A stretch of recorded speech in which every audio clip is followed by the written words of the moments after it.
CAGR of approximately 15%. But the defining shift is how value is being captured within that growth. Advantage is concentrating within a smaller set of players, driven by value migrating toward decision-grade intelligence, platform-led ecosystems commanding scale, and sovereign investments fundamentally reshaping competitive dynamics.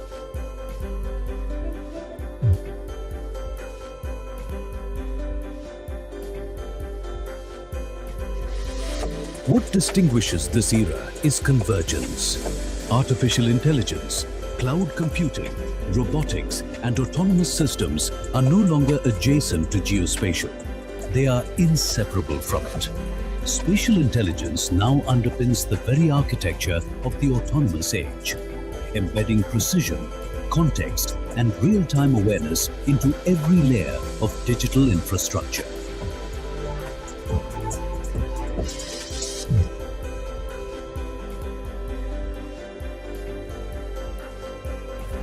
Technology alone does not determine outcomes.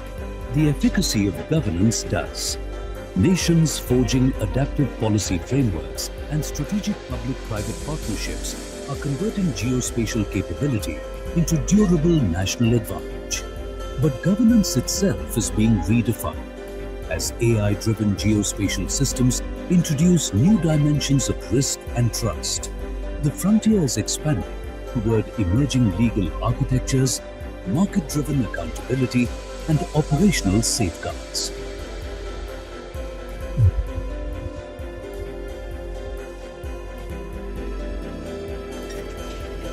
The vulnerabilities are no longer theoretical. GPS spoofing, satellite jamming, denial of commercial imagery in conflict zones. These realities have galvanized a global rethink. Governments worldwide are forecast to invest approximately $385 billion through 2034 in sovereign space and geospatial infrastructure, alongside sovereign AI and cloud commitments projected at $1.3 to $1.5 trillion by 2030. Tactical geospatial readiness is now a non-negotiable pillar of national security doctrine.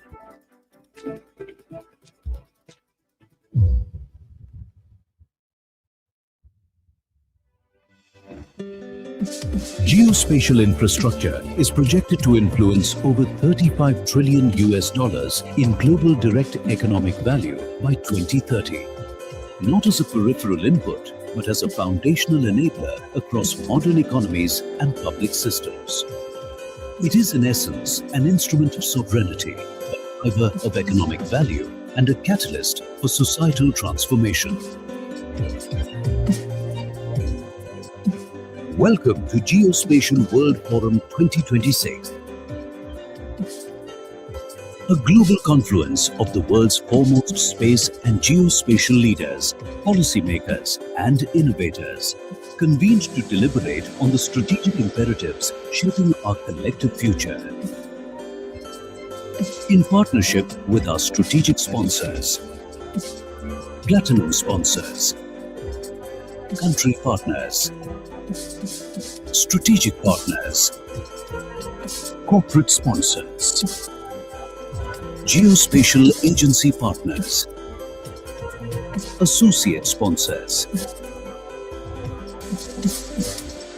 and co-sponsors.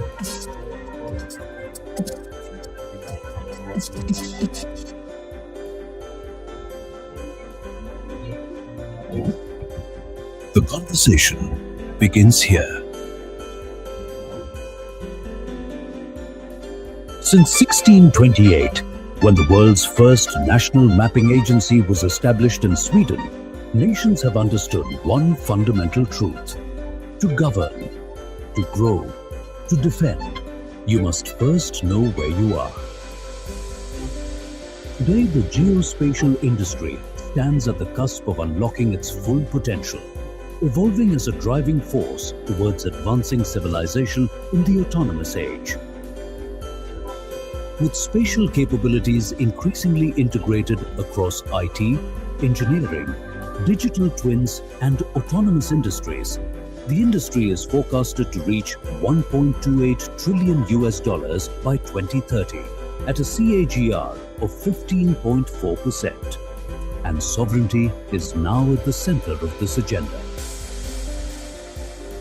With nations investing $385+ billion in sovereign space and geospatial infrastructure through 2034, nations are building the resilient foundational capacities for the fourth industrial revolution, recognizing that geospatial infrastructure serves as the backbone of economy, security, and society. And yet, the engine of this transformation is not a technology company. It is the National Mapping Agency, emerging as the anchor of the geospatial ecosystem, gearing up to play the enabling role in building geospatial infrastructure, public policies, and governance models that serve security, business, and citizen services. The recognition of this anchoring role is gaining momentum worldwide. From foundational data to applied knowledge to actionable intelligence, national mapping agencies are transitioning from map producers to knowledge architects of the digital age. Technology is accelerating this transformation. AI and ML are revolutionizing geospatial data processing.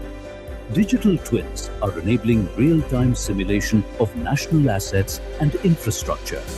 IoT, 3D mapping, and drone technologies are reshaping how spatial data is captured and delivered. And geospatial knowledge infrastructure is emerging as the nervous system of the national digital economy, powering enterprise-wide applications across urban planning, agriculture, infrastructure, disaster management, and environmental sustainability. Because no single organization can deliver this alone. Public-private partnerships, combining government equity and authorization with private sector technology, capital, and innovation are no longer optional. They are the mission mode mechanism for building the space infrastructure and geospatial knowledge services that every nation now needs. Welcome to the Plenary panel on National Mapping Agencies, anchoring geospatial industry ecosystem and its value impact in national development through public-private partnerships. Moderating the session, Sanjay Kumar, founder and CEO of Geospatial World. From Policy, Srikant Sastry, Chairman, Geospatial Data Promotion and Development Committee, Department of Science and Technology, India. Bob Graft, Director Spatial Information, Ministry of Housing and Spatial Planning, the Netherlands. Yeo Wenshan, Deputy Chief Executive, Development, Singapore Land Authority. From National Mapping, Engineer Anwar Al-Shamari, Executive Director, Federal Geographic Information Center, UAE. Mike Tischler, Associate Director for Core Sciences Systems, United States Geological Survey. Mari Wilson, Chief of Place and Communities Division, Geoscience Australia. From Technology, Earth Observation, and Geospatial Platforms, Siva Ravada, Vice President, Oracle, USA. João Bentes, Head of International Affairs, Geosat, Portugal. Eric Jorgensen, Chairman, Vexel Data Program, USA. From System Integration and Solutions, Neil Cherman, Chief Executive Officer of Woolpert, USA. Avinash MV, Senior Vice President of DSM Soft, India. Willie Govender, CEO of VastPoint, South Africa. Good morning. May I request my panelists to come on the stage, please?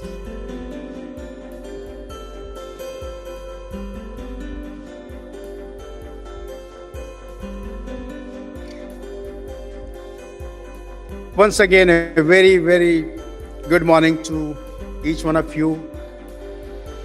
I hope you had a great evening yesterday. While walking through the streets yesterday evening, I found many of you with your teams in various restaurants or with your customers, partners. That was awesome. I think that that's the whole purpose of being in person, that we all meet, interact, ideate, and also socialize. What I just noticed in this video is that next year's land matriarch will complete 500 years. Can you just, 2 years after, right? 2028. Because they were born on 1628. A national mapping agency of oldest mapping agency of the world was born on 1628.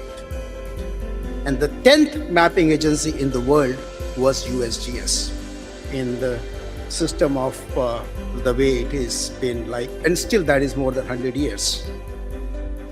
So what I want to just convey that national mapping agencies, probably I do not know more of any type of institutions which has such long historical sense of continuing that organization and evolved over so many centuries.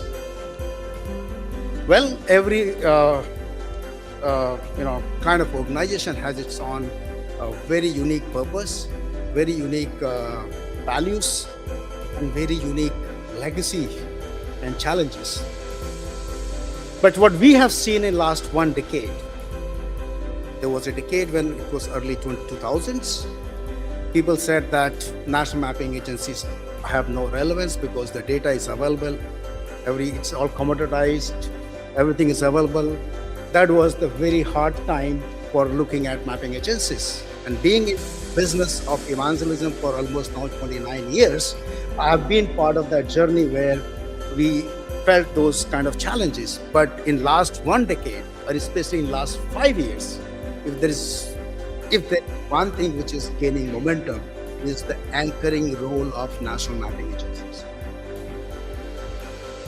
I've been seeing this not only because of the emphasis on sovereignty, actually because of the fact that this market is growing exponentially. You saw that it's about $670 billion market, and it's likely to be about $1.2 trillion by 2030. What it means, that's a huge industry, and any industry would actually have a very enabling or need a very enabling role of national governments. And in that context, most of the national governments, after having acknowledged the value and importance of geospatial technology, information, infrastructure, have actually relied back on the legacy, decades of experience of national mapping agencies. In every national government I look at, they are looking at national mapping agencies as a kind of enabler of the industry ecosystem.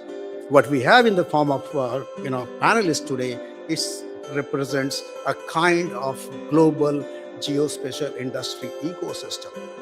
And when I use this word industry, I know that many people may disagree with me.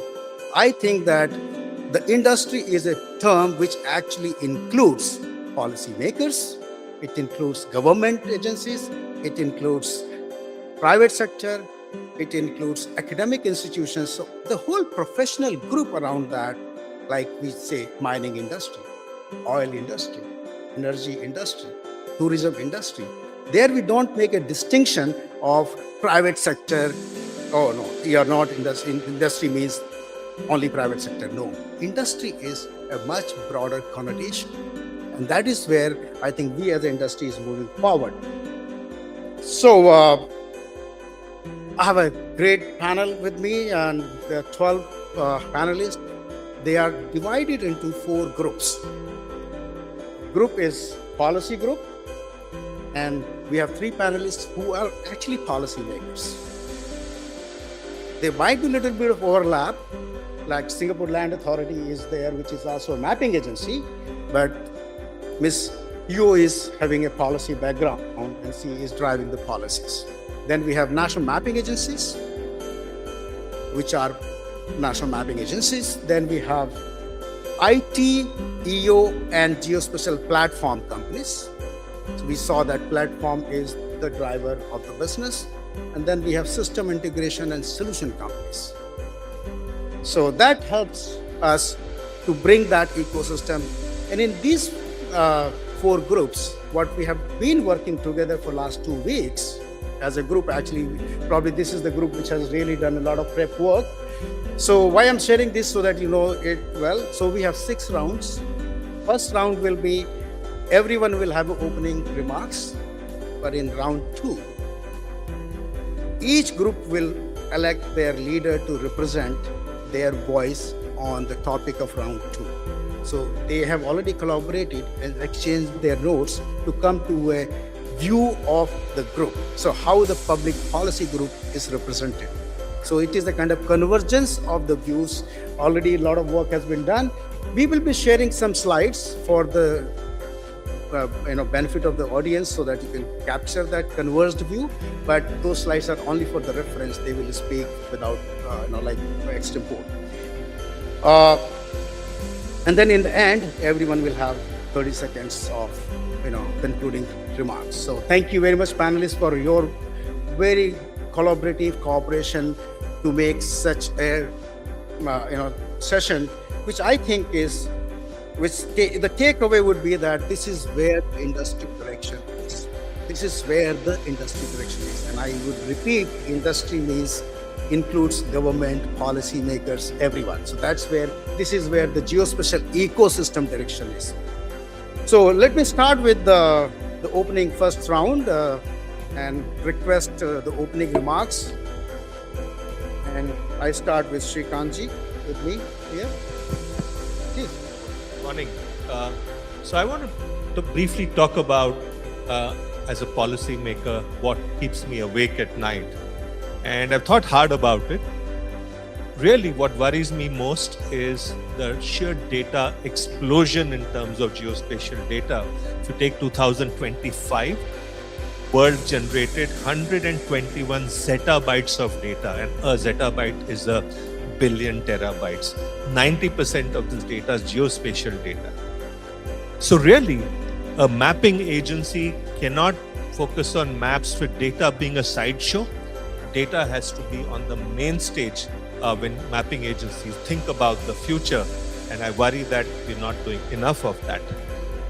If you take India, we created our liberalized policies around 2022, 2023 for space and geospatial, but they were conceptualized a few years prior to that. But when they were conceptualized, this data explosion was not foreseen. The data explosion really took a hockey stick growth in 2021-22. So in a way, the policy that we have is already obsolete in that limited sense. So therefore, both government and the industry need to ramp up their data game to benefit from this data explosion. Otherwise, we're not going to get full value. And to create value, government and industry need to be deeply collaborating beyond government tendering some projects, industry picking up those projects. The collaboration has to be multifaceted. They together have to go out and educate users about a variety of use cases that can use this data from this data explosion to create economic value and societal value. And the other area to collaborate is industry and government should work on creating models for public-private partnership where this data can be monetized for larger economic value. So that's my opening statement, and that's what keeps me awake at night. Thank you very much, Shrikantji. Let me go to Ms. Eo. Thank you, and it's a pleasure to be here today.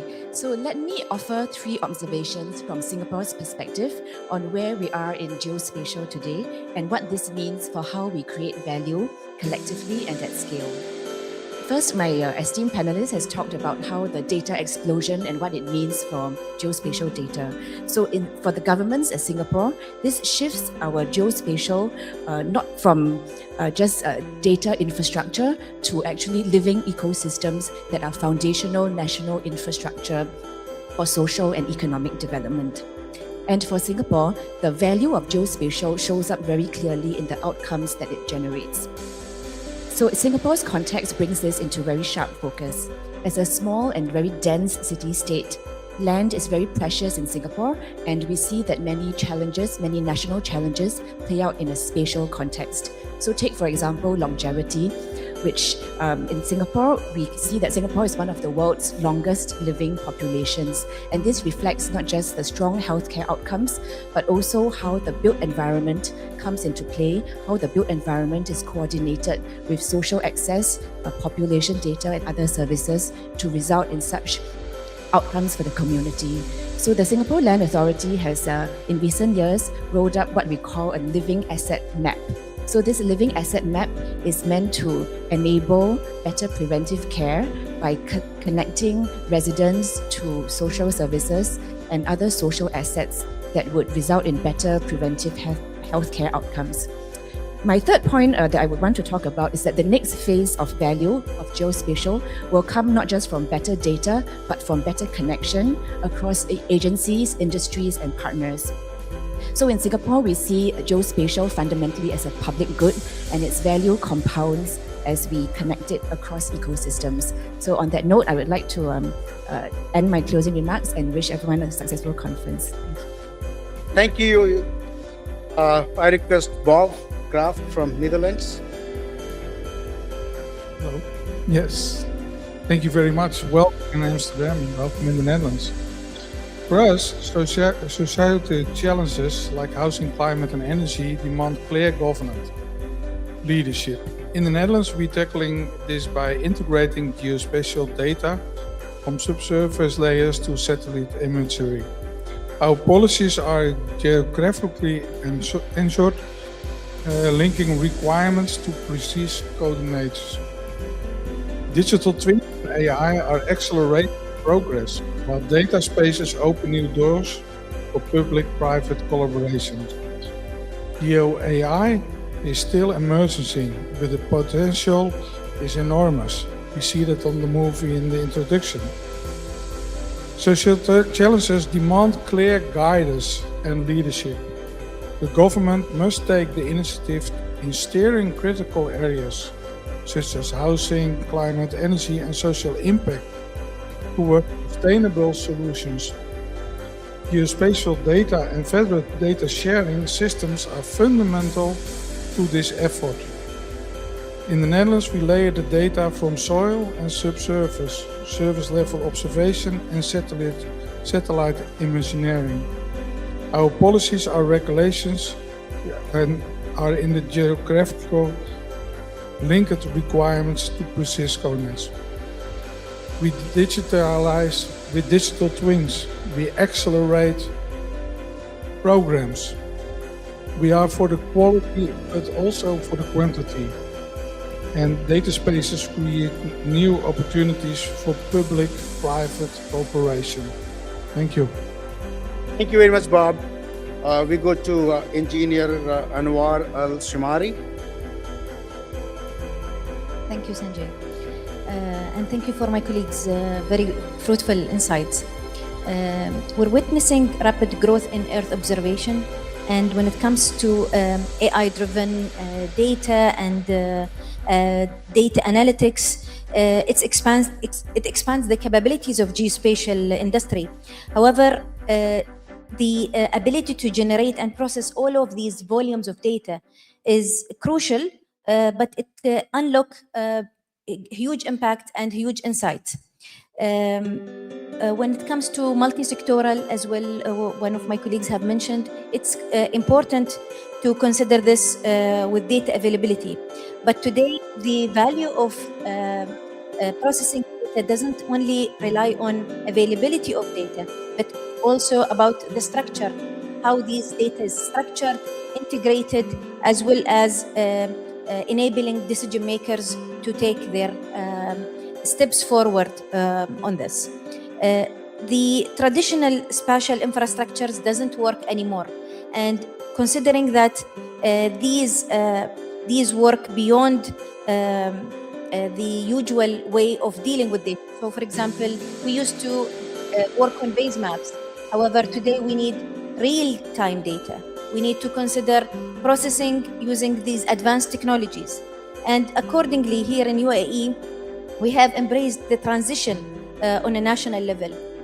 We collaborate heavily with the local emirates, and then we work it to the national and federal level, as FGIC, or Federal Geographic Information Center, is the federal arm for geospatial sector. When it comes to intelligence, we move from infrastructure to intelligence through processing integrated geospatial ecosystem. But this requires a lot of connectivity, unification, and trust.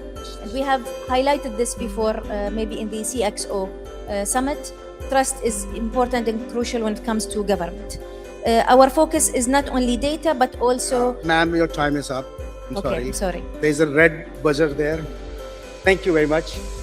Ms. Mari. Thank you, Sanjay. I think from an Australian perspective, some of the really exciting growth trends, as actually have been already mentioned, are in that space-based commercial analytics and some of the opportunities that we're getting from some of our commercial partners in the insights that we're able to get.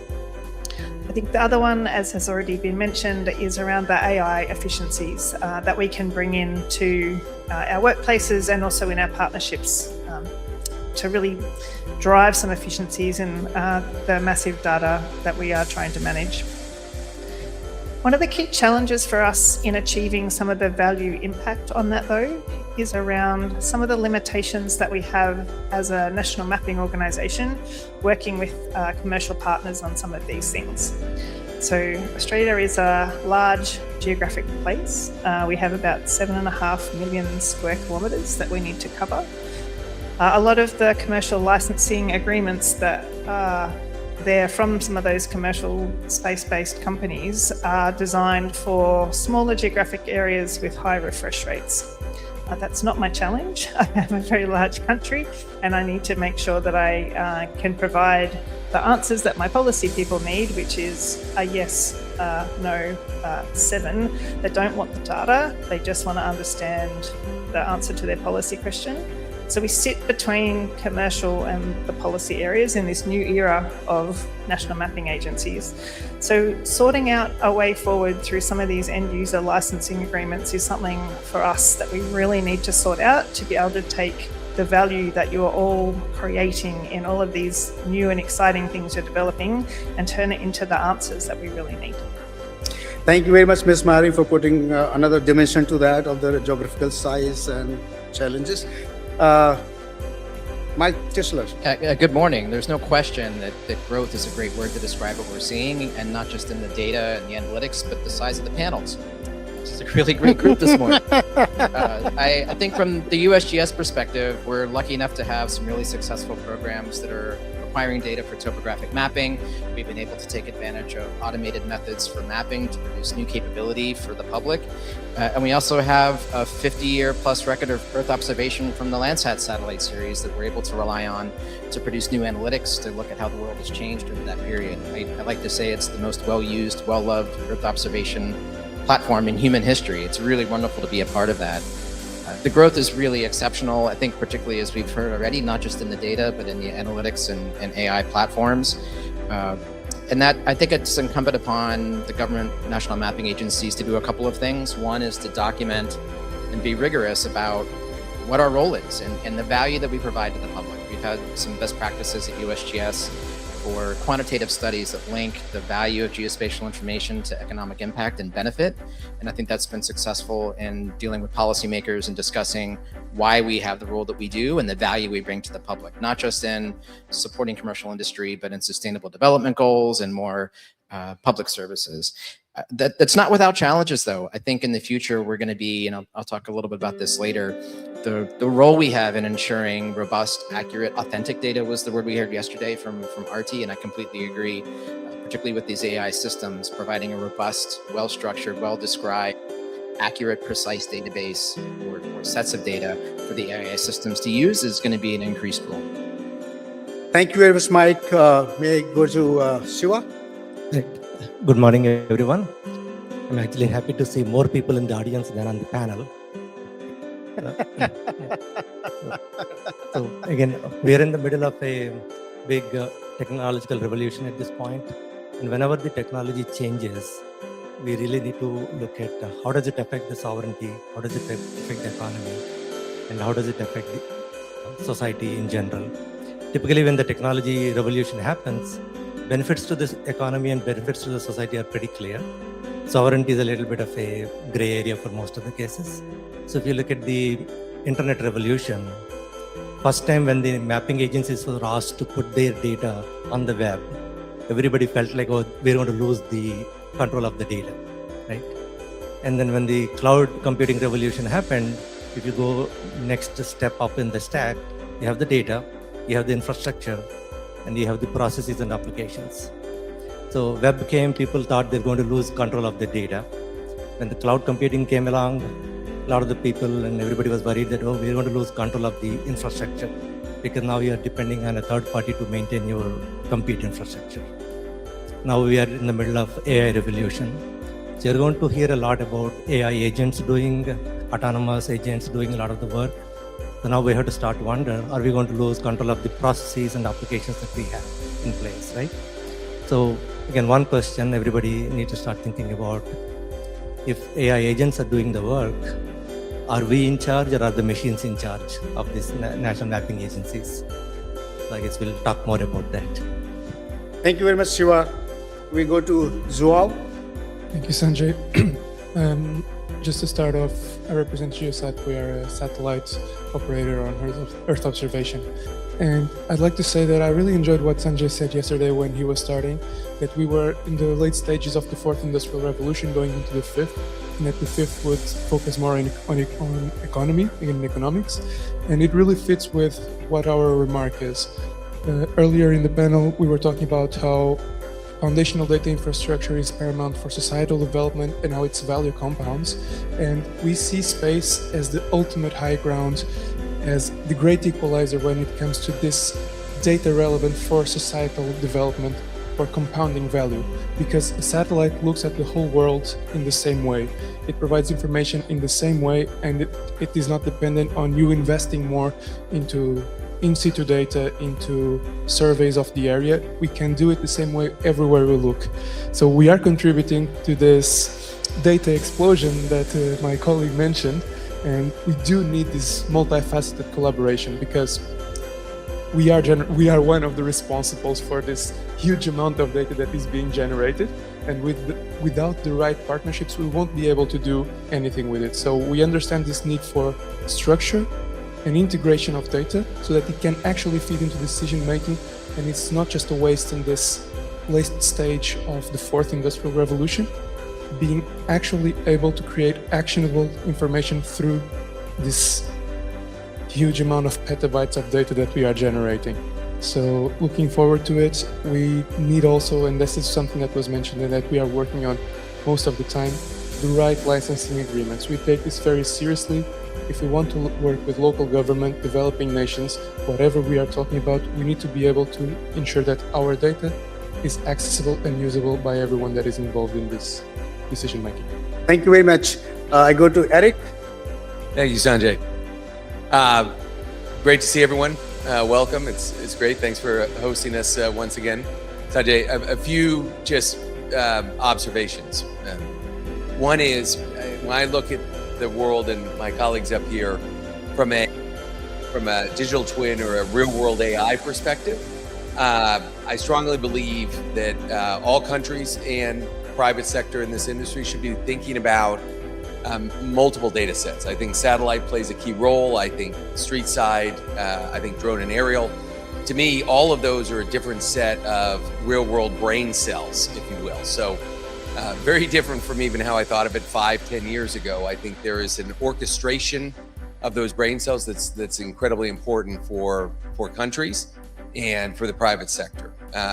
Point two is when I think about the importance of sovereignty, I would emphasize that we shouldn't conflate that with proprietary.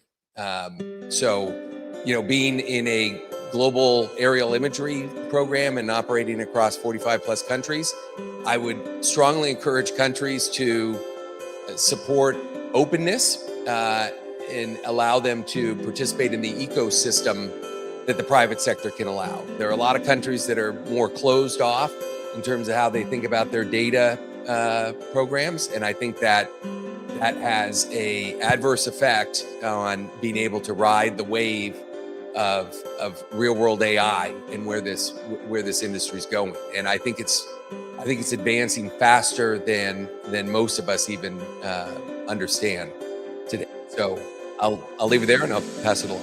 Thank you. Neil? Thank you. By the time we get to this end of the panel, it's again becoming increasingly difficult to come up with new ideas and new things to say. So I wish you gentlemen luck. But I will say this, good morning, and it's good to see everybody. Maybe re-emphasizing a couple of points already made and some unique perspective from our side, right? So Wolpert is participating in this ecosystem as one of the private sector players. We've got a global geospatial solutions business, hence, our participation in this important event. But we also have a design business, and we do traditional architecture and engineering work on the back of the geospatial work that we do, or participating with data sets available from government and other sources, right? And so that sort of ecosystem of collaboration, it brings me to four things to reemphasize. One, and I say this to our employees very regularly, a reminder to us and to everybody in the room, the work that we are doing as an industry is foundational and it is important. It is important to society, it is important to economy, it is important to national security.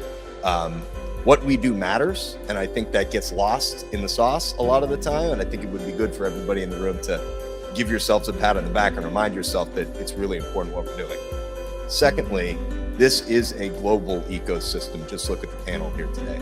We cannot do this work at scale without global alignment and cooperation, and events like this are a good opportunity for that to occur, whether it's on the stage here today or perhaps over a beer later today, as might happen for a few people.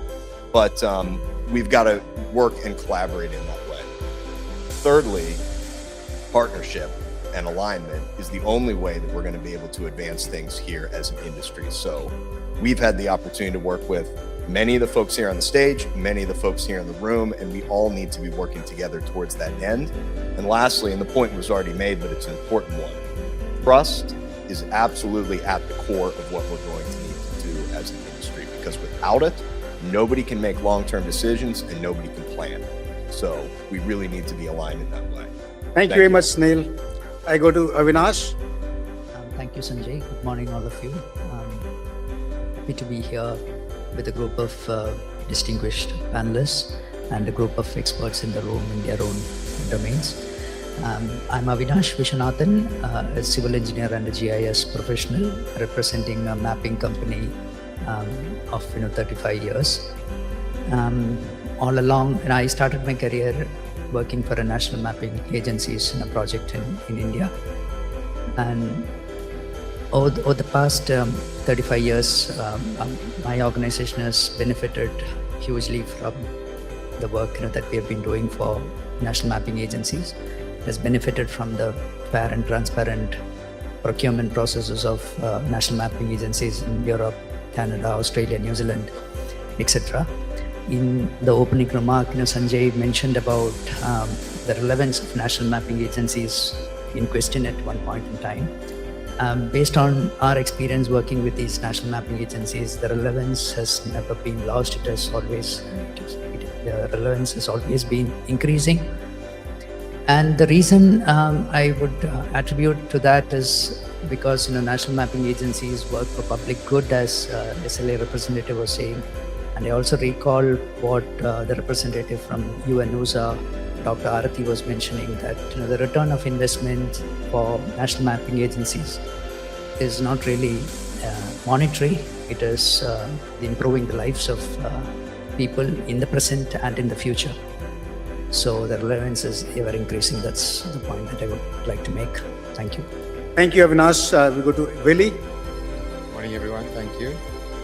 So, I work a lot in emerging countries, and I think while we're talking about digital twins and 1 trillion industry, we still need to cross the geospatial divide, because while there are a lot of haves, there are more have-nots, and I think that's where the mapping agencies can help with partnerships and private and bringing in different types of business models to transcend this environment.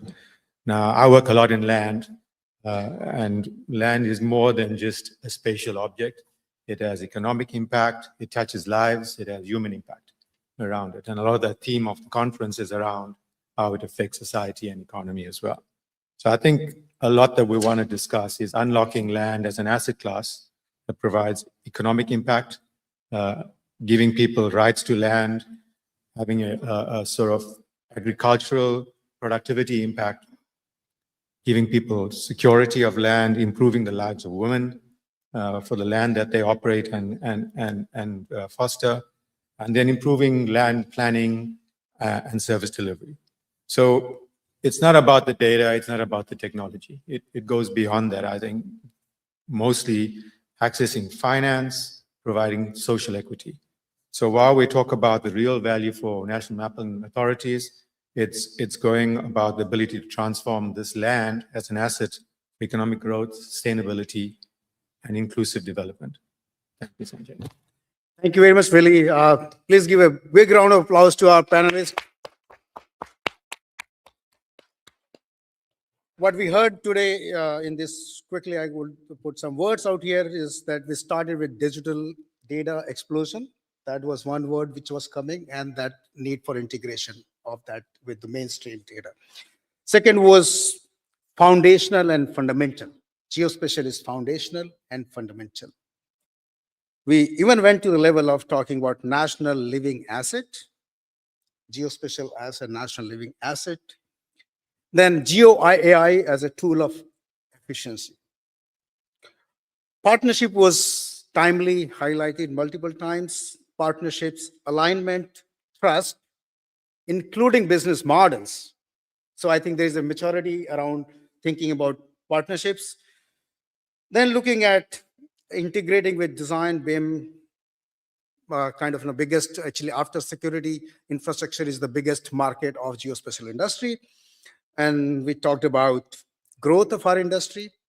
And we also talked about in the end, which is the end of the pyramid, is the socio-economic value which we create, generate, and deliver to the humanity and society and the governance. So let's go to the round two.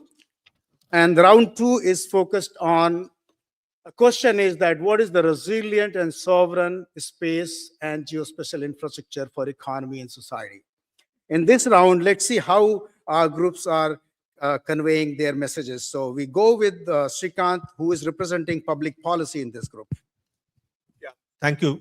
Enough jokes have been cracked about the size of the panel, but Sanjay, I want to congratulate you on this experiment, because being able to work with Netherlands and Singapore and compare notes was a fascinating experiment for me. So thank you for that.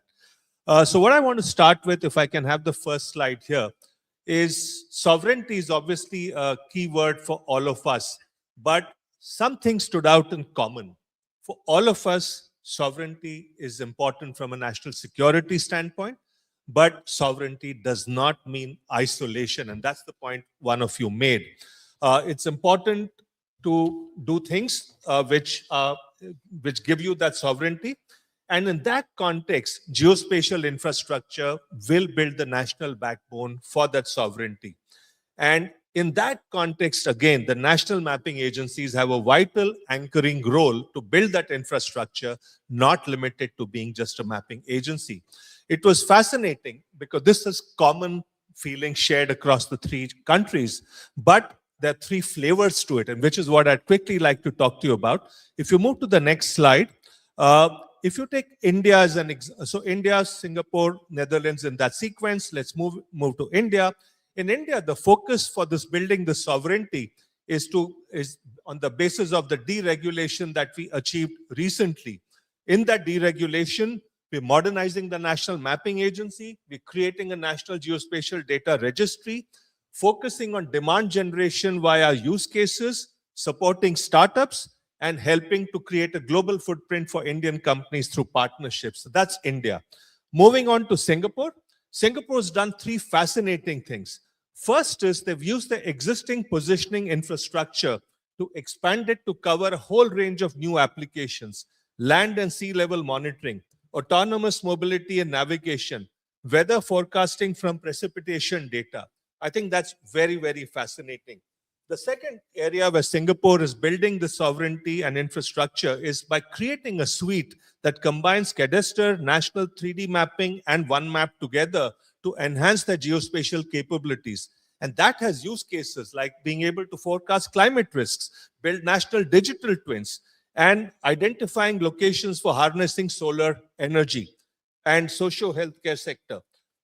Finally, Netherlands is doing three things. In the digital sovereignty context, they recognize that European context is important, cybersecurity is important, and supplier dependency is something that needs attention. Thank you very much. And thank you very much for articulating that. That you saw the collaboration of the panel in this slides. So that took up 5 seconds, Sanjay. That's why I exceeded my time. Thank you very much, sir. Mike Tischler, who is representing the national mapping in this group. It's fortuitous that I'm seated here next to Marie. And in fact, Geoscience Australia and USGS partner quite successfully together for a number of years on the development of Landsat, which is a significant space asset that's been part of USGS's history for quite a long time. And we're thrilled to continue that partnership into the future. We talked about the explosion before in the space industry, and the last 10 years have just seen that, particularly with satellite systems becoming more available. And just in the few past recent years, the barrier to entry to gain insights from the variety of these systems has never been lower. There's automated systems, there's intelligence systems that have been able to help people infer and integrate what these satellite systems are seeing. However, the value and importance of the data behind them and making sure you have accurate and robust data, their importance has never been higher. And I think that's something that we have to keep in mind on the government system side. A good example, going back to Landsat again, is that we provide a calibrated reference for a number of the commercial systems. And they rely on Landsat for that purpose, to be able to deliver their accurate data. And that's not something that the government can step away from. So we definitely recognize that. And even on the integration side and going down the value or up the value proposition chain to looking at products, things like annual land cover or land cover change, or integrating Earth observation and other systems into national mapping products, we need to make sure that we're providing robust data. We know that our partners, whether they're in private industry or people that are using our products for decision making, disaster response, that when they see names like USGS or the names of any of our national mapping agencies, that there's a reputation behind it, and there's a built-in trust that we've earned over nearly 400 years of history of working in the ecosystem. And that's something we really take seriously, and that the data we provide, we know we have to ensure the accuracy and the precision, so that trust does ensure for the future. Thank you, Mike. Thank you very much. Saving some seconds for us. Let's go to Zob. Very difficult name to pronounce. Sorry for that, Sanjay. So on our side, I would like to pick up on what Neil said in his opening remarks, and it's the differentiation between sovereignty and proprietary. And we believe that you can have sovereignty without full propriety of everything that you need. Because as we see it, not all countries need every type of asset to be able to have sovereign control of what they want to see. What is really important is that for everything that you need critical access, you are not dependent on industry that we are not strategically aligned with. So you need to be able to create strategic alignments with the countries with whom the industry that you are working with is relevant. Otherwise, you end up in situations where you might have denial of critical service when you are facing critical situations. So if you are able to establish the correct governance models, you are able to avoid denial of service. How do companies contribute to this sovereignty with working with them? Companies need to be able to know how to let go of technology. You can't have countries have a technological lock-in coming from the companies. New contracts need to be dependent on new innovation and on development of new tools. It can't be always not letting the countries have their own capabilities and their own developments. Now, this is all going into infrastructure, either being from space or geospatial, being built on pooling and sharing capabilities. And a final note that I would like to give on this is that for countries that are still developing their capability, be it with space data, geospatial infrastructure, AI, a very big and important part of sovereignty is on capacity building, creating the strategic partnerships that will enable your local ecosystems, being public or private, to develop their capabilities and have the right knowledge networks to further increase their capabilities and go even further than what was envisaged at the start. But it's the word that keeps coming around, it's partnerships and then strategic alignment. Thank you very much, Joao. We go to Neil to represent System Integrators and Solutions Group.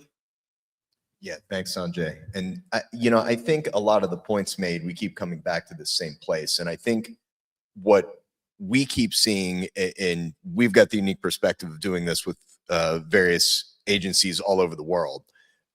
Number one, really viewing this data as core national infrastructure, right? Which I think is different than perhaps it's a data set, it's a tool.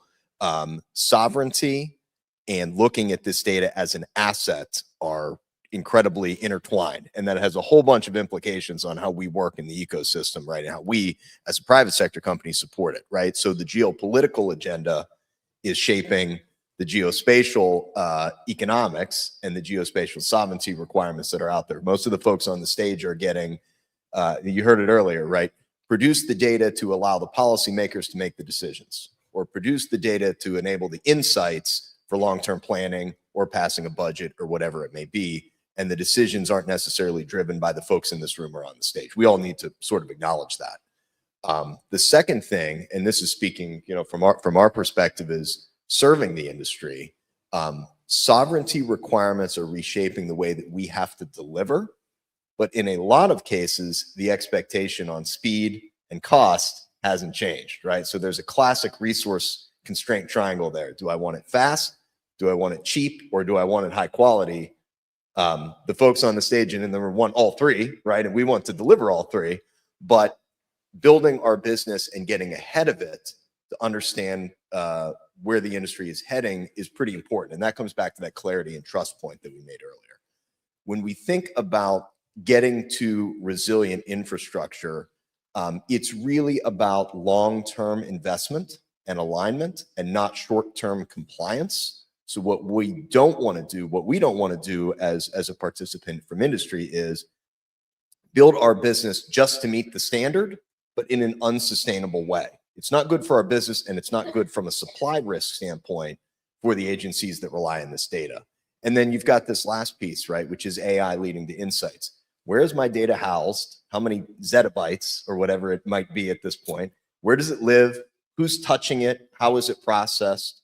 I think I come back around to the more clarity and insight industry can have into where y'all want to take us, we'll build our businesses accordingly. But that's the alignment we need. Thank you very much, Neil. Thank you. I think let's give another round of applause to the panelists. This is great, actually.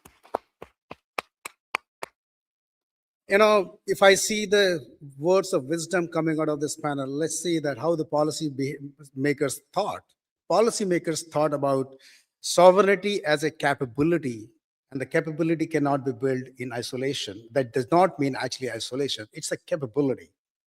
What National Mapping Group very clearly thought about actually the infrastructure, geospatial infrastructure, talks about technology innovation, AI, data, applications, and value.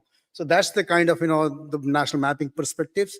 Then we go to the platform companies, and they brought in very interesting topic here actually was the technology transfer in the name of, in the age of sovereignty. So you're looking at technology, somebody's, like sovereignty, propriety, and the new concepts of or new business models of technology cooperation, which we need to bring in that. And the solutions and system integrators guys are the ones who actually are at the customer interface. They brought in the challenges of speed, scale, cost, and quality. And actually also because they deal with all those regulations on the ground. So they looked at how the geopolitics and geoeconomics is changing the way customers behave, and looking for long-term investment as partners, because we are now into a age where you are going to have a long-term projects, not the short-term deliveries. So thank you very much once again.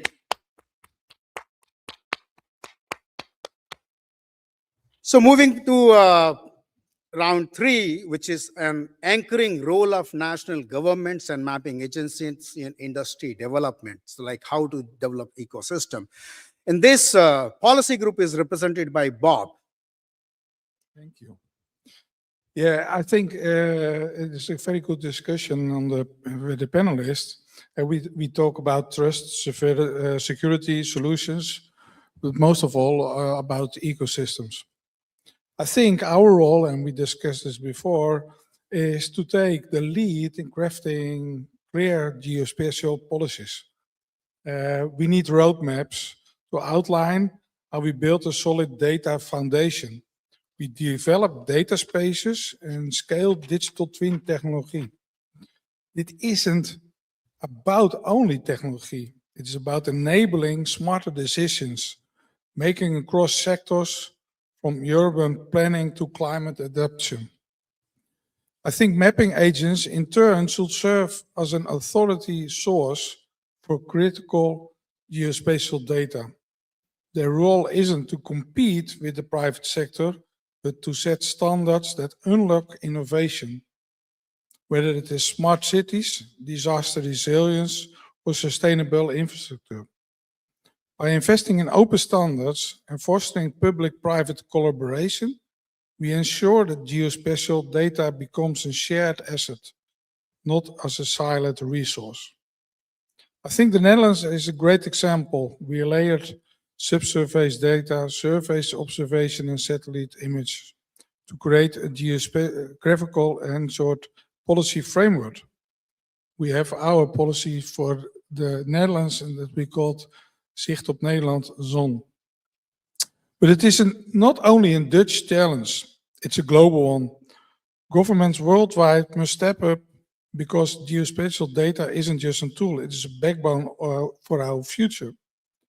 On this moment in Bratislava, there is a group of policymakers also from Europe. We discussed the digital twin. How can we collaborate, working together in Europe about the digital twin? We talk about not only for the cities, but also for the national policies. And I think that helps also to combine the knowledge what we must have in this area, but also the solutions to bring the places up to speed with housing, climate, and energy. So I think we have enough to discuss. Thank you very much, Bob. We go to Engineer Anwar Al-Shimari, who is representing national mapping agencies. Thank you. And I totally agree with your insights here. In building the discussion around data, analytics, and decision-making specifically, we have to highlight that capabilities are important. However, how to use these capabilities on an operationalized level, how to scale them as well. This is important. And the impact of advancement in AI, automation, or even Earth observation is depending heavily on presence of institutional framework. In UAE, we have worked in the last 5 years on creating a very strong governance framework. We have also initiated the policy. And this policy, we didn't work it out alone. We had worked it with the 7 Emirates, with all the stakeholders. We wanted to ensure that it's not on papers, but it's used. And their buy-in was crucial to make sure this works. And we worked based on that document on governance. We worked on many other documents, and we had seen the results of a policy. We've seen this crucially lately with all the requirements that any government would work on. When it comes to the level of details as well, we have to make sure that the documents related to governance work on all the impacts it will impact our economy, it will impact the availability of data, how to process these data, as well as impact on industry. Working from as only a solely geospatial mapping agency doesn't work anymore. We have to collaborate heavily with all the sectors, with all industries, with all the other sectors in the government as well. And we've seen this elaborating when it comes to Earth observation. You don't only provide, for example, satellite imagery, but you have to work it out through other processing and analytics requirements.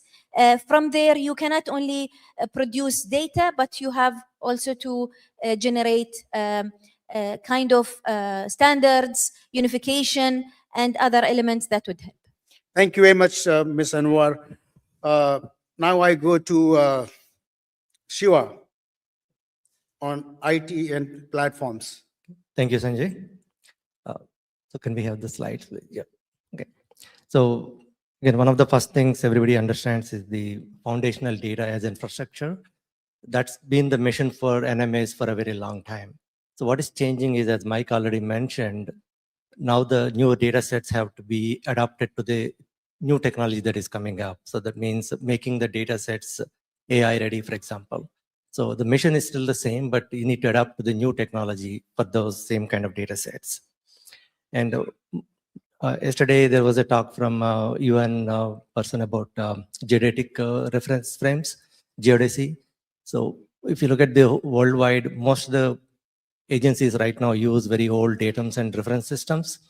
And if you want to look at future applications where vertical information gets to be a lot more important, especially with the climate change and everything else, everybody needs to understand the importance of newer data reference systems.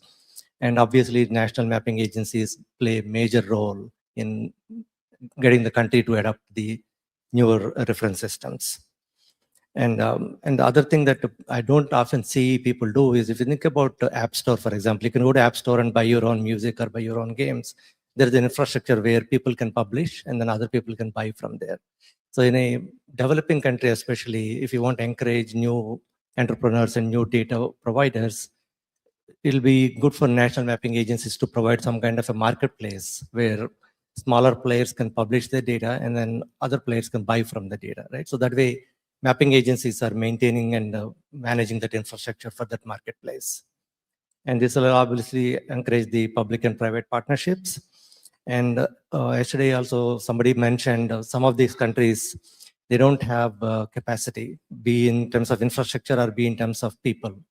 So again, national mapping agencies can encourage this by providing grants and pilot programs and then giving out scholarships and things like that to students to encourage, especially in these fields where, like geodesy, where there are not enough people trained, but those are very critical to the government and the society at large.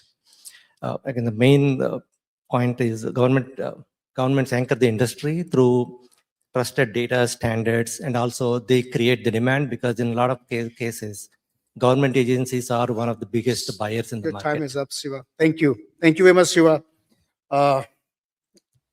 Let's go to Avinash from System Integration and Solutions Group. Thank you, Sanjay. I've attempted to capture the complex ecosystem or the complex supply chain that a national mapping agency would go through. And that expands on the point that was made earlier about the increasing relevance and the anchoring role of national mapping agencies in industry development. As you can see on the left, the people in the room would have already figured out that this list is not exhaustive. I've tried to capture most of it. On the left, you can see the sources of data like airborne surveys, Earth observation. And when it comes to Earth observation or airborne surveys, it is even more complex because you have a lot of choices these days. If you take into consideration Earth observation, you have different sensors of providing different optical bands, visible bands, non-visible, invisible bands. Then you have geodesy, field data collection, cadastre, planning, navigation, addressing public transit, utilities, environmental inputs from IoT sensors of various kinds. Then you have inputs from statistics on demographics and other details. Then coming to biodiversity, hydrology, geology, you have to take into consideration all of these inputs to form a spatial data infrastructure by the National Mapping Agency. And in this, there are different technology providers in providing various technologies, infrastructure providers, and also service providers like us, who provides fresh data, either by Earth observation data or map data, digital map data. And for the end users, you have a whole list of end users, benefiting out of this data that is processed by the National Mapping Agencies, starting from utilities to emergency, police, environment, climate, and whatnot. Can you move to the next slide, Sanjay? Next slide. Yes, so the number of active participants in this national spatial data infrastructure ecosystem is ever increasing. So data is in abundant supply and exploitation is the key. And controlled access to national level spatial data sets brings about these different aspects: common reference, cost, energy, efficiency. Thank you, Avinash. Thank you very much. Great. Another round, we're done. Come on, we need some energy, guys. So just to sum it up, and I'm finding that such a clear distinction of the perceptions, like, the policymakers talked about clear policy need, unified geospatial platforms, authoritative source of data, non-compete with the market as a policy function, right? And then enabling environment for public-private partnership. That is what is that's why we say that promoter cannot be producer. So non-compete environment can only be provided by policymakers, not by national mapping agencies, because they are in data production as well. Then we go to the group of mapping agencies. They very clearly talked about institutional frameworks, collaborative value with all the stakeholders, because that brings so many elements of data infrastructure into that, and then creating the value impact. So that's like the spatial data infrastructure, which is normally the job of a national mapping agency. And interestingly, when we go to the platform group, it's always like very different perception. I would say that, well, they talked about what we need from national government is foundational data infrastructure. What we need from national government is authoritative source of various reference data. What we need from the government is the marketplace. What we need from the government is capacity development. This is the very clear outline by the platform companies and platform group that would actually enable PPP and PPP models. And then we saw Avinash presenting the solutions and system integration. The slide itself was an indication of the kind of multiple things the solution companies have to take care of, not only the products, the platforms, user domains. So this is all about system integration. Hundreds of different types of activities actually the system integration and solution companies do. And they are talking about workflows and integration. So thank you once again for really making a very valuable knowledge. Please.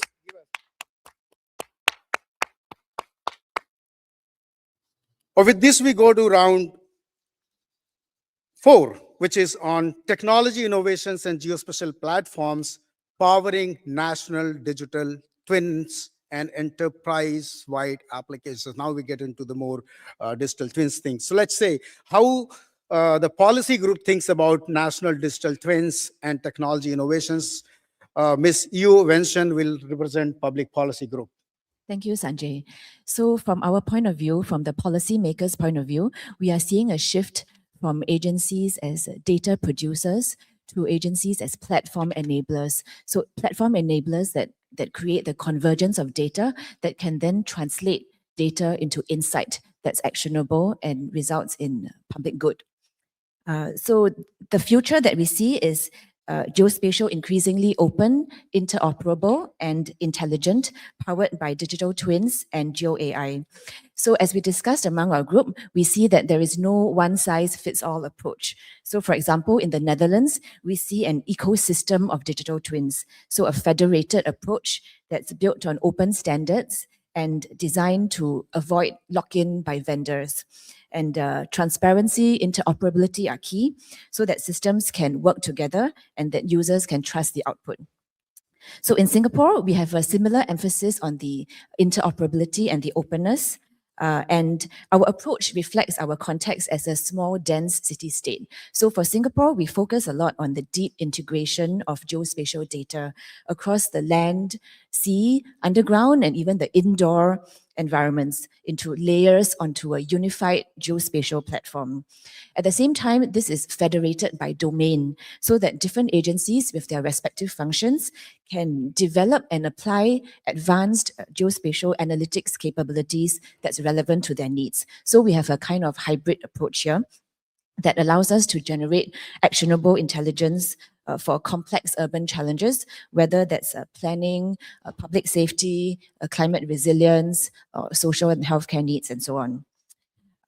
So in summary, the value of geospatial that we see really lies in the design. I would say the commonality is the way we design the systems in ways that are open, that are interoperable, and they're intelligent so that we can generate value at scale. Thank you. Thank you very much, Ms. Vincent. We go to National Mapping Agencies Group, and it's being represented by Marie. Thanks, Sanjay. I think one of the main considerations we had in talking about this was that national mapping agencies are no longer created equal. We've come from a place of having a pretty similar mandate across the world about mapping our nations, and we are all on very different journeys to maintain relevance in this new technology age. From an Australian perspective, we've done that by creating the Digital Atlas of Australia, which is our implementation of the UN's integrated geospatial infrastructure, keeping the data where it was created with the owner of that, and they serve it up into the national picture, which has been hugely successful and really continues to grow. But like every single national mapping agency that's here, we are always looking to now what? What's next? And I think even just across our 3 countries and with other national mapping agencies we've spoken to, that journey is very different, and we are all at different stages of maturity in understanding, firstly, what we need to become, and then how we actually use the technology and the platforms to help us get there. From an Australian perspective, and similar to the US, do I even want a national digital twin? So our policy people raise this as well. It's a very different story in a small country like Singapore to a large country like the US or Australia. I have cities, I have states who are building very highly detailed digital twins for their purposes. Fantastic, it's great. But do I need that from a national perspective? The answer is kind of no. So that perspective from the National Mapping Agency is very different. And I guess what we're seeking is help for all of those different scenarios to go forward. We need help with standards. How can I bring together those proliferation of digital twins so that when I do need that highly detailed, highly accurate information, I can get it, but I don't have to replicate it? I need help with the technology, the standards, the governance, and I had another point. Oh, and then cybersecurity, because that's the other piece for us. We are government. We are expected to be safe. We are expected to remain trusted. So wrapping our arms around all of this technology and platform development while keeping the data safe. Thank you very much, Ms. Mari. And now we go to Siva, who is representing IT and geospatial platforms, and probably Eric will also add a few points in that. Thank you, Sanjay. So one of the revolution that we are seeing is we are going from static maps, what used to be, to more cloud-based platforms. And then now in future, we're going to see more AI native spatial platforms. So what does it really mean for digital twins, right? So we are going away. If you look at digital twins today, they are basically a snapshot of what a system looks like, right? We want to go from there to more decision-based systems, which means it needs to have the ability to do real-time integration. So for me, digital twin is not so much of a spatial problem, but it's more of an integration problem. You need to be able to get real-time data from different sensors and IoTs and be able to integrate everything into a real system so that you can really monitor what is happening in real time. And all of those type of capabilities are possible when you build these things with cloud native geospatial platforms. Cloud native means it will already have all of the capabilities that you would need for data integration, signal integration, and then all types of API integration. All of those things are much easier to do on a cloud native platform. And AI ML will be used for insight and for prediction. So that's going to happen in the future. Right? But also means that the technology is moving so far, there's always going to be workforce skills gap. So that's a problem that we all need to collectively address. Eric?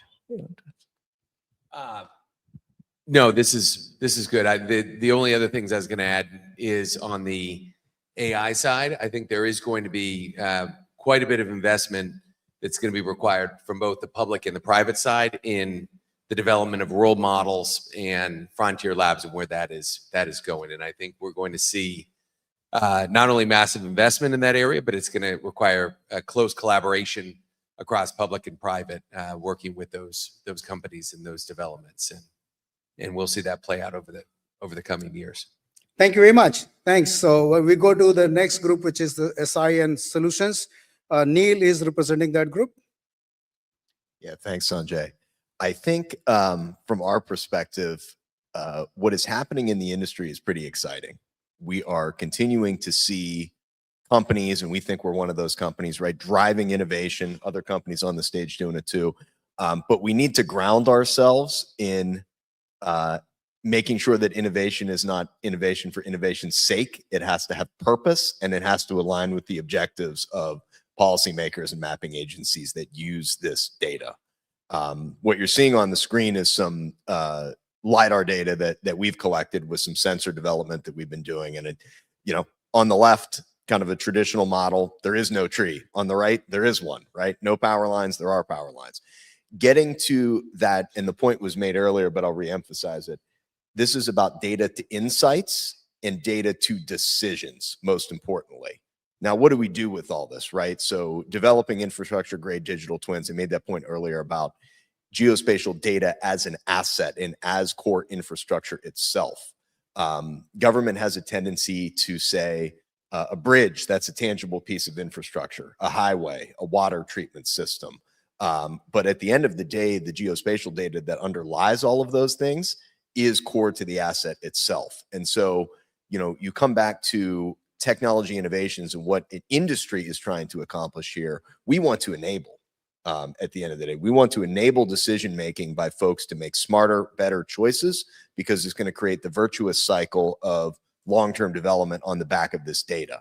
So you start with, I can get richer, denser, more accurate information. Then what do we do with it? So a great point made on AI and how we're going to take AI from data to decision. Incredibly important. It's not about just having the LiDAR points and have them very dense. What is it? What are we looking at? What is the asset? So feature extraction and getting that in alignment with the objectives of the policymakers. And then lastly, when you think about doing this from an enterprise-wide perspective, it can't just be a single geospatial platform. The point was already made about interoperability. That is so important for us as that ecosystem and industry to be able to work together, because otherwise no one's going to be able to do anything at scale. And to be able to make decisions at scale, it requires that trust and partnership. So I think it's exciting, but come back to the point of saying, be grounded. What is it that we're trying to accomplish? Thank you. Thank you very much, Neil. Once again, we completed round 4. So let's give a big round of applause to our panelists. My 2 cents on this is, I'm feeling more like that what we did in this group is amazing, because I'm getting the public policy perspective separated from national mapping, which is one of the major achievements. Whereas public policy talked about national mapping should be not data producers, but they transition to data enablers or other platform enablers, which also means that you are also looking at a national data platforms where geospatial is one layer or one platform of the system of systems. And they aligned with smart, sustainable, secure national priorities. That national mapping agencies should serve the goals of the national visions and national priorities and provide that kind of valuable information, which is like, open, interoperable, usable digital public infrastructure kind of concept. So that's what the policy perspective comes up. National mapping agencies very carefully and very, I think they hit the nail of talking about efficiency, how to use technology for efficiency, how to actually create hierarchy of digital twins. Like, digital twin is not something just one platform, it's a hierarchy of digital twins, like we see in national spatial data infrastructure, all the hierarchies. We are talking of digital twin of that concept, and we are also talking about actually the interoperable digital twin. So like national digital twin, where geospatial digital twin be one of the layers and connected with the national digital ecosystem. And IT group, of course, talked about AI native spatial platforms or cloud native spatial platforms, more and more integration of AI and technology into the platforms. And actually understanding that, they also highlighted the need for workforce development, because they recognize workforce as a big skill gap into our profession. And that's why they highlighted that.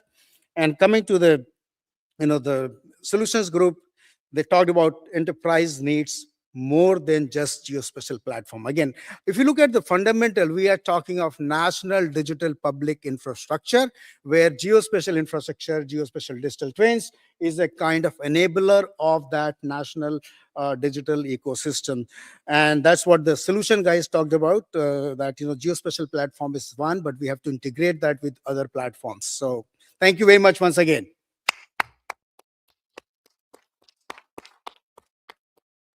With this, we go to round 5, which is scope and models of public-private partnerships. So what we're going to do is challenge the panelists in the last round, add some new rules, right? So we still have 2.5 minutes for each group, but now the lead speaker can save some time for the rest of the panelists if they want to add something. That's the new on the stage, new amendment, but it is the challenge of collaboration in real time. So let's go with Bob, public policy, who is representing scope and models of this public-private partnership theme. Bob will represent public policy group. Yeah, you changed my time. So as you mentioned in round 3, we talk about public partnerships and private partnerships. I think we turn must turn collaboration in impact. Public and private partnerships in geospatial innovation aren't about contracts, but are, for me, shared responsibility. We need a dialogue. In the Netherlands, we have our Dutch polder model. We talk a lot and do something. But it shows it bringing stakeholders, business, government, and knowledge institutions to the table to align goals. It is not only about talking. It is about a long-term commitment. I think that is most important here. If we look to the policymakers, then we have also our cabinets, and that is also changing a lot of times. And we need for this opportunity a long-term commitment. And we must face the sociality challenges like housing shortage and climate change demand consistency. I think partnerships must focus to solve the real problems, not just creating business models. And government must be clear about their role. What we will do, we invest in open data infrastructure, and what we won't, like competing with private enterprises. Meanwhile, the private sector bring agility and innovation and leverage those strengths. And let's think about the borders. I think we have no borders in this world. If you look to the map, you see the starting with this session, you see the world in totally. And I think we must discuss it in totally. So I give 30 seconds back. Shrikant.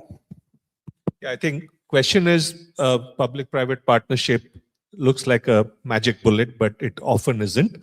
Lots of failures litter the journey. So I think someone needs to put together work to see what works in big countries, what works in small countries, for profit, not for profit. I think some of that requires a deeper study. So I would just add that word of caution to that journey. Thank you. Thank you very much. Thank you very much. We go to the National Mapping Agency group. Anwar is representing that group. Thank you. When it comes to public-private partnership, it's important to understand that many projects can fall under this category, specifically the use cases on multi-sectoral fields. And when it comes to this, we have also to understand the requirements related to public-private partnership.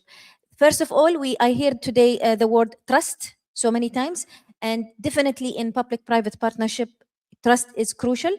And when it comes to aspects related to this, we have to highlight what is our priorities. If we are focusing on a national platform, definitely data can be get from many stakeholders, but data analytics, using innovation, using technology comes from the private sector. This means that the private sector also needs to invest a lot in technology, needs to invest more in advancement in AI. And based on this, this is an overhead cost that also require the government to invest more and open this to many other private sector entities. Also considering importance of organizations, not only PPP. Organizations are really important when it comes to international organizations, and limiting the data with big private companies, but they still under a specific government consideration. So if there is any geopolitical condition, as a government, am I allowed or able to get data from a private company that is falling under specific government requirements? This is also might be a limitation when it comes to PPP. Definitely, I would like to spare time for my colleagues. My last highlight is to consider the workflow and collaboration with private sector with the advancement is also very important. Thank you. Anyone from the group? I might add, I think the role of international organizations is a really good one, Anwar, and particularly when you look at groups like either Geospatial World or OGC, or people that sit as a hub to connect industry, NGOs, and government agencies. I think their importance and able to drive pilots and interoperability experiments and be conveners is going to be really important too. Thank you very much, Mike. We go to the next group, and that is being represented by Eric. Yeah, good. We have a lot on here. We've discussed a lot, and I don't want to be redundant with some of the great insights that came before us. So I'll just hit on a couple things. One is often we think of PPP being almost a way to amortize costs or, pass the hat. I think it has another benefit that we see from the private sector view, which is not only is geospatial data something foundational, and it kind of goes to where Neil was hitting on, the intelligence platforms where it leads us is foundational as well. So the idea that we can be building out systems that generate deep semantic knowledge and insights and decisions, to the degree that we have that PPP and we can think of that end game meeting the needs of the public sector along with the private sector. So, how do I build resiliency in my city along with how do we create better insurance underwriting risk? Those kind of things, when done in alignment, you end up building out foundational capabilities that are meeting the full breadth of the industry. The other one I'll mention just briefly is universities. And we do view that can be a great kind of catalyst for a lot of the innovation that's going to need to occur in the coming years. And that's also a great kind of intersection for public and private benefit for the same foundational reasons I mentioned before, but also the idea of how do we harness the great work that can go on in universities, especially the kind of research and innovation around AI and what's being developed, and be able to harness that by bringing together public and private support for those universities and those kind of research projects. So let me defer. No, very short note. You gave me way too much time. Another layer of complexity that we've been trying to bring onto this PPP model is an international PPP approach, where we are trying to federate capabilities between different entities, both public and private, within different countries, namely with the Atlantic Constellation, federating capabilities both from Portugal and Spain, from private and public. So the governance models become even more complex if you try to bring a transnational layer into it. I'll give you the time back, Sanjay. Thank you very much. Thank you very much. So we go to the last group, which is represented by Willie. Thanks, Sanjay. And we've been working a long time on geospatial and PPP and how that can do. So I think really to understand why we need funding and innovation around funding, most times governments have other priorities that are more social based. And while geospatial is important, it's not urgent. And generally there lies in the problem in the timing of the funding for geospatial projects. And if you take that into consideration and what we've discussed a lot today and yesterday, that geospatial is now a core national infrastructure around it. And therefore, if you follow other models around energy, telecoms, and transport, these industries have scaled largely through PPPs around it. And that could really be a platform for the geospatial world around it. But private capital always requires bankable and feasible models. So that will be the challenge. And that's why the types of models that are available for PPPs is that one size that fits all. The national priorities may be different from local priorities. We've had discussions around, does national need digital twin, but local needs digital twins. So the agencies are different around that. And these models could be the traditional PPP models that have evolved around build and operate and transfer. But more likely in our industry, we're likely to see revenue-linked models where there's a revenue upliftment and a sharing of the revenue, possibly blended finance models where multilaterals will go in with the private sector to provide guarantee and de-risk it. And lastly, we're seeing a lot of off-take-based agreements where, especially in the Earth observation, where governments are buying long-term contracts and private sector is investing. So we need to transcend from basically projects and production to platforms and more outcome-based solutions. Thanks. Anyone from Thank you. Group? Yeah, I'd maybe add on just a wrapper on it, and it comes back to a lot of the things we've talked about today, right? A PPP or a contract vehicle, what is it doing? It's creating alignment and establishing accountability. Really those two things. It's how we work together, right? And to me, the how we work together, the more we can be trusting, open and honest with each other across industry, public sector, everybody in the room, the better we're going to be able to plan as an industry. The point was made around overhead costs. We as private sector are more than willing to make the investment as long as we see where the puck is heading, as they say. And so that alignment point is just so critical. And I'm glad everybody seems to have made that point in a different way today.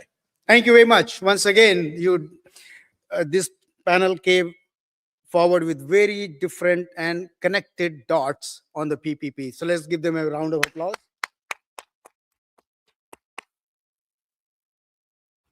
Can I have some more lights in the room because we are going to open to the audience for the questions as well. So those who have questions, get ready. You can raise yours, you can come to the microphones and I will invite. We are doing very well on time, by the way. Thank you very much once again to the panelists. So looking at the summarization, when I looked at what Bob said, each word was a wisdom, I would tell you about the PPP in that, which is shared responsibility, long-term collaboration, mutual dependence. The partnership will always come when there is a mutual dependence, defining borders and boundaries of relationships, Those are the real pillars of the PPP. Thank you very much, policy group, for doing that so candidly. And that's why I always keep saying that the policy is not necessarily a function of production. Then we had mapping agencies. They talk about investments, innovations, workflows, integration. So it's a lot operationalization of the PPP. How do you actually operationalize that? Whatever comes as a guideline from the policy group, how the national mapping agencies can actually operationalize that stuff. And once again, I would say the IT group came up very differently. They talked about sovereign infrastructure. And we go back to this. Sovereign infrastructure is not necessarily the responsibility or synonym with government. Sovereign is a national. All the citizens or companies or the institutions, they all have a collective responsibility towards national sovereign infrastructure. That came up very strongly, that the public-private partnership can bring that up. They talked about equity and sovereign, putting in equity in the sovereign infrastructure. They talked about, of course, foundational capabilities. So that's great. You're looking at the foundational capability of the infrastructure. It's not the foundational data. And then the engagement with the universities, engagement with the or other stakeholders. And in the end, they talked about we have to have a model of justification, which means scoping of the PPP. We have to have investment models, which is kind of who is making what investment. And we have to actually have ROI model, revenue model, that how do you actually take this forward. Fourth, Willie is been doing a lot of PPP himself. He's one person who is practicing this. So that comes as an experience talking about core national infrastructure. That geospatial should be seen as core national infrastructure like energy or other sectors. Then only you can go for PPP models, because it invites a lot of upfront, high cost, long-term tail for benefits. So it's a very long cycle, long projects, revenue-linked models, and long-term relationships. So this is the PPPs would never happen for 2 years. It will be 5 to 10 years minimum projects. That is how it is. So thank you once again. I want to give a real big round of applause to all of you. So is there any question from please go ahead to the microphone. Quick question. I don't need observations. I need just questions. Come to the microphone. I will pick up. Go ahead. There is a microphone. Here, number 2. Yeah. This is a phone? Oh my goodness.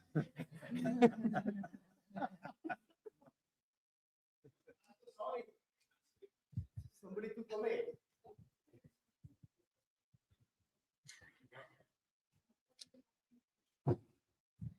Thanks.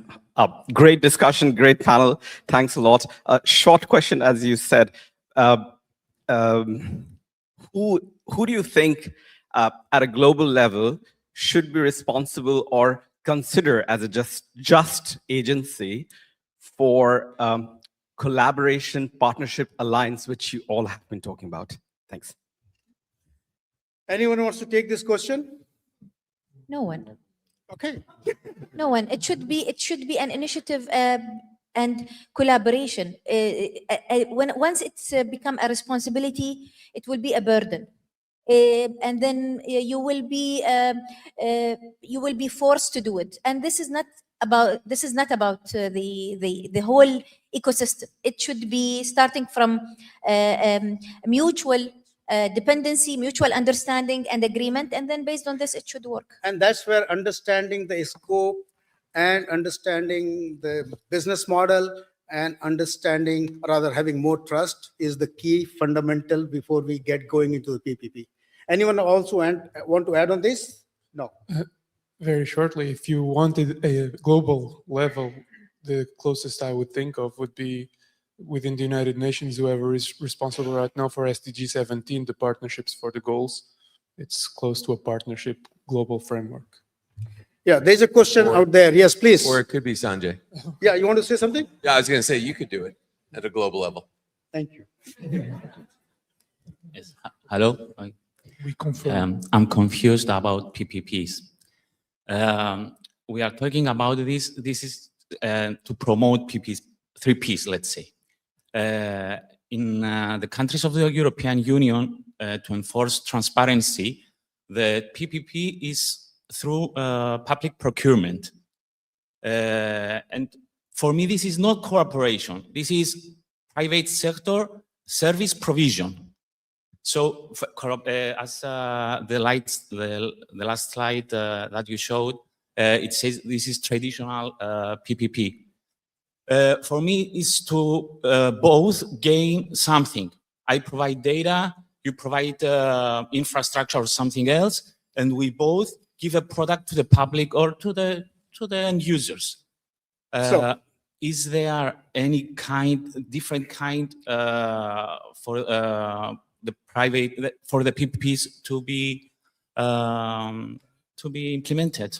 So, Willie, do you want to take up this question? Just bring more clarity on the PPP. It's not about service providing. Yeah, I think the work that we've been doing around sustainability and finance is proving that the traditional models don't work. And the innovation will come out of the desire and the need to transcend. And that's why I focused on the issue of geospatial becoming a core national infrastructure. Because then only it becomes seen as an asset that could have innovation around financing. Anyone from other groups want to take on this? Yes, Bob, please. I think we have also our open data policy. So it is also collaboration with open data. And I understand that the PPP construction is with the tendering is a difficult aspect. But I think there are a lot of other ways also with universities to work together. So there are more ways to work together than only on tendering or other procedures. Thank you. You have a question? Please come up. Thank you. 2 points were made that I think are interesting, and I want to understand how they connect. One of them is about data security being really fundamental to public trust in the agencies. I think the middle group made that point. And also international collaborations being something that's valuable in this space. So I want to understand, when you have different countries that have different standards around data security, how do you bridge that gap in an international partnership? Do you, perhaps the country with the stricter rules tries to elevate the other one? You got two questions. One is on standards collaboration, and you have another question on PPP, right? Yeah. So anyone wants to take, it's easier one, international collaboration and standards. Yeah, yes. Well, it's hard. And OGT is facilitating a lot of that already, and Building Smart International is doing that. A lot of institutions are actually facilitating that collaboration. You have a question, ma'am? Please come to the, or you have a microphone, great. No, but I would just say that it is indeed hard, and on specific on the security part, since we are doing two different standards, two different countries at the moment, open to more for more complexity if anyone's interested. But usually the standard, since it's a security standard, it's the higher one that we have to adhere to. On different issues, it would be the lower one, but security is the higher one. Just to say that, there are various policies around, and some of the real PPPs are already in place. And public procurement, which this gentleman raised, you can do PPP through public procurement process. We just did it in India, where the Indian Space Research Organization came up with the PPP tender. It was a public tender for setting up a sovereign national satellite constellation infrastructure. And that's very clear process of PPP. So they created that one. So it's not impossible. Ingrid. Yes, hi Sanjay, and thank you for this very interesting panel. I would like to continue on your example of the PPP, because I'm still looking for an example where it's not just a process of using private sector to somehow smoothen the cost of something by taking in the private sector, having them make revenue. And we know that example from many infrastructure PPP, or we call them PPP. Like you build a tunnel, you can charge the people who use it for 20 years, and that pays you the tunnel back. And as government, you don't have to put the money for the tunnel. It's a very classical example, what we call PPP. But to my opinion, it's just a way of not having to use your governmental budget for the investment. And so that's, to me, it's not PPP. It's not really having this risk. And when I listen to your example of the spatial infrastructure in India, I can understand that this would be a real PPP, but if we talk about security, the issue we had earlier and how it should be a national infrastructure, if I do this with a private partner, which is today a Belgian private partner, tomorrow the company can be sold to whoever has the most money, and it's not a Belgian partner anymore. And so my system fails. It's not a national sovereign infrastructure anymore. And so that's one of the things which are very complicated to manage in this real PPP. And I would like your advice on that. Thank you. Well, anyone wants to respond, but I have a lot of responses to these. There are many PPPs which are working on. Eric is sitting here, Alberta Data Partnership, which is successful last many years in Alberta, on where the industry is actually investing and giving royalty back to the national government, and it's not just taking the cost there.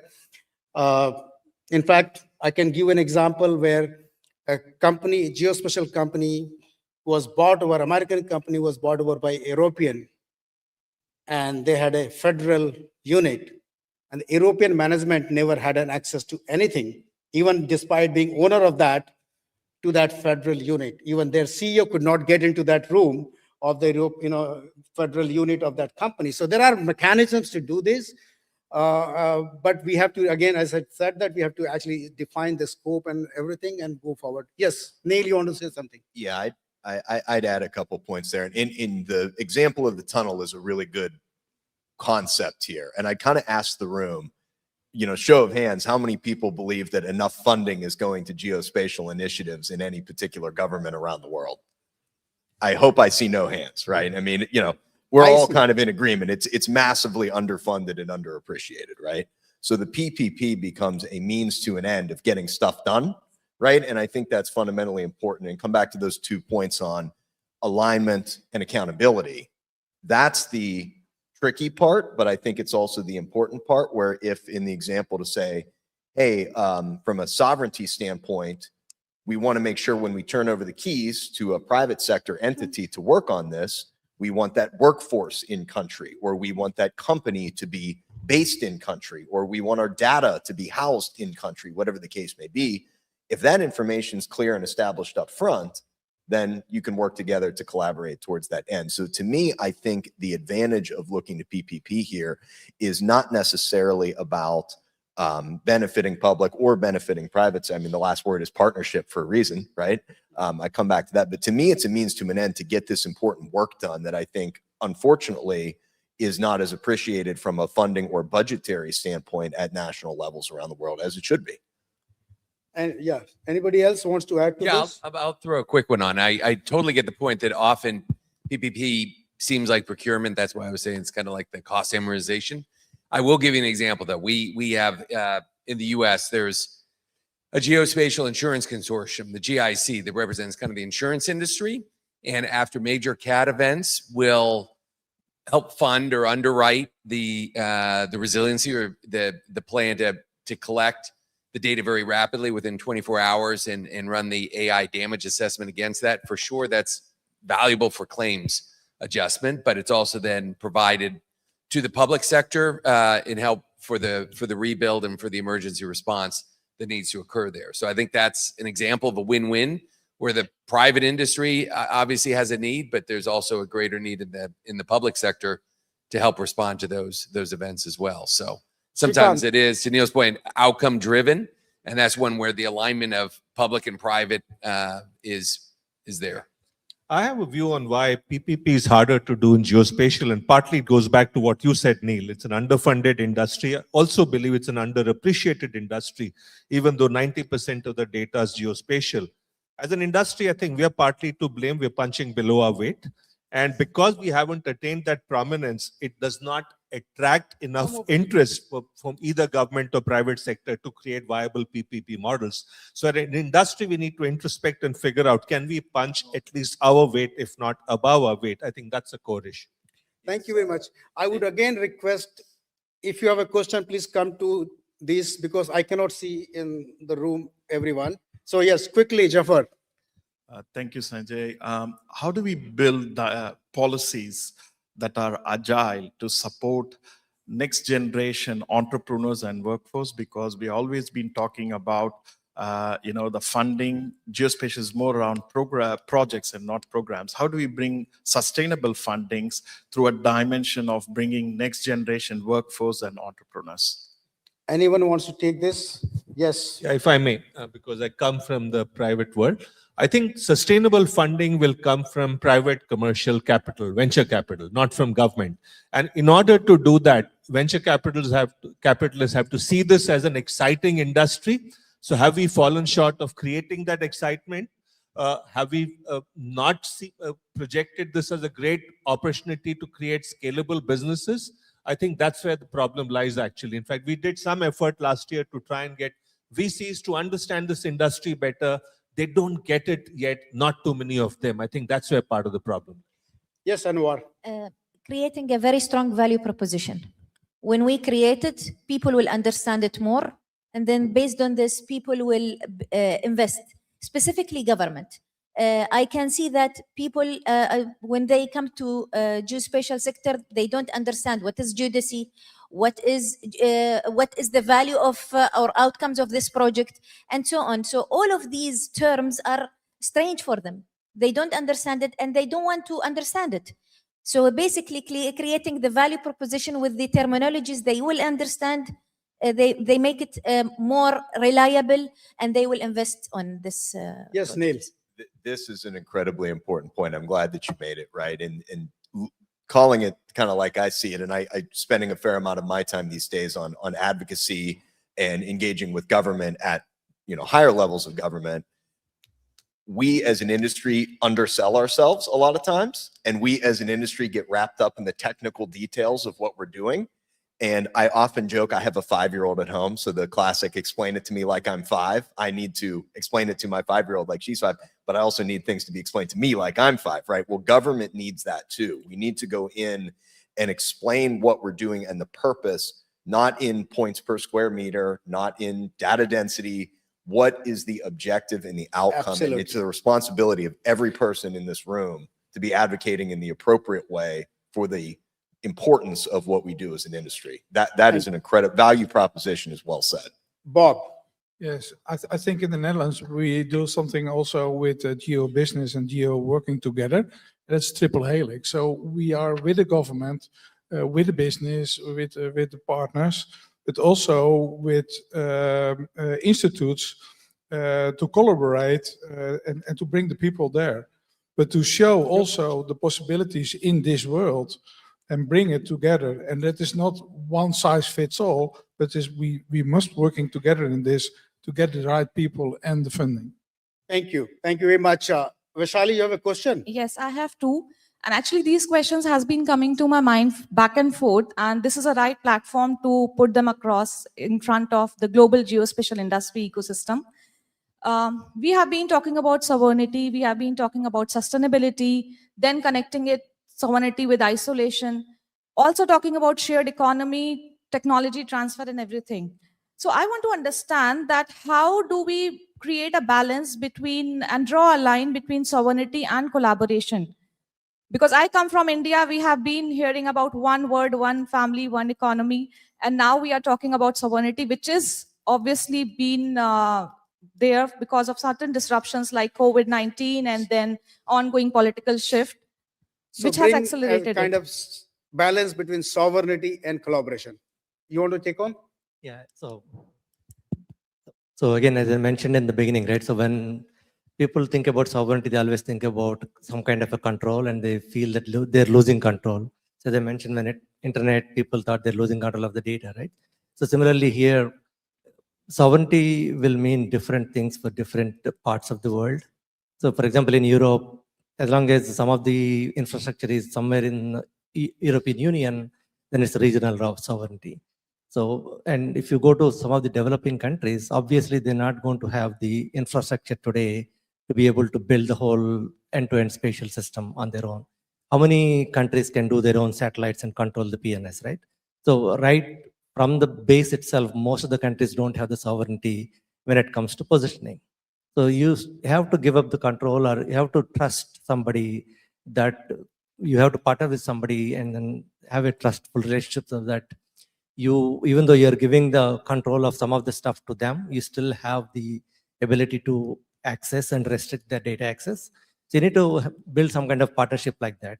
Because otherwise, if you just say sovereignty has to be in the country, it's not going to work for most of the countries. Thank you, Suva. I can see a long queue for the questions now, so we have to be very quick. Yes, you want to just to add this about the collaboration, I think one way is to start with like-minded partners who have similar goals, because then that makes the trust hurdle a bit easier to surmount. So for example, one example I can give is, so Singapore, Netherlands, and Indonesia. So we are three different nations with very different geography, but we came together to collaborate on a project about monitoring the sea levels rise and what it means for low-lying nations like ourselves. So because we have a common vulnerability or a threat in that sense, so that makes it easier to come up with, so we're doing some dynamic model that will be a very collaborative thing that comes together because we have a common challenge and trusted systems. Thank you. Next, please. I have one more question. No, I have to justify everyone.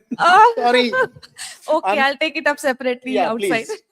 I have a long queue, and I will accept only the queue here now because it's already a long queue. Okay, I'll try to quick, please. I'll try to be quick. I'm Michael from Cloudflare. We built a few national Earth observation platform, let's call it this way, and we are behind technically operating the Copernicus data space ecosystem. So probably each and every user of your data knows at some point the Copernicus data. And how we do it basically is that, I mean, the process is that the national agency defines the need. It goes with the need to the regulators to, let's say, create the boundaries, and then based on that, I don't think, I mean, I don't want to dive in the public partnership model definition, but basically they create a kind of a procurement process to order a service from the market using whoever can provide the capacity within the legal framework. And I think this is the model when the need is created and defined, and the service is ordered from the market. And in this model, the market has the, let's say, has the motivation to invest and to build the service of the top quality that fulfills the need. And I think it's not about the sovereignty is not necessarily about being national and so on. It's about who is the ultimate, let's say, controller over the service. Thank you. Welcome to be our 13th panelist. Very good points, but very valuable points. I must admit that. Jeff. Eric, you mentioned academic partnerships, but I haven't heard much about that. I wanted to see if people could elaborate a little bit. I think academic research has been challenged to think really differently about our funding models lately, and so partnership is with industry and with governments really important. If you have examples. Yeah. So speaking from the private perspective, I think one of the things we can do that's very valuable is .edu programs where we provide access to our data for free for use in universities or other school and research projects. So that's the model we've taken. Is we're encouraging universities to sign up, and we give them free access to our data, and then encouraging the public sector to provide the grants or the dollar funding that help accelerate those programs. But speaking as geospatial, I think there's a collective benefit to all of us if we're providing that data that we have for free in the university system. So thank you. Anwar, quick remarks. We collaborate with universities on creating scientific research, and we have also an open data platform for universities through our Atlas It's online. And in addition to this, you can visit UAE Geospatial Pavilion. We have NSSTC. They represent United Arab Emirates University, where you can also see more collaboration on this. Thank you. Eric, you have a question? I have a quick question. My name is Eric Holmland. I run a PPP in Alberta. We've been around for the last 30 years. My question is not about PPPs. There's a lot of talk about the complexity, increasing complexity for NMAs, whether it's cybersecurity, AI, whatnot. Can you talk a little bit about the tension between this and probably increasing complexity, increased cost, and the need for and the demand for an expectation of open data versus data for a fee? Got it. Anyone from the data team or want to take on this complexity between open data and data for fee? I've got one. I was with you up until the data for fee. There is a lot of complexity. I think one of the challenges that we have on National Mapping Agency side is to continually examine what our role is in the ecosystem, especially when it changes so dramatically and so quickly. With all the complexity around AI, I think that's where we have to figure out what our role is. And I think it actually might be one where we're contracting a little bit and focusing inward on making sure we have reliable data, but put out in a way that's AI ready to enable those systems. So we're not competing, we're not expanding into that market to create AI applications. There's no way we compete with the companies that are creating analytics or foundational models. Sorry, I don't think I was clear. I mean, the increased cost to create, whether it's AI ready data or increased cybersecurity costs on the NMA side. And then if there's the cost there, there's an expectation for open data. How do you bridge that? There's a tension there between increased cost and open data. Yeah, for sure. That's a very good question. We struggle a lot with this expectation for open data since we're a commercial data provider and we have to compete with the great programs that are Landsat or Copernicus. And what I like to say usually is that there is no free data because someone paid for it already. It was the taxpayer in the cases of Landsat and Copernicus. What we need to find are the correct business models that allows us to get our cybersecurity standards in place while getting the data in the fashion that works for each specific country, each specific user set. Sometimes we need to arrive at a place where data will be free hours to the user, but we still need to find a way to pay for it. We can talk a bit after if you want on the business models that we're exploring for different markets on this. Thank you very much. There's a lot discussion which can take place during the coffee. I will take only 2 questions. So now Leslie and Mark. Thanks, Sanjay. So I want to be a bit provocative and say that I think our future is open to partnership abuse. And when we look at AI scraping all the data, documents, poetry, reports, and yet it's going to hit the geospatial data that is open and available by governments, there is no mechanism for funding the stewardship and data quality that feeds into these businesses that earn a lot of money. What do we do about it as a geospatial sector? Anyone wants to take this question? Any ideas you have, Marie? Your Australian fellow has asked this question. I think that is the thing we are very much trying to figure out. I think, and it goes to the previous question, like that the tension is real. Some of the AI testing that we've done automatically fails our fundamental cybersecurity rules for government. It just fails, so we can't use it. So we are slow adopters. So to Leslie's question, how are we responding to, if you like, the threat of AI on our entire industry, on the things that we have invested decades in creating is going to be stolen and used in a way that we have no control over.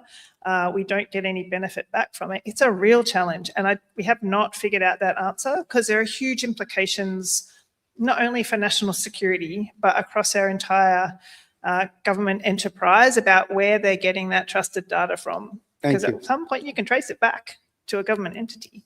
Is it still trusted? So it's no answer, sorry. We are very much grappling with it. Thank you. So before I go to Mark, which is the last question, I want to give a heads up to the panelists that they should be ready with their 30 seconds, and I'll start from that side. So Mark. Well, I just want to thank the panel for an excellent job at working from policy to ops to industry. I have a question for you. There's a train wreck brewing. We heard about it yesterday. It's fundamental to all of you, and that is the lack of geodesists in the system to maintain the geodetic baseline of the world. We have an opportunity, and I'd like to ask a question. Do you think there's time this week to actually have a conversation about how industry and government works together to help solve that problem in partnership? Because that is a real train wreck coming. So I'll leave you with that question. Anyone wants to comment on this? Shiva? Definitely. Yeah, there is definitely an opportunity. And again, from the industry side, a lot of us do understand the importance of this. And then we're open to talking to partners like government agencies and other customers to educate everybody about the need for this. Yes. I might also comment more from a parental point of view. I've got two 15-year-olds that are about to enter college. What's the value proposition for undertaking hundreds of thousands of dollars in student loans for what could be a career in government service for geodesy, where those are some of the jobs? I don't know how to make that value proposition to a 15-year-old who's entering college. What's enticing? What's the investment for them to enter an admittedly difficult career? That's the value is absolutely clear and critical, but how do we make that apparent to the next generation so that they're trained to fulfill this need? And that might be a role for academia in addition to commercial industry and government. Thank you very much. So we start the 30 seconds sharp conclusions. Willie. Thank you. So I think the juxtaposition of this whole thing is that PPP is not about procurement. It's really about the partnership and how we deal with it and collaboration. I think it's more about impact, it's about innovation, it's about financing, and more generally around the outcomes around that. And largely the problem statement is that the public sector or the government does not have financial capacity to deliver all of its programs. Thank you, Willie. Avinash?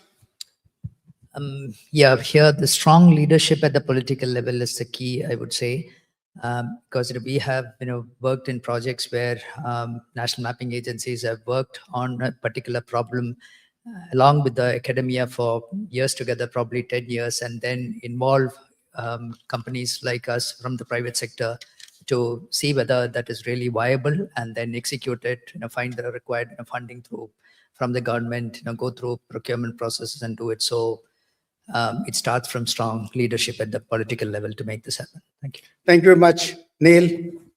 I'd maybe wrap us by talking about long-term commitment and long-term view.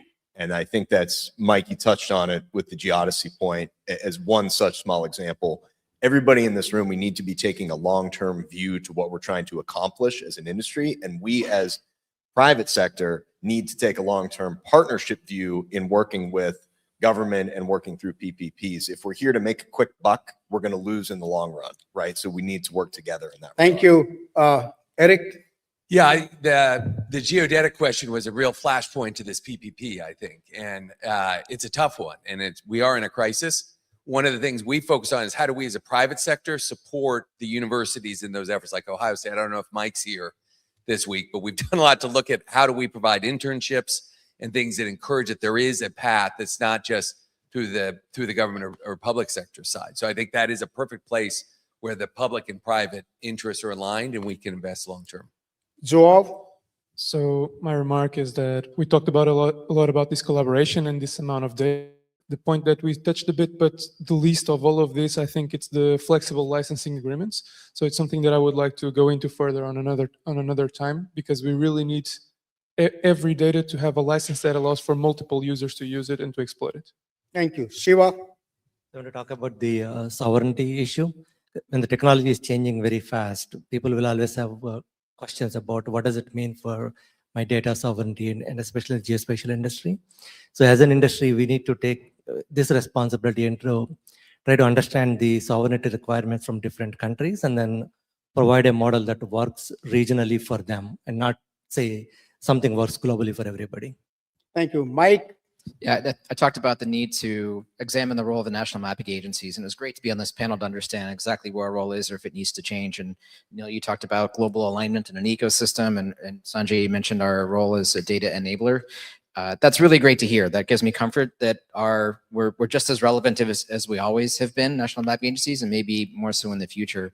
And lastly, I think Neil, I'd reiterate your comments about the need for voices to be able to communicate about what we're doing and its importance and make that continue. None of our governments in our growth mode, but we really need to understand that what our value is. Thank you, Mike. Murray? Yeah, I think our position on the stage says something. As national mapping agencies looking to the future and what we need to be, I think we can hold a leadership and translator role between the data and the frustration between what we know geospatial can do and the people driving the outcomes. So how do we step forward in that leadership role and be that translator between the pixel and the policy? Ms. Anwar? National mapping should not be any more data provider, but also an ecosystem enabler. And definitely, government must design the ecosystem environment that let the industry to thrive. Thank you. Bob? Geospatial matters. The message is resonating far beyond our circles. When governments, business, and knowledge institutions work together, we can turn these possibilities into real progress.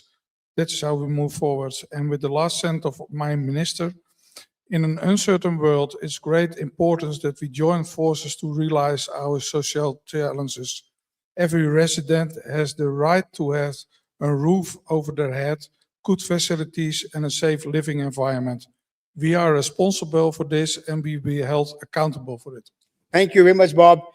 Ms. Vincent? Okay, so we spoke a lot about challenges in this panel discussion, and I just want to close by coming back to an idea that lies at the heart of really how Singapore sees land and geospatial, which is the idea of limited land, unlimited space. So for us, this is not just a slogan, it's really a operating discipline, and in terms of how we realize potential of land, and really geospatial is at the heart of it. So I just want to end on that note to emphasize the power and potential of geospatial that lies ahead of us if we can collaborate to unlock the possibilities. Thank you. Shrikant, you had the first word and you have the last word. I'm taking away so much from my fellow panelists and the audience. Just 3 examples. Willie, does geospatial industry need a unique PPP model?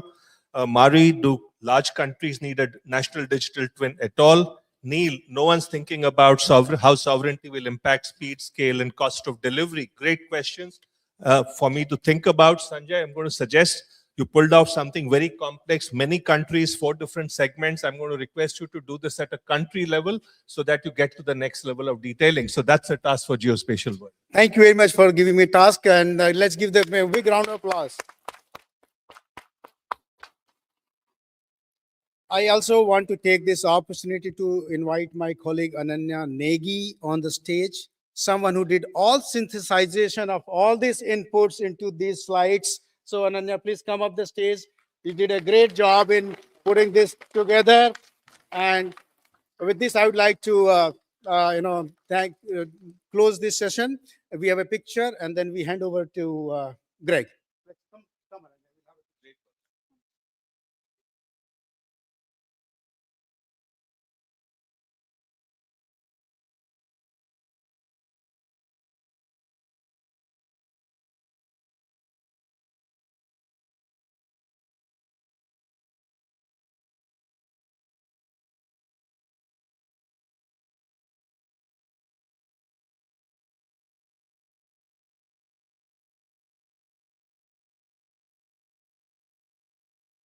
Geosat is more than a European EO operator. With full control of our own constellation, we ensure 24/7 near real-time data access. With a global network of ground stations, we ensure reliable and precise data. We bridge the gap between the EO industry and end users, leveraging Earth observation to support economic, scientific, and social activities. We empower decision-making across defense, security, infrastructure, sustainability, and emergency response. Geosat, your eyes on sight.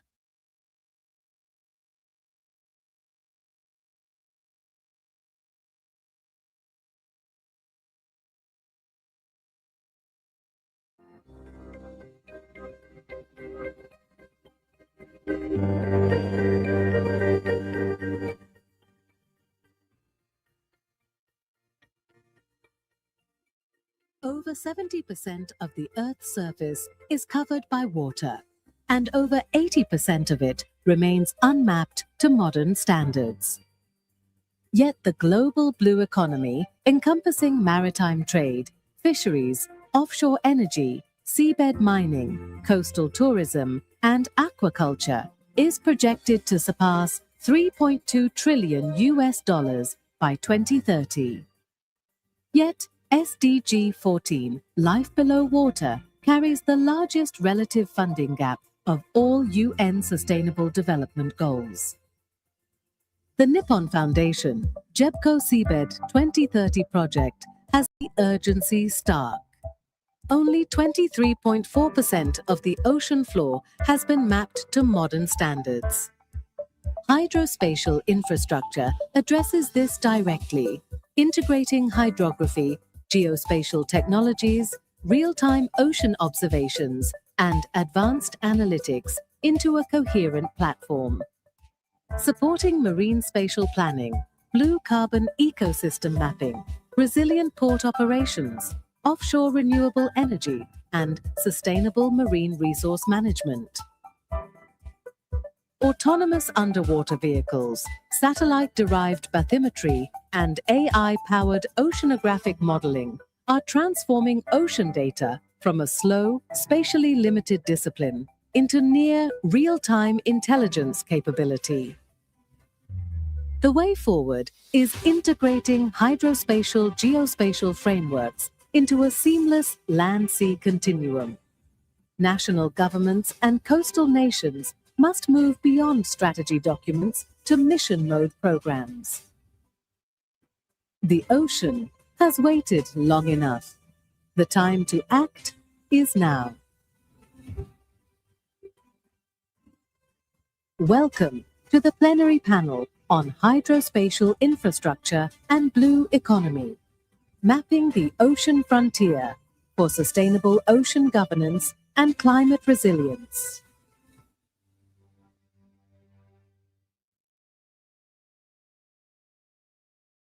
Moderating today's session, Greg Scott, Executive Director of SDG Data Alliance at Public Foundation, Australia.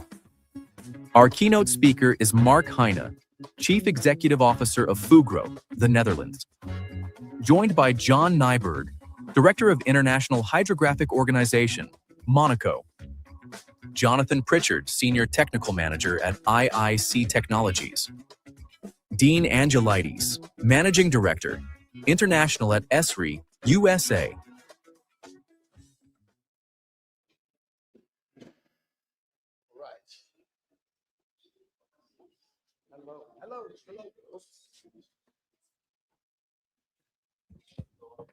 Can we? Oh, that's better.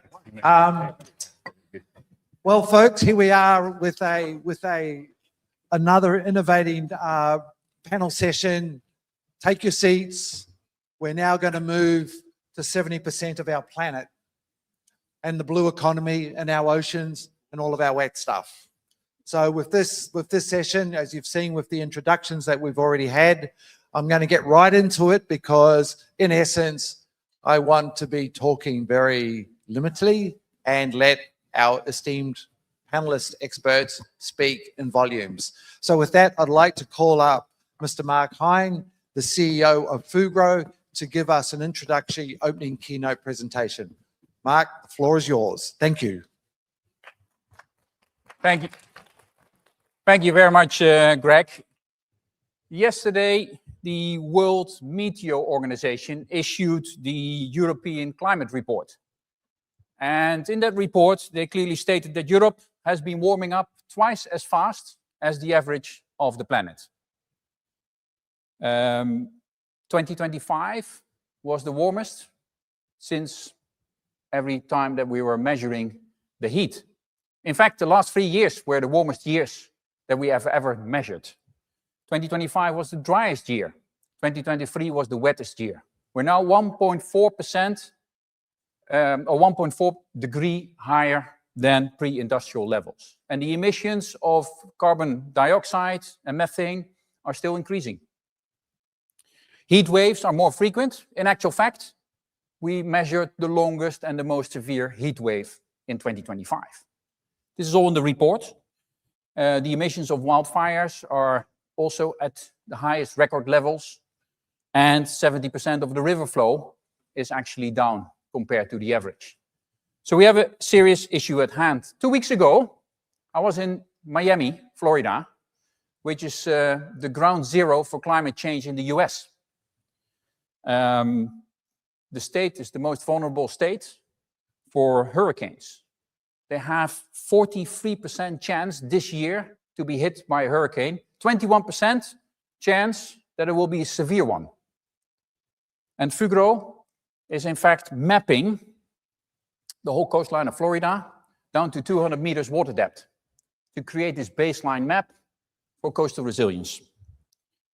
We have probably 1,000 islands that are to be disappearing in 2100. And there are a number of them in the next 30 years that will see 6 inches of sea level rise. That is, for instance, Tuvalu, but also Kiribati and Fiji, just a few examples. So we have a serious issue at hand. We have to measure a lot more. Our oceans are 70% of our planet, as Greg said, and they're a main driver of our climate. And yeah, the first few meters of the ocean absorb the excess heat for 90%, the same, by the way, as the whole atmosphere. Absorb the excess heat that is created by the trapped greenhouse gases in the world. And yet, we know so little about the oceans. Scientists think that 80 to 90% of all the organisms in the world live in the oceans. And 90% of that is unknown to us. 90% of the 80 to 90% of all the organisms on this planet are unknown to us. Do we realize what we're saying? We're investing billions to investigate the moon. And what are we investing to actually understand our oceans? They're not healthy anymore. We only mapped 28% of the oceans. We know very little about our oceans. And they generate 50% of the oxygen that we breathe. So in the meantime, blue economy is growing. Energy comes very often from the oceans, with our traditional energy, oil and gas, or maybe the new energy, renewables, offshore wind, cables. We're installing more and more fiber optic cables, ports and harbors, and probably everything you see in this room has been transported via the ocean to this room. So growth without insight creates risk. And this is a big problem. Governments have unanswered questions, and yet they have to issue licenses for new developments. They have no data. So geospatial and hydrospatial data is becoming essential to take the right decisions on this planet. So how do we close this gap of data? Because there's a big gap. We don't know a lot about our oceans, about our coastlines, and all these kind of things. So technology helps. And I saw somebody or heard somebody talking about AI, and it's obviously very booming and hot and so on. I even saw and hear people speaking about AI can solve the data problem for us. Well, I have to take you away from this dream. You cannot create high-resolution data from low-resolution acquisition. Yeah, you can create a higher density data set, but it's all nonsense between the points that you measured. Yeah, so we have to realize this, and there are people on stage saying that we can actually solve this with AI. Yes, you can solve a lot with AI, and Fugro knows this very well. We're drilling geotechnical boreholes every day around the world. And if we do that 10 meters away from the first one, it's very, very different. And in between, in those 10 meters, it can be even more different. So we have to be very careful. So we need a lot of data sets. We need to start maybe with satellite data. Fugro started a partnership last year with EOMAP, German company, doing satellite-derived data, which is really interesting. And it brings data to a certain resolution. But then you need to go to the next level. If you want to build along coastlines, if you want to develop ports or protect your coastlines, you need higher accuracy data. You need to start with LiDAR data, or maybe collect data with multi-beams from a vessel. So it's very important that we actually have the right accuracy and the right resolution there to take the right decisions, and not filling it in with maybe AI solutions to actually think we can do it with high coarse, low resolution data.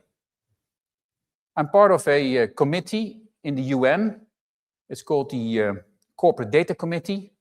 It's part of the Ocean Decade Initiative. It's a decade, 10 years focusing on the oceans. Why? Because the UN concluded that there's no money invested and no attention to the SDG, Sustainable Development Goal number 14, life below water. And yet I said to you, 90% is unknown about our oceans. And we're trying to collect data from these companies that are part of this committee and try to solve basically the systems and the legal frameworks, how you can share data. Because sharing data is probably the solution to help the scientific community to get more information. We have a challenge. We need to get to more decarbonization, but not by investing more money in a foolish way. We in Fugro have seen that as well. We are changing actually the way we do propulsion on vessels. We probably have developed the first green methanol-driven vessel in the world. But now it's also a tougher time for Fugro.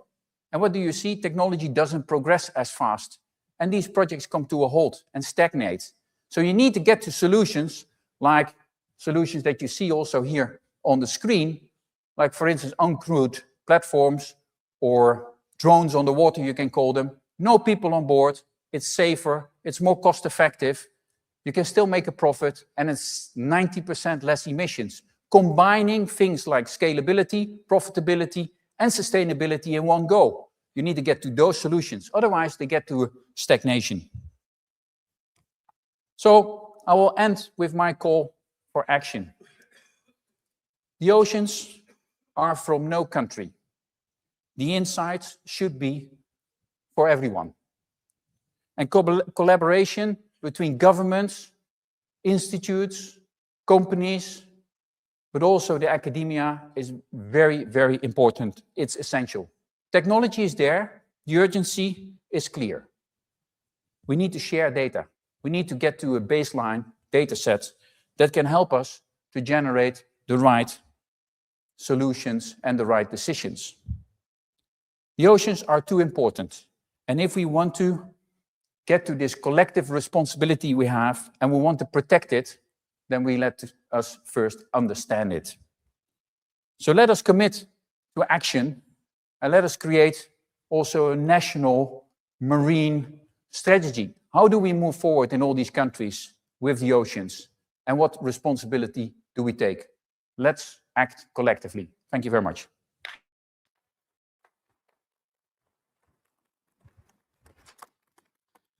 Thank you. Thank you, Mark, for those introductory remarks, which I think were not only provocative, but they were also very, very impactful. So thank you.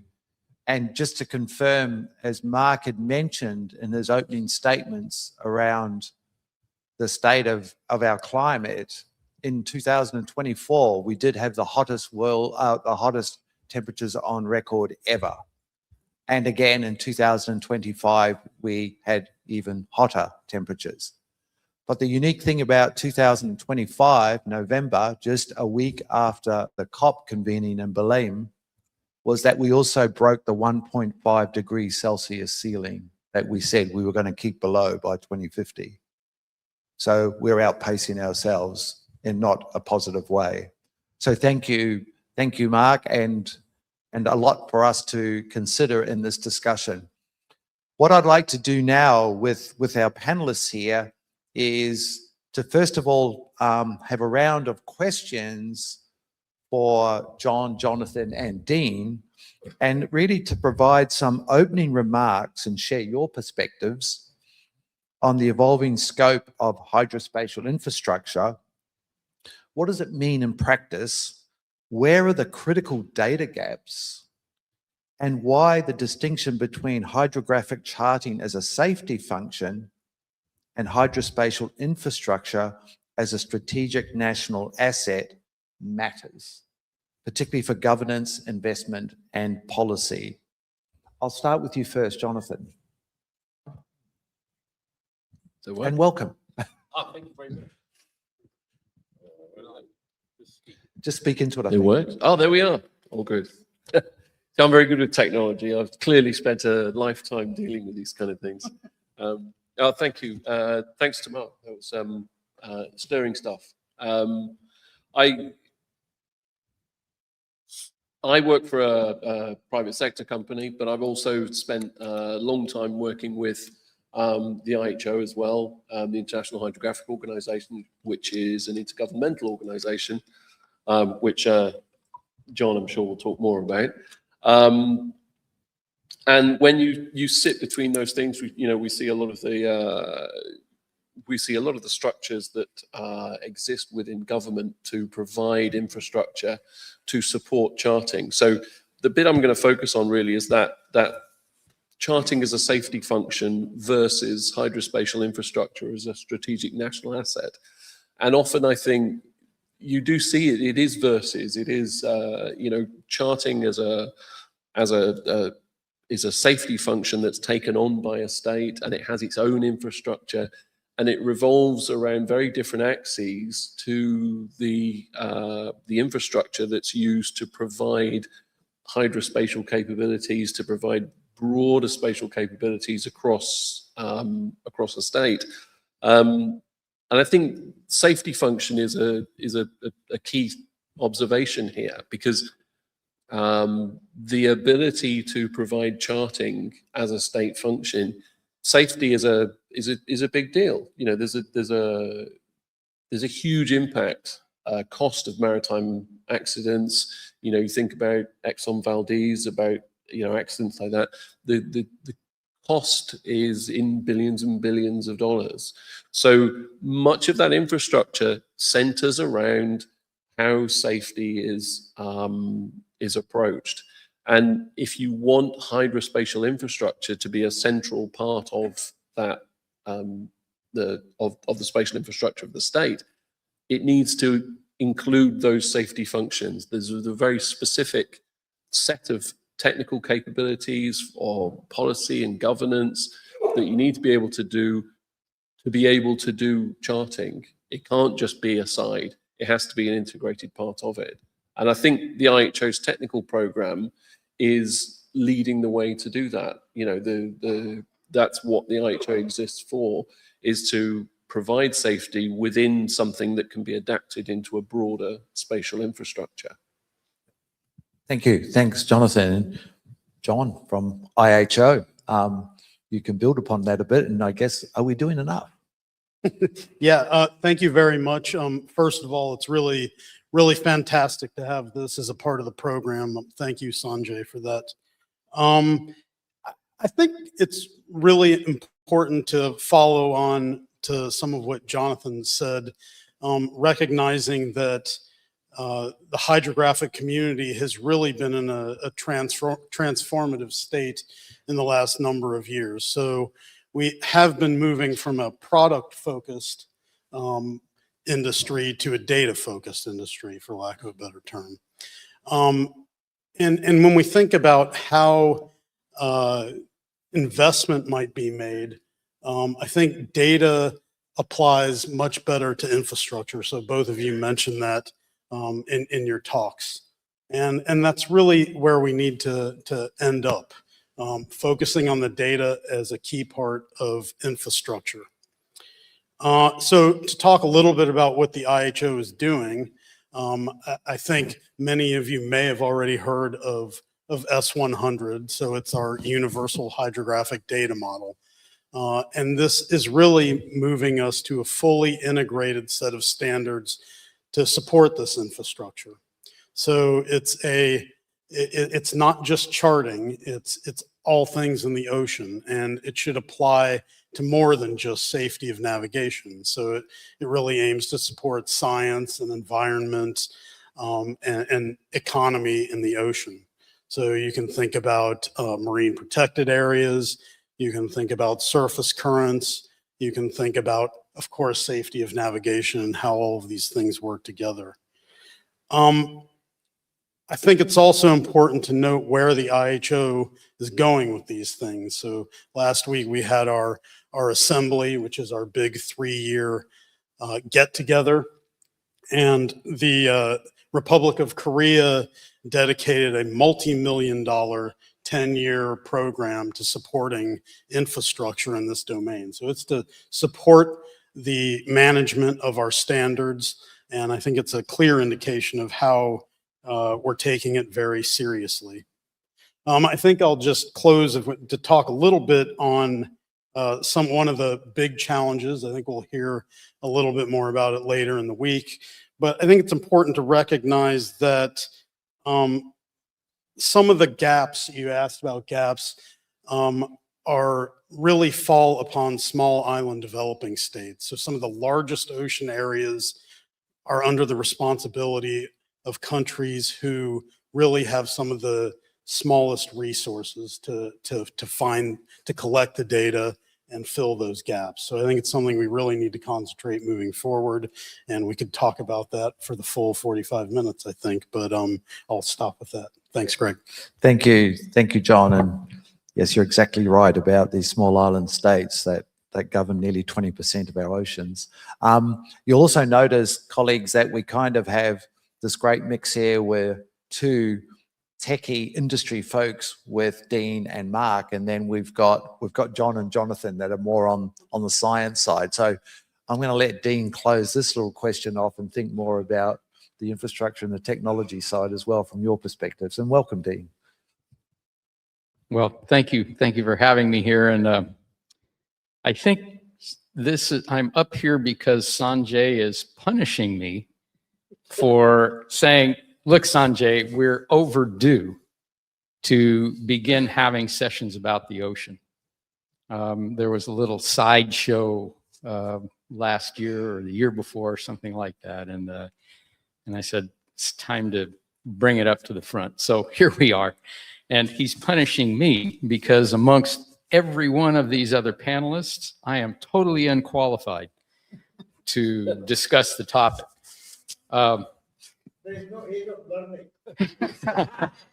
Yeah, so that was the other punishment, is that I had to study up. And so, my colleague Rafael Ponce, who is a mariner and a hydrographer and was in Monaco last week, he tried to tech me up, and my other colleague in Redlands, Guy Knoll, who was a captain of a NOAA research ship before he joined Esri, and Don Wright, who is, has been to the deepest point of the ocean. All of them really helped me to begin to understand, what is really behind this topic. And I think Mark and John and Jonathan have already really clearly articulated the purpose. And so for me, I have to go from things that I know to begin to understand things that I don't know. And so my education's in forestry, has nothing to do with any of this. And my first encounter with oceans was I wanted to learn how to scuba dive. And so, I live in California and we have an amazing coast. And I took diving lessons, and then we, from the interior of California, and then we took our certification dive out on the coast, and we went to Monterey. It was cold, and but it was absolutely fascinating. And so here's these kelp beds and so on and so forth. But anyway, long story short, I got my first lesson in oceans because, from the surface, it looks one way. But when you're inside the ocean, it's a very different thing. There's dynamic currents, and there's things living inside, and there's, the movement. And it is just an incredibly dynamic environment.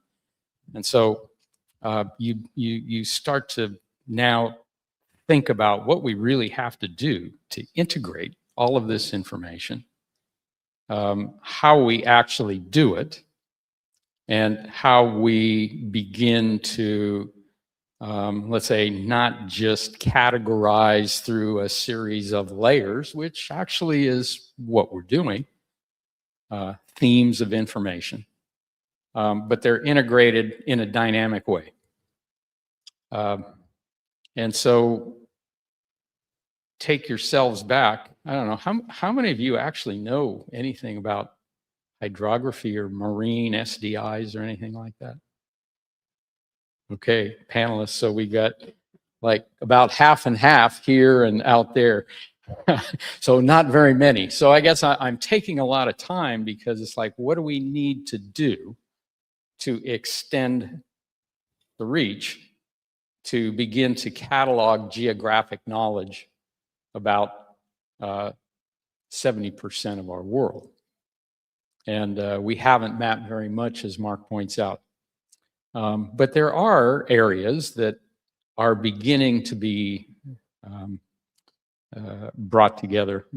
Some of my first encounters have been with offshore leases long ago in California. The California State Lands Commission, it had nothing to do with lands, and they said, we need to map our offshore leases. Huh, how are we going to do that? Anyway, so a new set of challenges for something that is initially built and conceived for terrestrial resources. And so anyway, you get the idea. What we have done over the last few years is really begin to adapt and extend the capabilities of our platform to incorporate the special needs that we have for mapping ocean floors and mapping ocean resources and mapping chemical and temperature and physical characteristics of the water column and the things that are within it. And then storing those as layers, if you will, although there's a variety of different data formats that can be stored within the platform, but then how do you simply render those and use them within this full context of all this information? So it's quite challenging from a technology standpoint, but we need to start. I guess that's, so here we are, we're starting. Sorry for the long, sort of personal expression of what we're trying to do here. I'll stop there. No, thank you, Dean. And it is a journey too, isn't it? That's for sure. Yeah. I want to just go to another theme on this now, and Mark, if I can come back to you, and then also John as well. And it comes back to some of your comments even about, how much data do we really have and what are those gaps, the availability or absence of data, and how that's constraining this blue economy growth that we talk about. How do you see that being solved in some of the near term? So coming back to what you're saying, Dean, and how do we move forward in a much quicker pace with the resources and technologies that we have today? And from one hand, from you, Mark, with Fugro and the technology side, but then John, you've got kind of this global mandate process as well. Just some of your thoughts on that. How do we start making the steps forward? Yeah, thank you, Greg. And I think it may be good to start with, I'm also not a hydrographer, I'm a geodesist. I think there are a little bit short of geodesists in the world, so you still have a rare one here. Anyway, I think the oceans are not top of the list.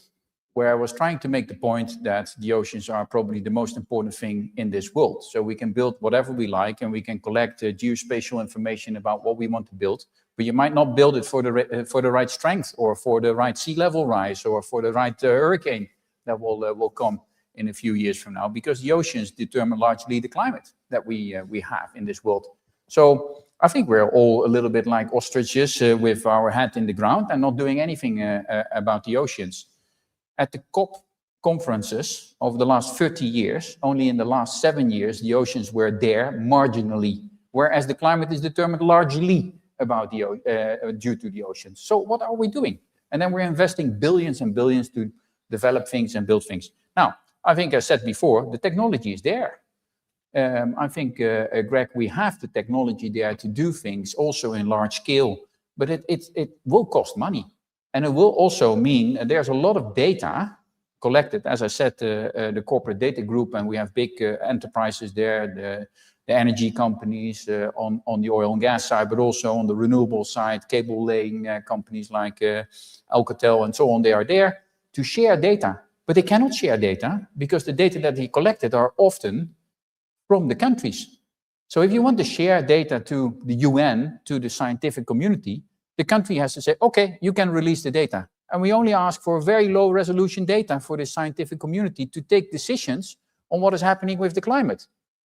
And it looks like we're talking into the dark, Greg, because nobody's waking up. We're just investing billions and billions in the moon, which is fine, because Fugro is also there, and we're trying to do geotechnical drilling on the moon, which is I really like, but this is a different topic. I think we should first sort out how can we live in a safe way on our planet, and sort a few things out there. But the technology is there. I think it's about investment. It's about everybody taking the responsibility. If you maybe transport something over the ocean, you pay a fee, you pay a tax. If you build something in the ocean, you pay a tax. So we can have a pot of money that we can invest in the oceans and make sure that we can still live there in the generations to follow. Yeah, thank you. And I'm in your court, by the way. I'm with you on that. And I think we're having these challenges, even with development, full stop. Full stop. We're not there on this. And these relationships between the ocean and climate and people we're just not there on it. Thank you. I'll stop now. Over to you, John. Yeah, thanks, Greg. I really appreciate it. So I'm responsible for standards at the IHO, and I'm pretty happy to say that this isn't a standards problem. It's a supporting data problem. So the standards are there and they're ready to use. And I think the supporting data for most of the world, we're thinking of currents, tides, water levels, environmental information, it's not there. So to me, the answer again is that it's an infrastructure problem, and we need to treat the data collection as an economic activity. And if we tell countries and convince them how important investing in data collection as a national asset can solve their problems, I think we'll get there in the end. So, you know, if you just take offshore renewables, you have to have current and tide data to determine whether it's a good place to put wind turbines. Fisheries need oceanographic data to conduct stock assessments and certification for market access. Marine spatial planning, you need all of this information. If you don't know what's there, you can't figure out how to manage an area. And of course, back to what Jonathan and I have spent careers working on, port resilience, you absolutely need water levels, current data, and everything just to manage safety in an area. So I think that if we treat it as an economic activity and that it is a national investment with a return on investment for countries that do so, we'll end up achieving our goals in the end. So thank you. Thanks, John. So on one hand, Mark's saying that, you know, there is capability there, there is technology, and it is there. And all of the framework around standards and methods and processes are there as well. And so the question then is, how do you, I guess, institutionalize that? How do you make that happen? How do we turn the technology capability and use all the implementation capabilities that sit within IHO and all those frameworks? How do we institutionalize that? And so, Jonathan and Dean, I'm just going to ask you just your thoughts on what some of those, or perspectives on what some of those kind of ideas would be to turn this into data that's usable and appropriate. I know we're not going blue ocean, we're going blue sky here. Well, you know, I mean, I'm kind of I'm being contrast to John. I sort of I go around the world claiming that you can solve all the world's problems with international standards and it's all okay because the IHO's got it all covered. But it's a very IHO-centric perspective to think, you know, if you put the standards program that's in place, it now covers multiple marine phenomena within the same framework. The availability is there, and if we just lay these things out and put them on the table, then countries will just pick them up and go, oh, okay, that's great, we can do that, that's fine, we've done it now, because the technology is there and the standards are there. But of course, it's more subtle than that. If you want adoption, across the board and across multiple states, regions, and countries, it is difficult. But I think there are key enablers you can do. Free and open standards, you know, actual free standards that any country can use without paying a subscription, a publication charge. And the IHO has always advocated that as a way to bring people, as a way to bring states on board with the use of standards. The use of free and open software that countries can just use to make not just surface current models, not just bathymetric surfaces, but official navigational charts as well. That doesn't exist today. But I think that's where we have to go, is to reduce the barriers to entry, because the technological innovation that we're seeing now, the pace is obviously increasing. The price of constructing software solutions is going down. AI facilitates some of that. It gives us a bunch of tools that we can use to do useful things and hopefully speed up adoption and to bring those barriers down. Consensus between nations as to the use of data, the agreements for use and reuse. It's a very IHO perspective. It is an international organization. Now, actually, before I came, I looked it up. There are more international maritime boundaries than there are land boundaries in the world. There are more of them, and that is, the IHO exists primarily for navigational charting, and navigational charting has always been globally harmonized because navigator in Singapore needs to see the same chart as the navigator in the Netherlands, and that's why the IHO places such a strong emphasis on international standardization, and that's why the IHO's technical program emphasizes international cooperation. And that is unique to the oceans. You don't find that on the land side. You don't find the international harmonization at to such a high degree on the land side. So it's a great facilitator. What we're saying is that the standards, free and open standards, free and open software is a great enabler to consensus between nations and to think about the planet globally rather than as a set of international infrastructures and hope that they work together. But yeah, so the ocean's got something going for it as an equalizer. Yeah, thank you, Dean.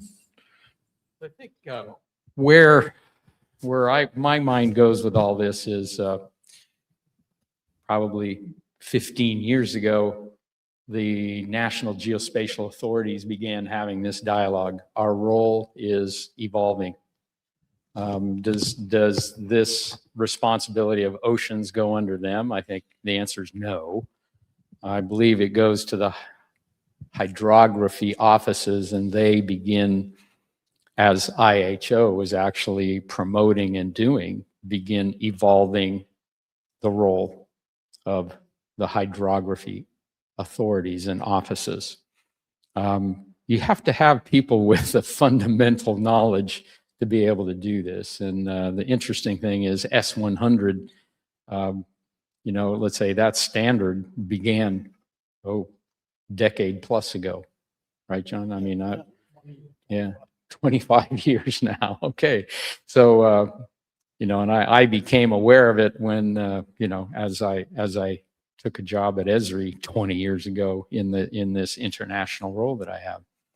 And so a lot of thought by a lot of smart people is there. And so now it's like, well, when do we begin to pour data into this? And it always comes down to a specific need. So you have coastal zone management, these spatial plans that are being done in countries. You have like Singapore, for instance, and their maritime authority that's really building a marine SDI. You have actually in UAE, their environment agency has been doing a lot of this work. You have UK, actually it's not UK Hydro, it's actually some of the early marine SDI work was actually being done by the Crown Estates.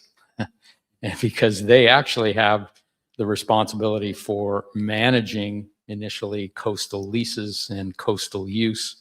And well, if we're going to have alternative energy, where do we put it? And where are the marine sanctuaries and so on and so forth?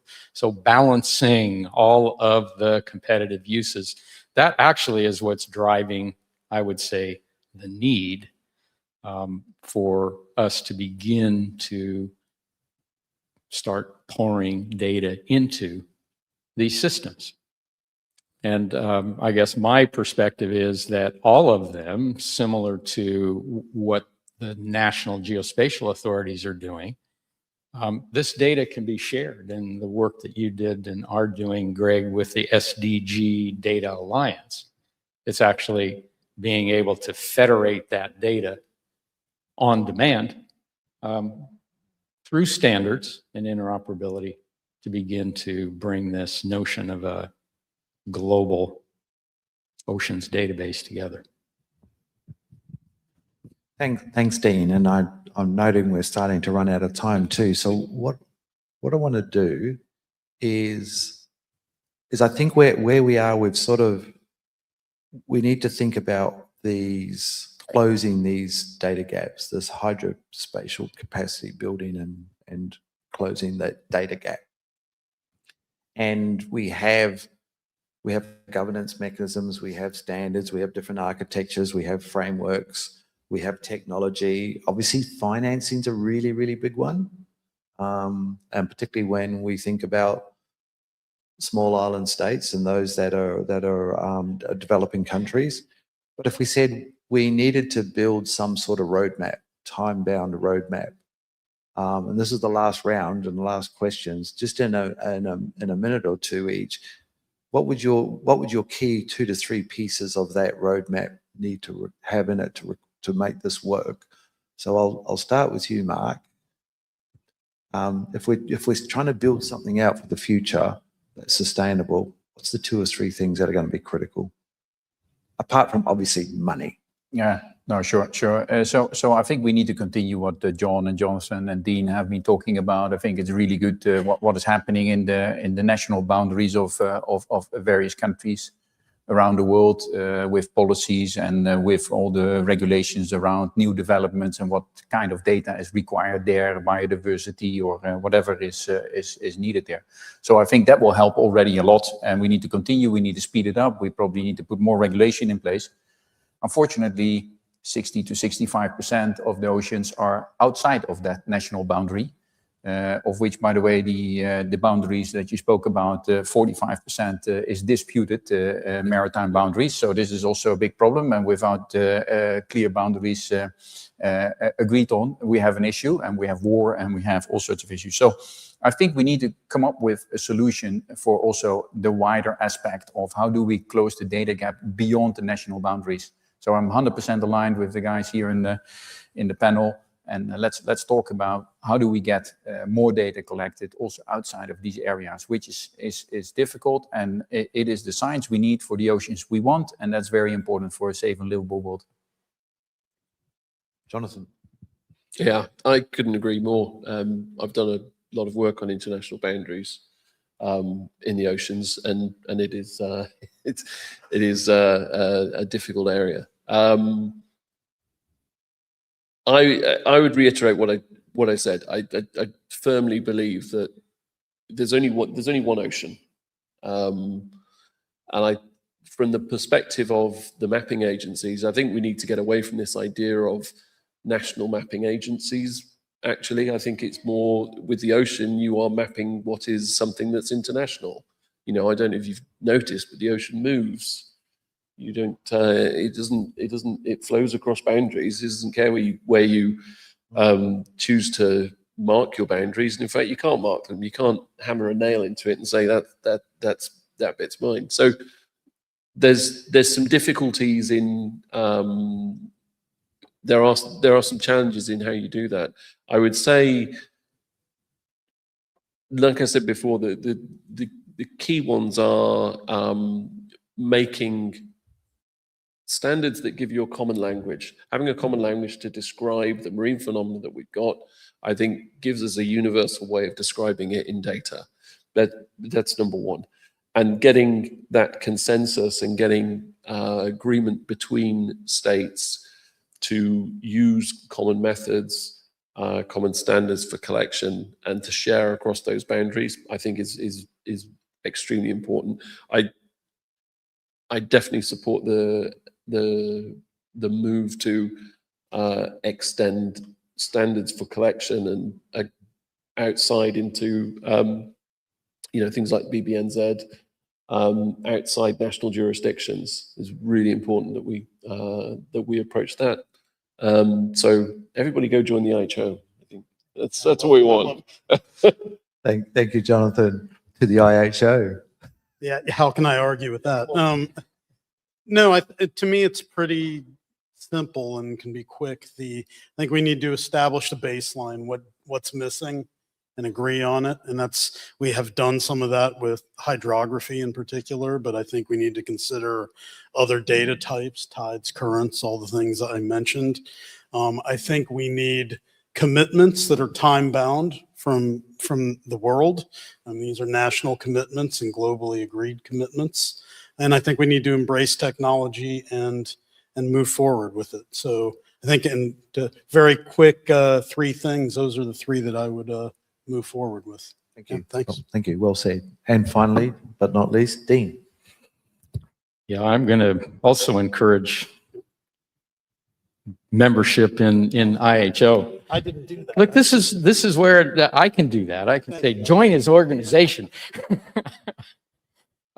Well, this is where it's going to come from, because some of the, let's say the highest knowledge and the highest understanding of the purpose and the outcome, I think, exists within that organization. So somebody has to step up and provide a little bit of leadership. And I'm just saying, I believe it's IHO can begin to create the forum. I think Esri and others are contributing actually to that, just from a technology and participating in the standards and enabling technology for bringing this information together. And we have a long way to go, but we're committed to continuing to participate. I'll just leave it there. Yeah, thank you, Dean. Ladies and gentlemen, can you please join me in thanking Mark, Jonathan, John, and Dean for our oceans conversation. Thank you.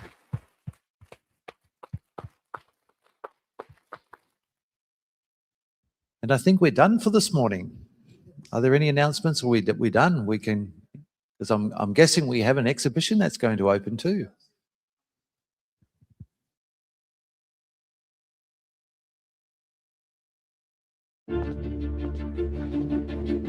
We know we're interconnected.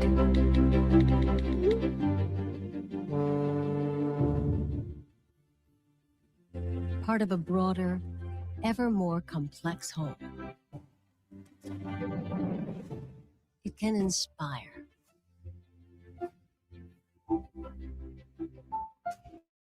It can overwhelm. It depends on how you see it. In confusion, you find connections. In complexity, understanding. You spot the pattern. See the big picture. What you do keeps it working.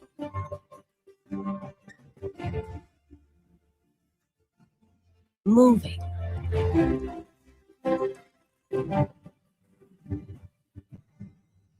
On time.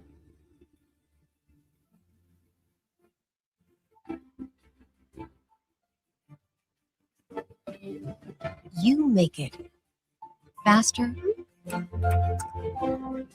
smarter, better. You can answer. Is it safe?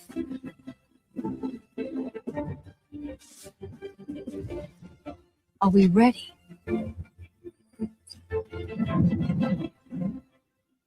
How do we help?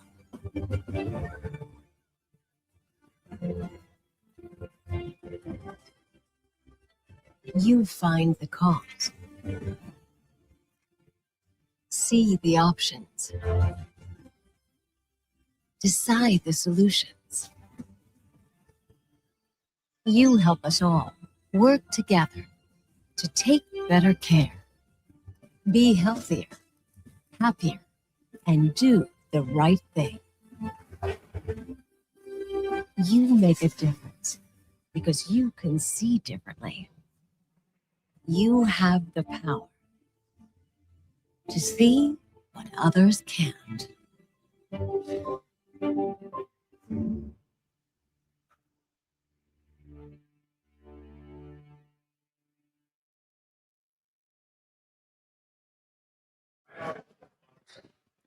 All right, everybody, we're going to break for lunch. Today we're having lunch in the exhibit hall, so that's straight upstairs. We have some cool food trucks up there. Also, please visit all our exhibitors. We can continue the conversations as we've been having this morning. Thank you again to all our guests, our panelists, and our moderators. We've had some very powerful conversations this morning, so thank you. See you at 2 p.m.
Decades of investment in space and geospatial infrastructure are converging with unprecedented technological acceleration and geopolitical recalibration, reshaping how nations secure sovereignty, drive economies, and serve societies.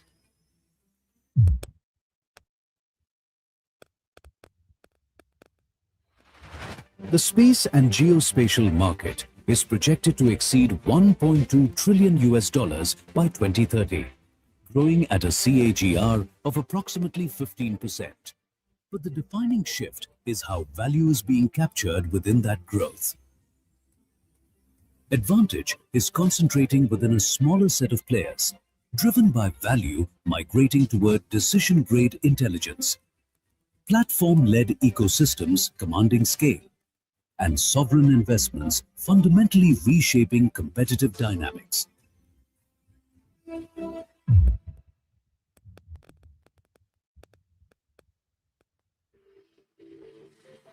What distinguishes this era is convergence. Artificial intelligence, cloud computing, robotics, and autonomous systems are no longer adjacent to geospatial. They are inseparable from it. Spatial intelligence now underpins the very architecture of the autonomous age, embedding precision, context, and real-time awareness into every layer of digital infrastructure.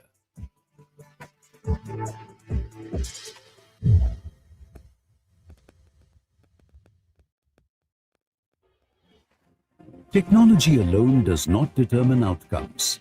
The efficacy of governance does. Nations forging adaptive policy frameworks and strategic public-private partnerships are converting geospatial capability into durable national advantage. But governance itself is being redefined as AI-driven geospatial systems introduce new dimensions of risk and trust. The frontier is expanding toward emerging legal architectures, market-driven accountability, and operational safeguards.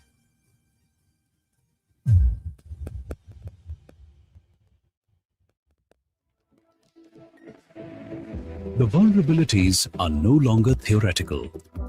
GPS spoofing, satellite jamming, denial of commercial imagery in conflict zones. These realities have galvanized a global rethink. Governments worldwide are forecast to invest approximately $385 billion through 2034 in sovereign space and geospatial infrastructure, alongside sovereign AI and cloud commitments projected at $1.3 to $1.5 trillion by 2030. Tactical geospatial readiness is now a non-negotiable pillar of national security doctrine.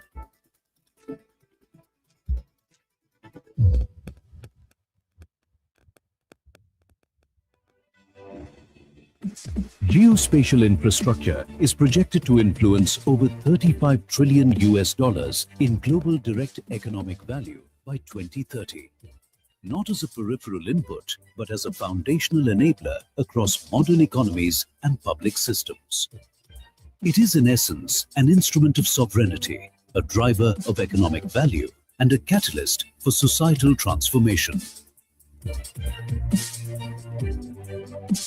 Welcome to Geospatial World Forum 2026. A global confluence of the world's foremost space and geospatial leaders, policymakers, and innovators, convened to deliberate on the strategic imperatives shaping our collective future. In partnership with our strategic sponsors, platinum sponsors, country partners, strategic partners, corporate sponsors, geospatial agency partners, associate sponsors, and co-sponsors.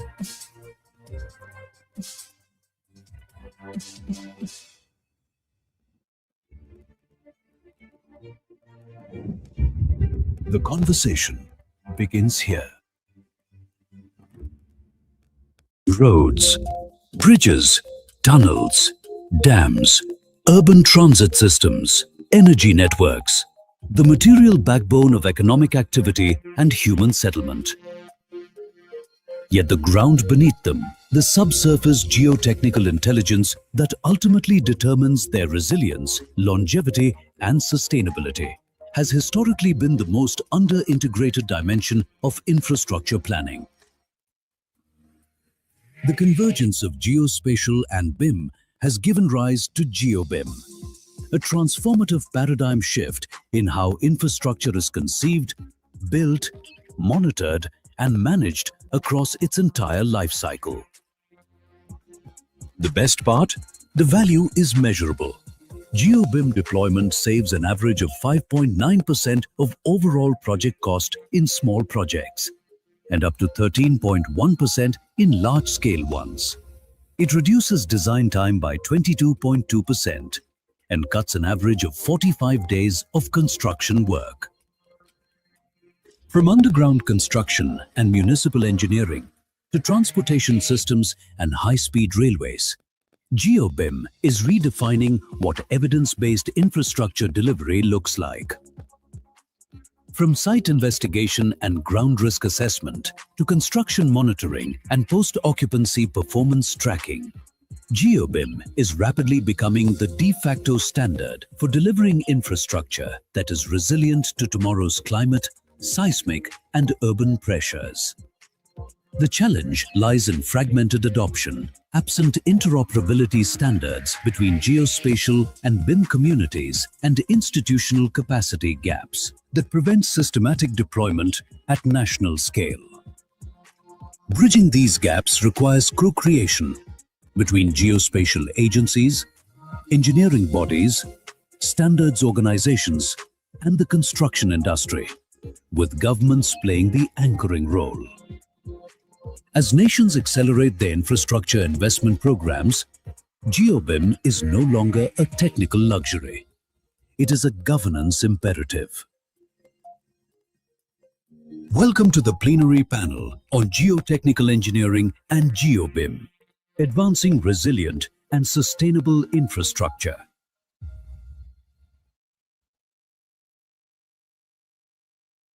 Moderating this session, Titas Roy, Industry Manager of Infrastructure at Geospatial World.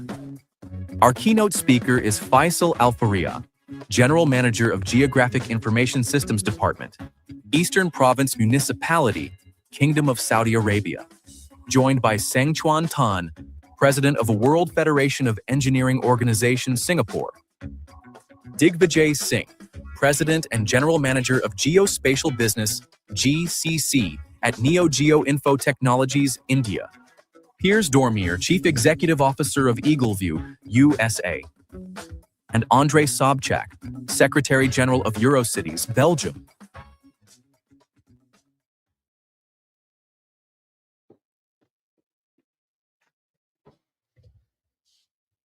Hello, everyone. A very good afternoon, and I hope you had a nice lunch.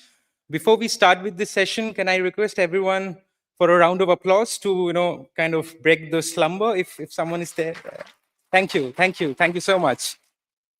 So, we had a nice video explaining about what we will be discussing, but just to set the context, right from the construction site investigations and ground risk assessment to construction monitoring and post-occupancy performance tracking, GeoBIM is rapidly becoming the de facto standard for delivering infrastructure that is not only designed for today's demand, but it's resilient to tomorrow's climate.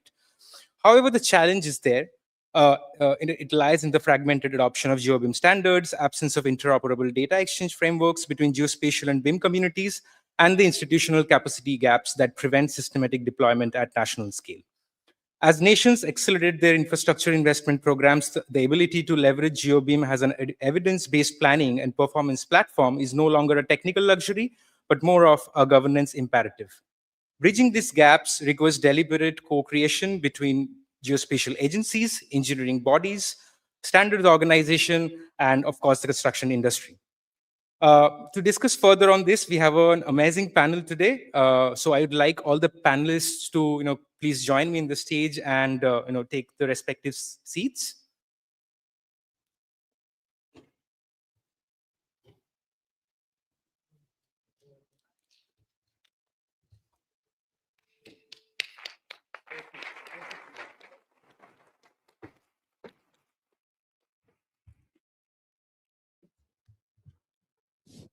So before we start with the panel, we have an interesting keynote presentation from Engineer Faisal Al-Faria. He's the General Manager of Geographic Information Systems Department, Eastern Province Municipality, Kingdom of Saudi Arabia. Engineer Faisal, the stage is yours.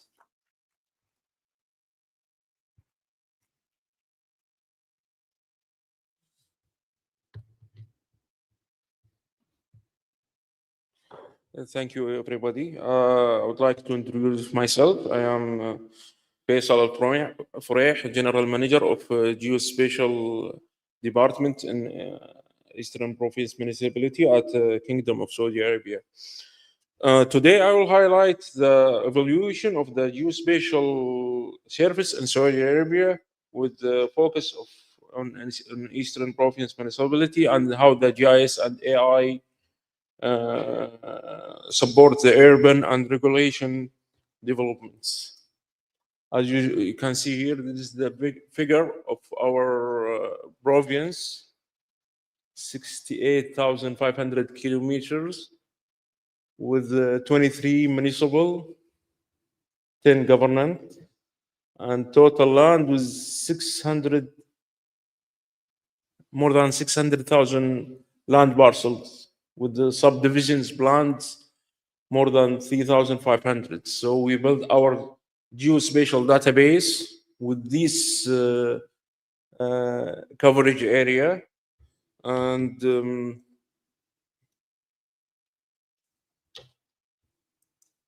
as you can see here, we do an automated service for urban, and we try to decrease the time consuming on the surface for land with the GIS tools, and we move to the next level with the smart application and modern experience. You know, like if you like to merge or subdivision for your parcel, you can do it now online. No need to go to with the paperwork and everything. Everything is now online with our geospatial database, and it was before like 14 days. You are consuming 14 days for divide your parcels to different ownership. Now it's within 3 days. They can finish it online with the GIS service. And also we increase our assets inventory, like by more than 5,000 assets inventory. We also verified the land parcel coordinates, like 95% from the, I mentioned before, the 600,000 parcels. It's already accurate, more than 95%. Also, the investment assets, it was increased, like more than 95%. And also there is spatial accuracy enhancement. It was like 200,000 land parcels enhanced. We have also an application. It's for the citizen and for public user. It's like mention all the parcels, the land used, the street names, the number. So all the information, all the spatial information, it's available for all the users with a mobile app. It's not a web app, it's a mobile app. And this is our web app. It's also similar, simulate the mobile app with the desktop app.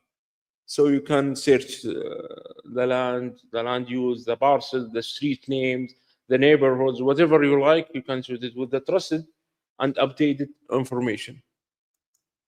And also we use our geospatial database to produce the live geo indicator, like the population, and how the investments going where. So there is some live geo indicator that help the decision making to do their job. Also, there is a life Geodash, also with difference on each municipal. We have a life difference Geodash for how many land use, how many commercial, how many industrial use. Any urban information, you can find it on the life Geodash. Now we are moving to actually with the trend. Everybody now talking about the AI. So we're moving with the trend now with the AI. That's everybody now using the AI for the for not only the information, for also the decision maker. So we are like implementing the AI with the urban system. So the engineer on the urban planning, they know how to do it before somebody tell them, with all the algorithm and the information that the machine learn will ask about it. This is like the AI board, geospatial analytics for smarter planning. So if you want to plan one big block, so he can like do a division and make the utilities, and they can do whatever you like with similar similar experience with the machine learning about that. Now the GIS portal, the journey of transportation and innovation towards a digital future powered by geospatial data aligned with the national vision and the efforts of municipality. And I think that's all for today. Very soft presentation.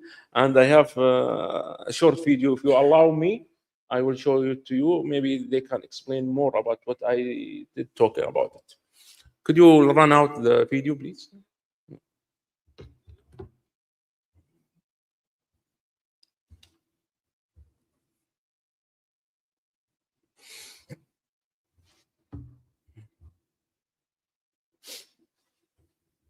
At the heart of digital transformation, the Eastern Province Municipality has launched more than 15 smart e-services powered by Geographic Information Systems, GIS, as part of Saudi Vision 2030. These services are designed to provide precise and direct support for planning and development decisions while accelerating the execution of strategic projects. Today, we are launching a new generation of geographic applications with a new design and smarter services. The Geographic Explorer, advanced spatial data analysis through precise interactive maps. Live Geo Indicator, location-based data analysis to support decision-making. Live Geo Dash, an interactive platform to visualize spatial and descriptive data on a digital map. What will happen if urban expansion continues at this rate over the next 10 years? Cities are growing rapidly, and managing urban expansion requires precise and timely decisions. AI analyzes millions of geospatial data points to understand urban growth patterns. The future of urban planning with artificial intelligence, geospatial AI transforms city data into dynamic digital models, predicting urban expansion and intelligently supporting service and infrastructure planning. GIS Portal, a journey of transformation and innovation toward a smart digital future, powered by geospatial data, aligned with a national vision and driven by the municipality's efforts. And thanks a lot for your listening and your time for introduce us to our geospatial and Eastern Province Municipality Kingdom of Saudi Arabia. Thanks a lot, guys. Thank you, Engineer Faisal, for giving us a snapshot of how you're using the next-gen GIS services for empowering urban development for the Kingdom of Saudi Arabia. So now we move on to our next segment, which is basically the panel discussion. So without wasting much time, I'll just quickly jump into the questions, and we'll start with Engineer Tan. So Engineer Tan, as a global, federation representing the engineering community, how do you see, how is the World Federation of Engineering Organizations viewing the convergence of this geospatial BIM technologies and geotechnical technologies? And is GeoBIM emerging as a new global engineering paradigm? Your thoughts on this? Yeah, I think it's very important that embedding the GeoBIM and the geospatials in the design standards, because Traditionally, we take longer time to do a design, especially the infrastructure. But with the GeoBeam and Geospatial, we should be able to cut down the time consumed. But very important is more integrates all these data into the design. So yeah, WFO has quite a number of member doing in the infrastructure aspect. So I would think that it will help the members in terms of how they do the designs. Right. Thank you. Thank you for your opening remarks. I'll move to Digvijay. So Digvijay, you represent NeoGeo and for technologies, and as a geospatial solution provider, working across diverse infrastructure ecosystems, how is your organization seeing this convergence, and how is it reshaping the infrastructure delivery globally? Okay, thank you, Titas, and thank you everyone for joining us after the lunch. I know it's a very difficult choice to make.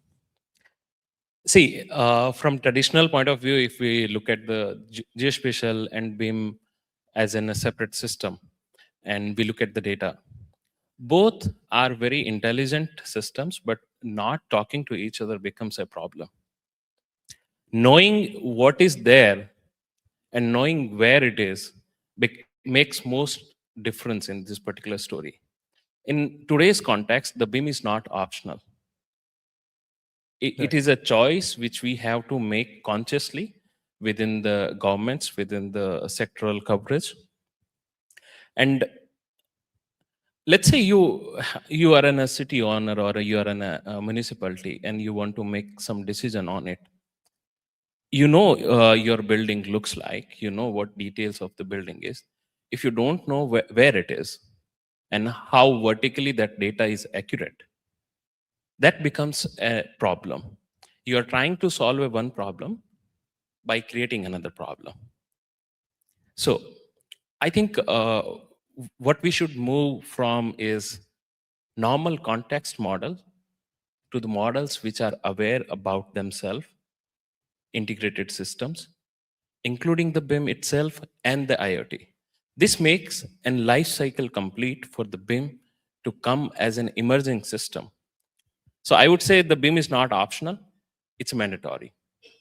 Right, thank you. And you also mentioned about the single source of truth, I believe.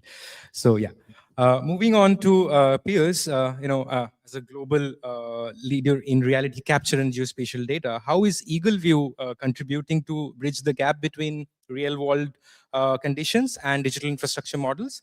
And also, has this evolution of high resolution data, has this fundamentally changed how infrastructure decisions are made? Yeah, well, thanks for having me. It's great to be here with you guys.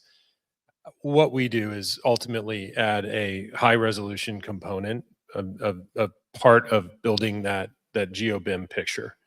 And frankly, the conversation's probably 10 years too late, right? Because as we're seeing natural events and the frequency as well as the severity increase, it's such a problem. So we're seeing stakeholders all over our footprint across multiple verticals, mostly governments, using that level of data in order to create better detail BIM models and ultimately understand condition, solve some of the problem of maintaining assets. And I think that BIM becomes the foundational level for, or the foundational layer for those digital twins we've talked so much about. Right. Thank you, Piers. Andre, I'll come to you now. Representing a network of major European cities, which is Eurocities, how are you positioning GeoBIM within urban infrastructure planning and also the resilience strategies? And are cities driving this information, or are they still dependent on national or state level mandates?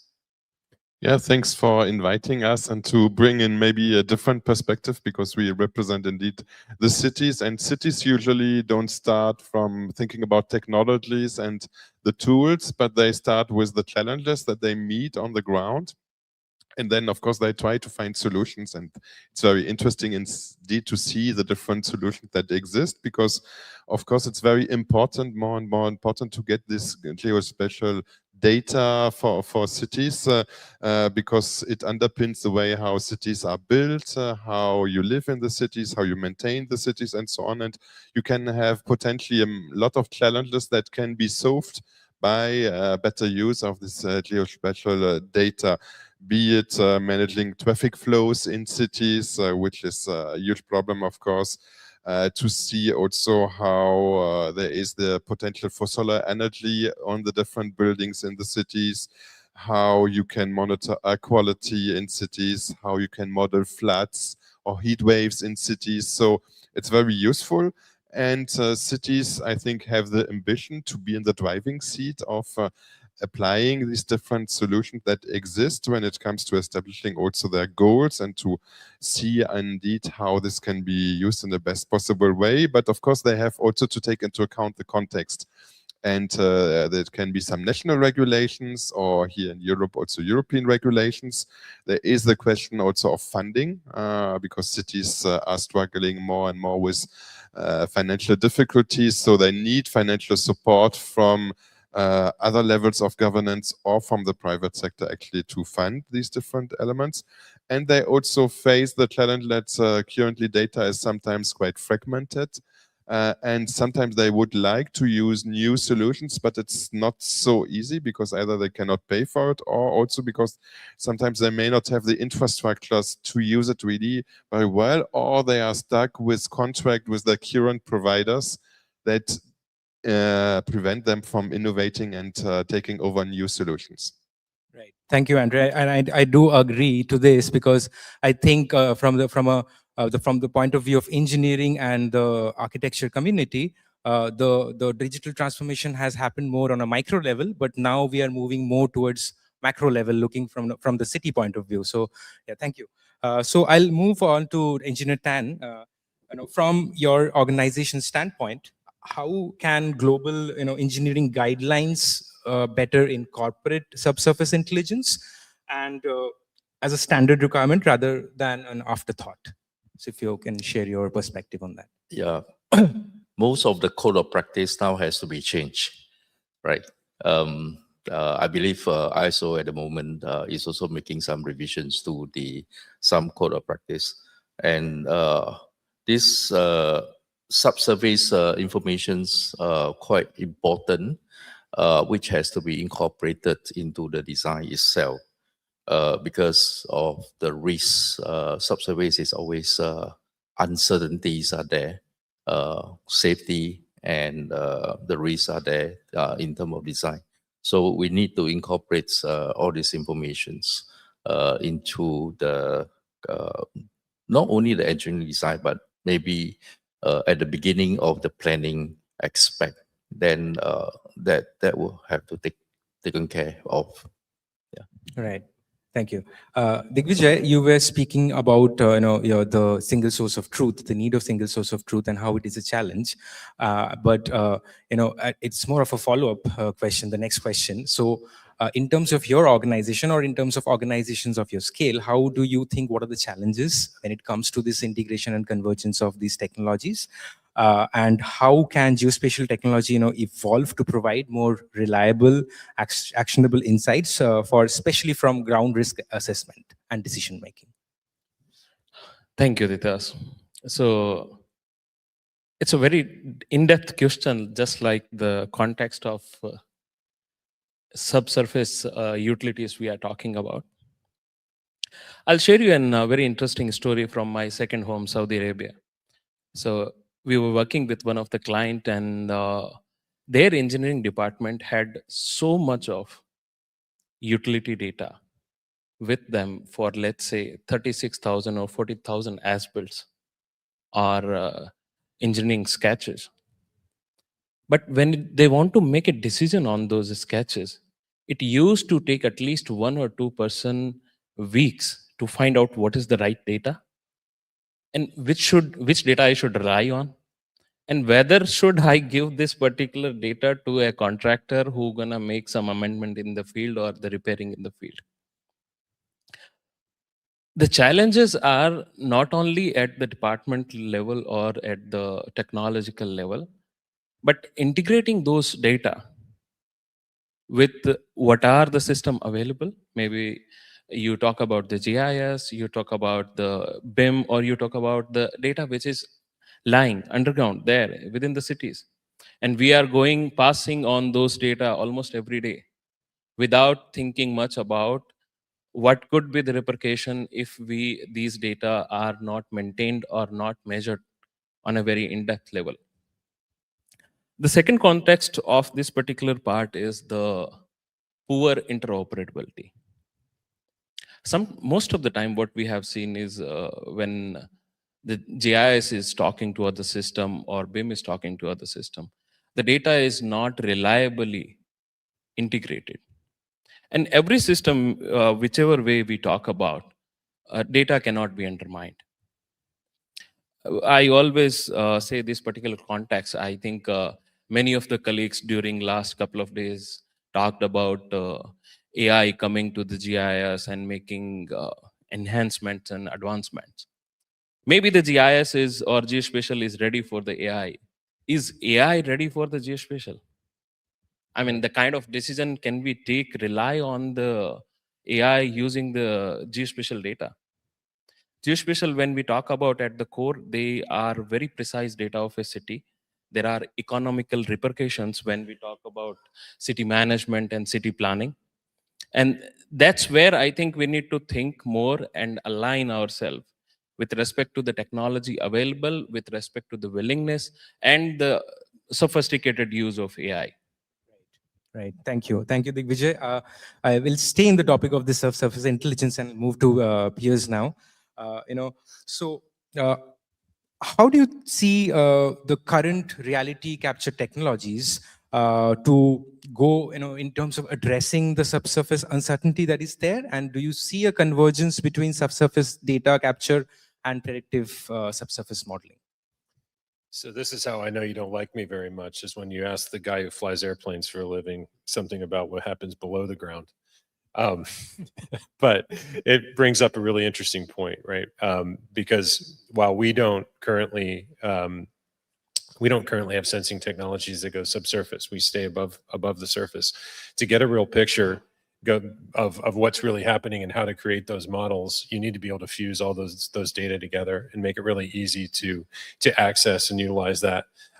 We love how AI, specifically generative, has enabled us to be able to fuse together much more data, much more easily, and make it so much more accessible, democratize it, if you will, to lots of different folks across our different businesses that care. All right.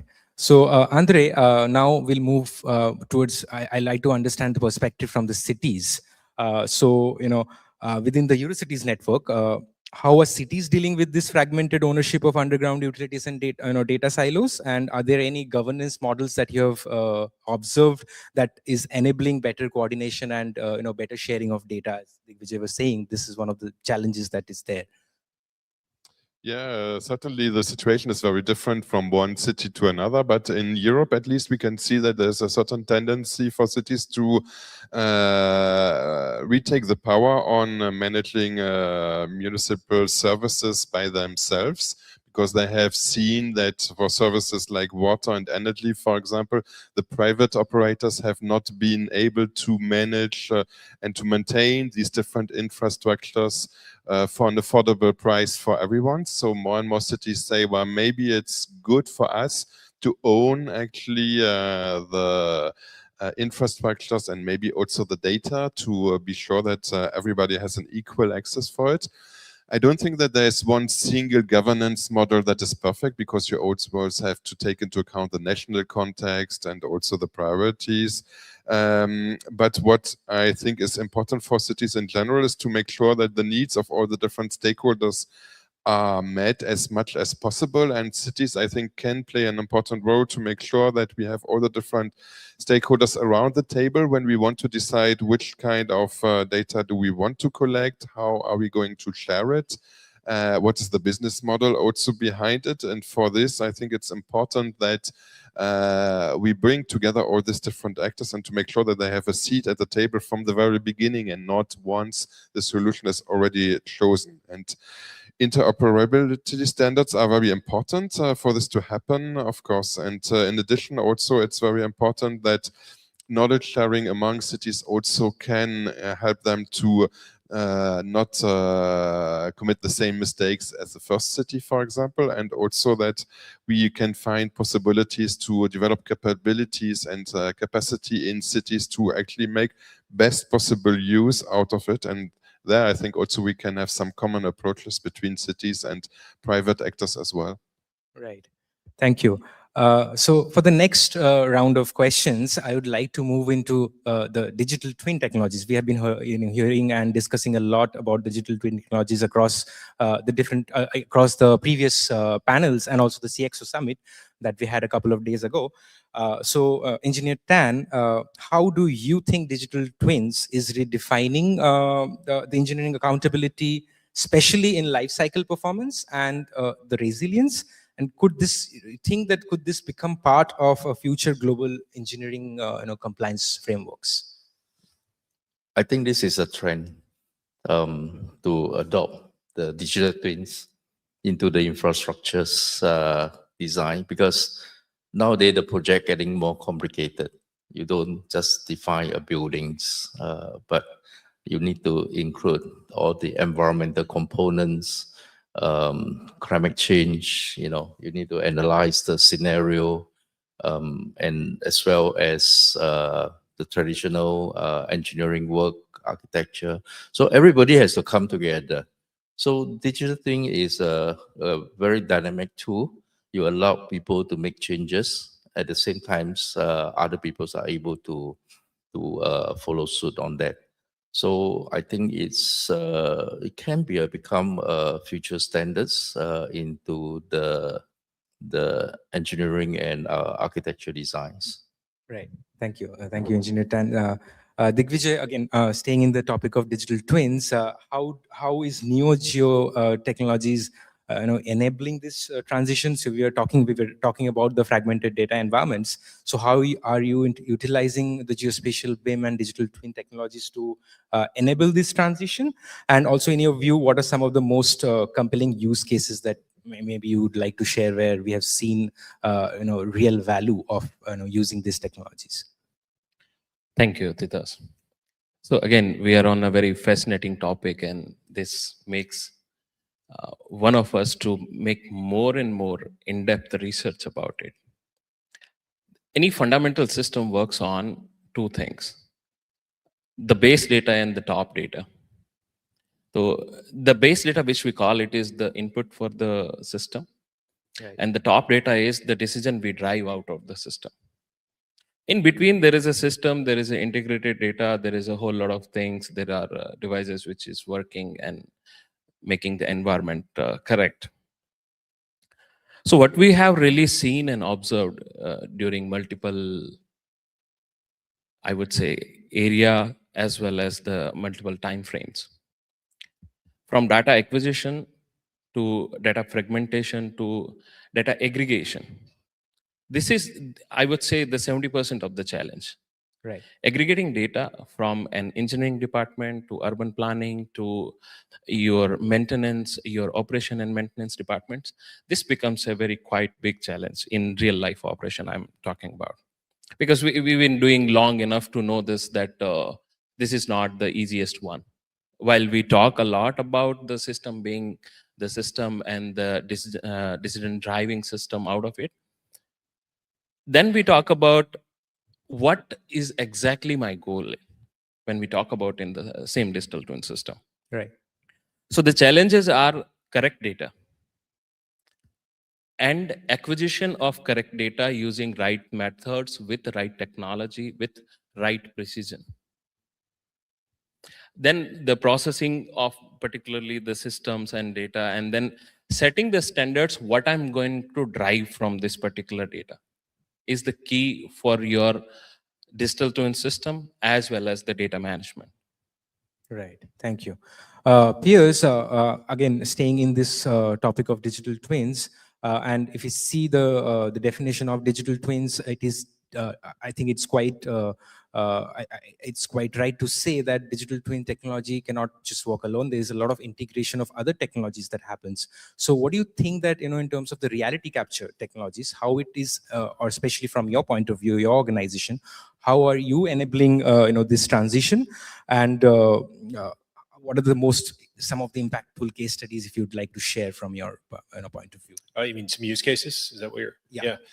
It's great question. I think where we play a role is, again, one of those pieces of data that give a lot of context, accuracy, clarity to that model. And I think yesterday at the keynote, Damien Esri made this statement that digital twins are great, but they require maintenance. They require a ton of care and feeding, if you will. So you have to make the commitment to continually go out and capture that data so that those can be refreshed and they can be useful.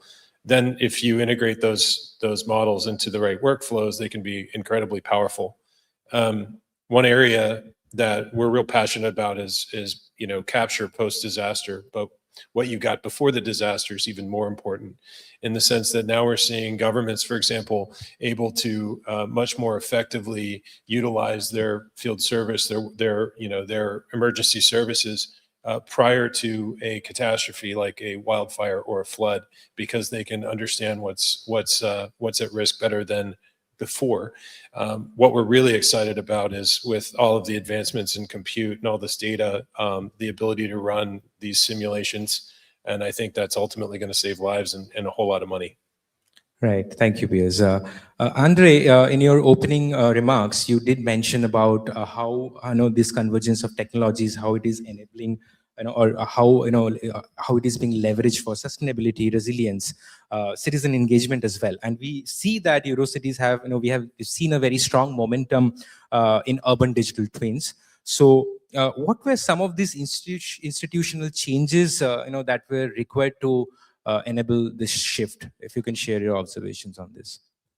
Yeah, there are a lot of our cities, of course, that use digital twins for many different applications. So just to give a few examples, for example, the city of Helsinki, they have worked with a city model for now more than 20 years to provide citizens data about where the sun is going on the different buildings, and so to enable their citizens to choose whether or not to put solar panels on their buildings and where to put them in the best possible way. So it's very concrete for the energy transition, of course.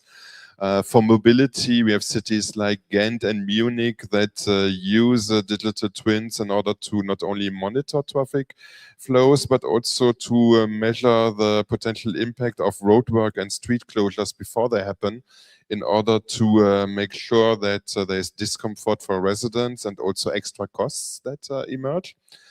And last example from the city of Bologna, for example, they do it for climate adaptation. They use it to model actually what happens if there are extreme weather events that happen, for example, floods, to indeed protect the citizens in the best possible way. So there are a lot of potential, but as I said also previously, it's very important to give some support. So we have currently in the European context a good model of where cities get a lot of support from the European Commission. It's actually the mission for climate neutral and smart cities, which is an example where the Commission actually supports 112 European cities to manage this transition towards climate neutrality in the fastest possible way, because there they receive funding and they receive also guidance. We have a lot of my colleagues in Eurocities that support cities in managing this and combining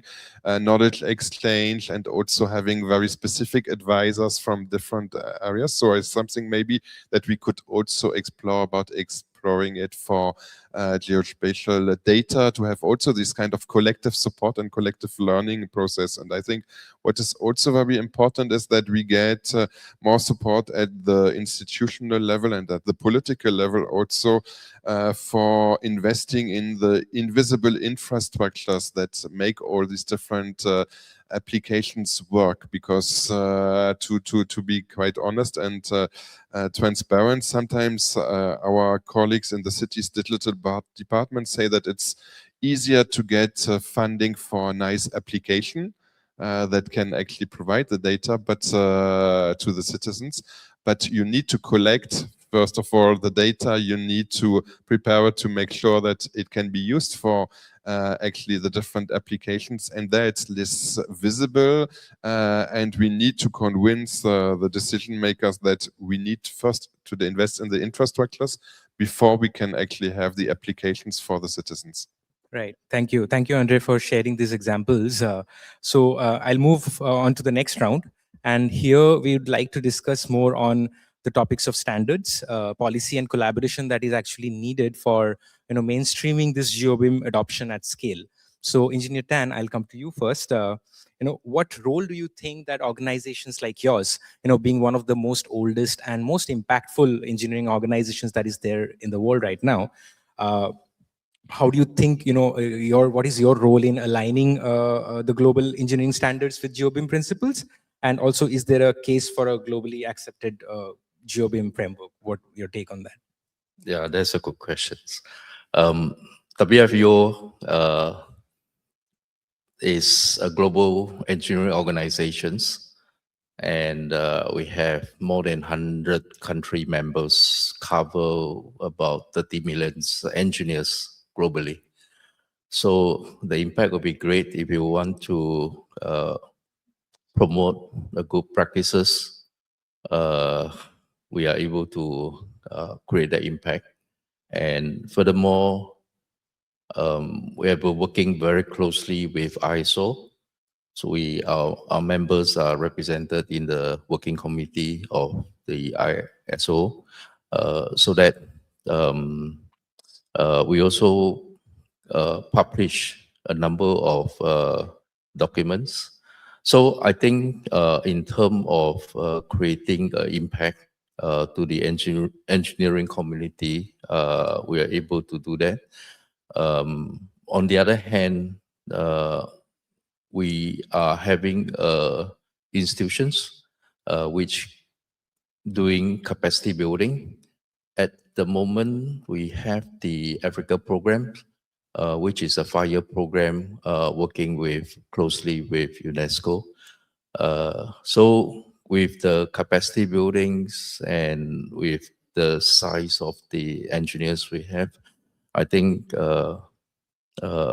we are able to collaborate with the community over here to see how to create building certain standards, the GeoBIM standards or the Geospatial standards into the design standards itself, right? And at the moment, we're also working with other communities on the AI, especially the ethical standards.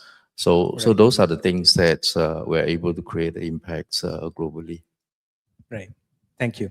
Digvijay, you did mention about interoperability as a challenge.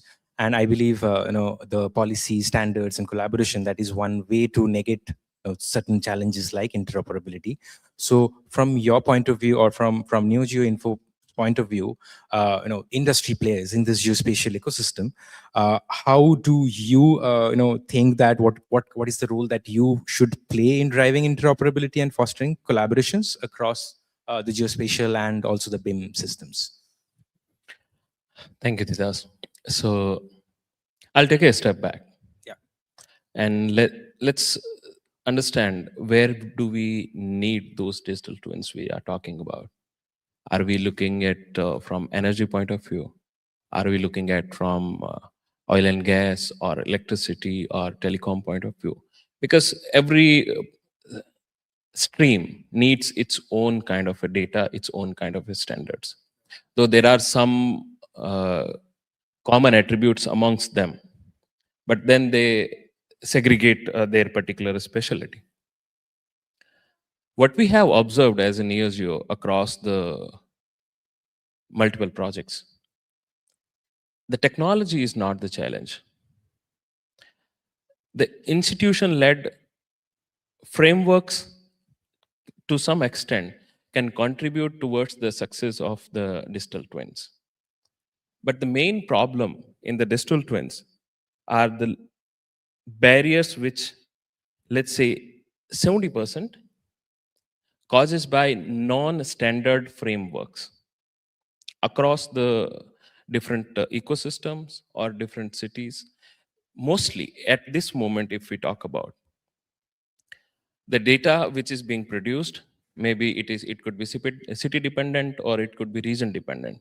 Right. So that's where I think we need to have a focus on this particular part. The policy-led standardization of GeoBIM and interoperable standards, which data should be used and what form it should be shared, and where the system needs to be integrated, where the IoT should come into the picture. All those standards needs to be very, very crystal clear, so the system can function.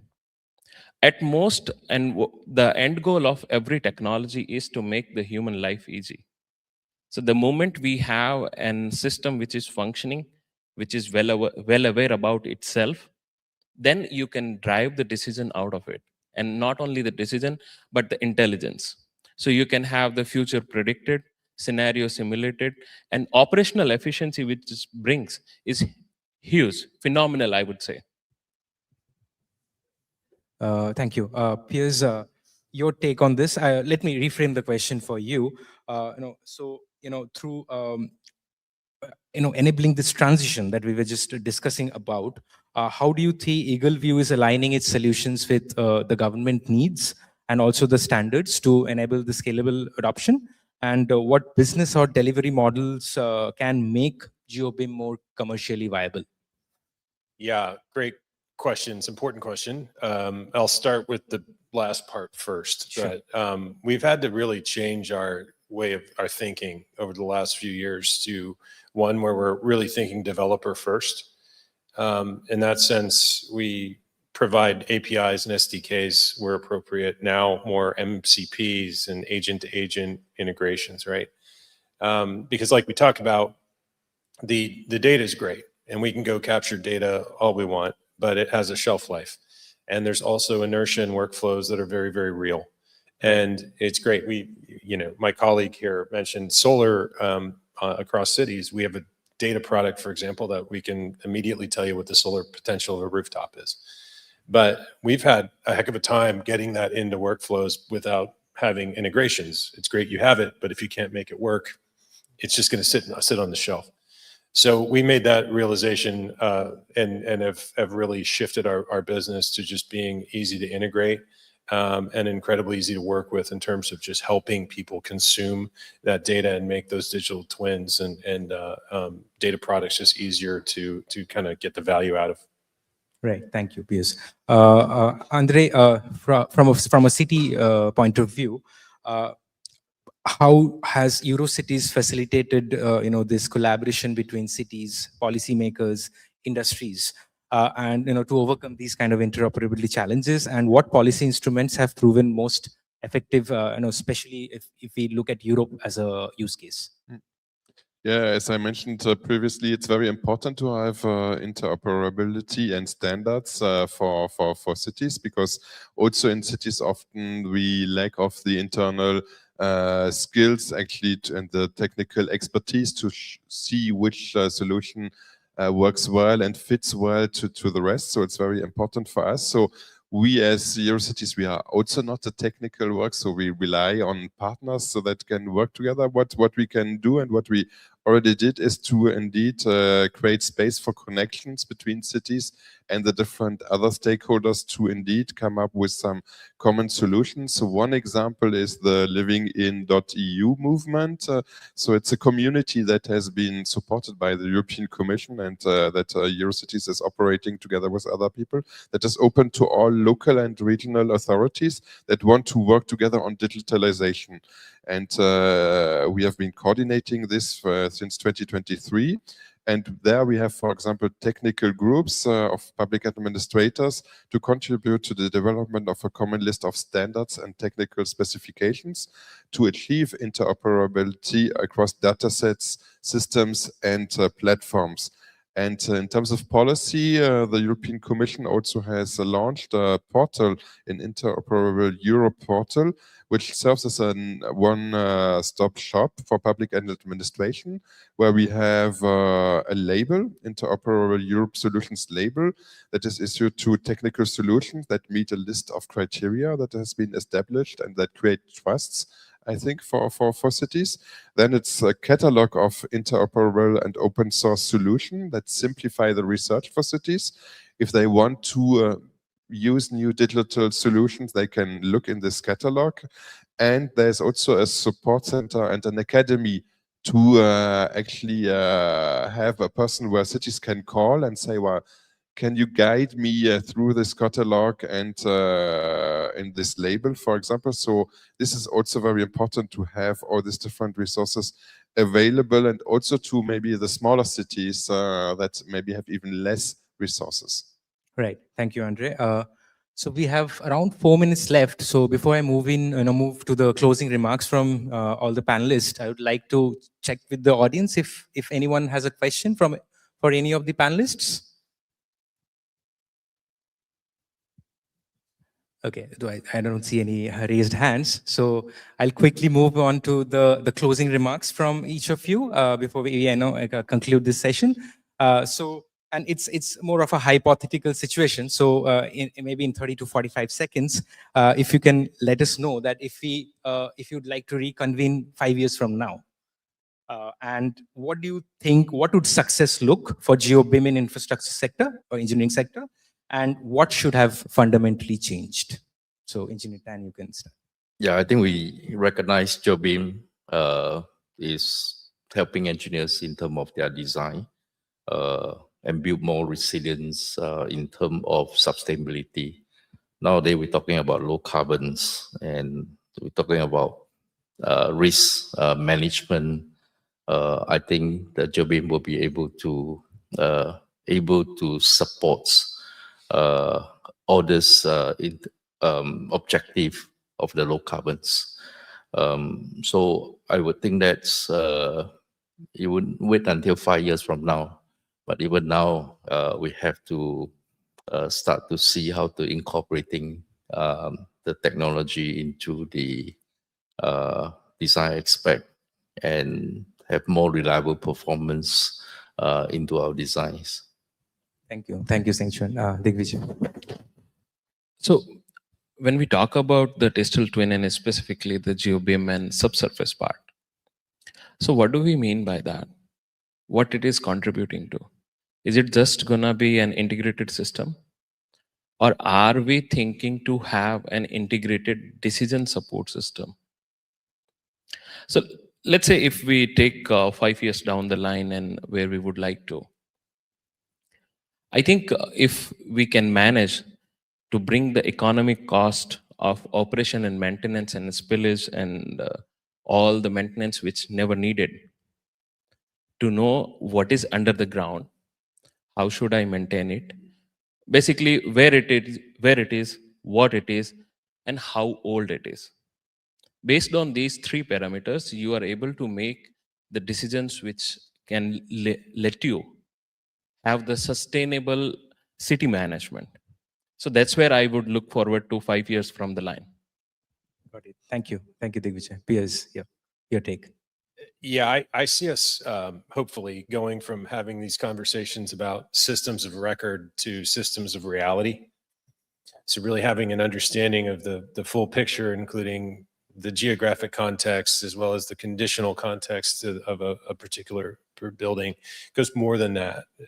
Also, we go from this idea of having GeoBIM or digital twins and analysis of those things to being in the realm of experts to just being something that is incredibly easy to grasp and understand from just someone with a limited amount of training. And I think we see all those tools coming available. And I think once we get to that point, we go from having a series of tools powered by data, but are still simply tools, to really having decision infrastructure that I don't think anybody's going to be able to do their job without. Right. Thank you. Andre, your closing remarks. Yeah, I think that in 5 years' time, the world will be very different, and it's difficult to foresee where it will be exactly. But I think that indeed we have already a lot of solutions. It's really now about capacity to use them and to create the stakeholder platforms where we can make sure that the public and private actors are around the table, can discuss how to make the right investments to make sure that all the different citizens can benefit from all this potential that we have seen. Thank you, Andre. So with this, we get to the end of this session. Thank you to all the panelists for joining this session and keeping it really interactive in that way. So thank you, and thank yous to all the audience for joining us. We'll be moving on to the next session shortly. And I'd request everyone to come forward for a group photograph.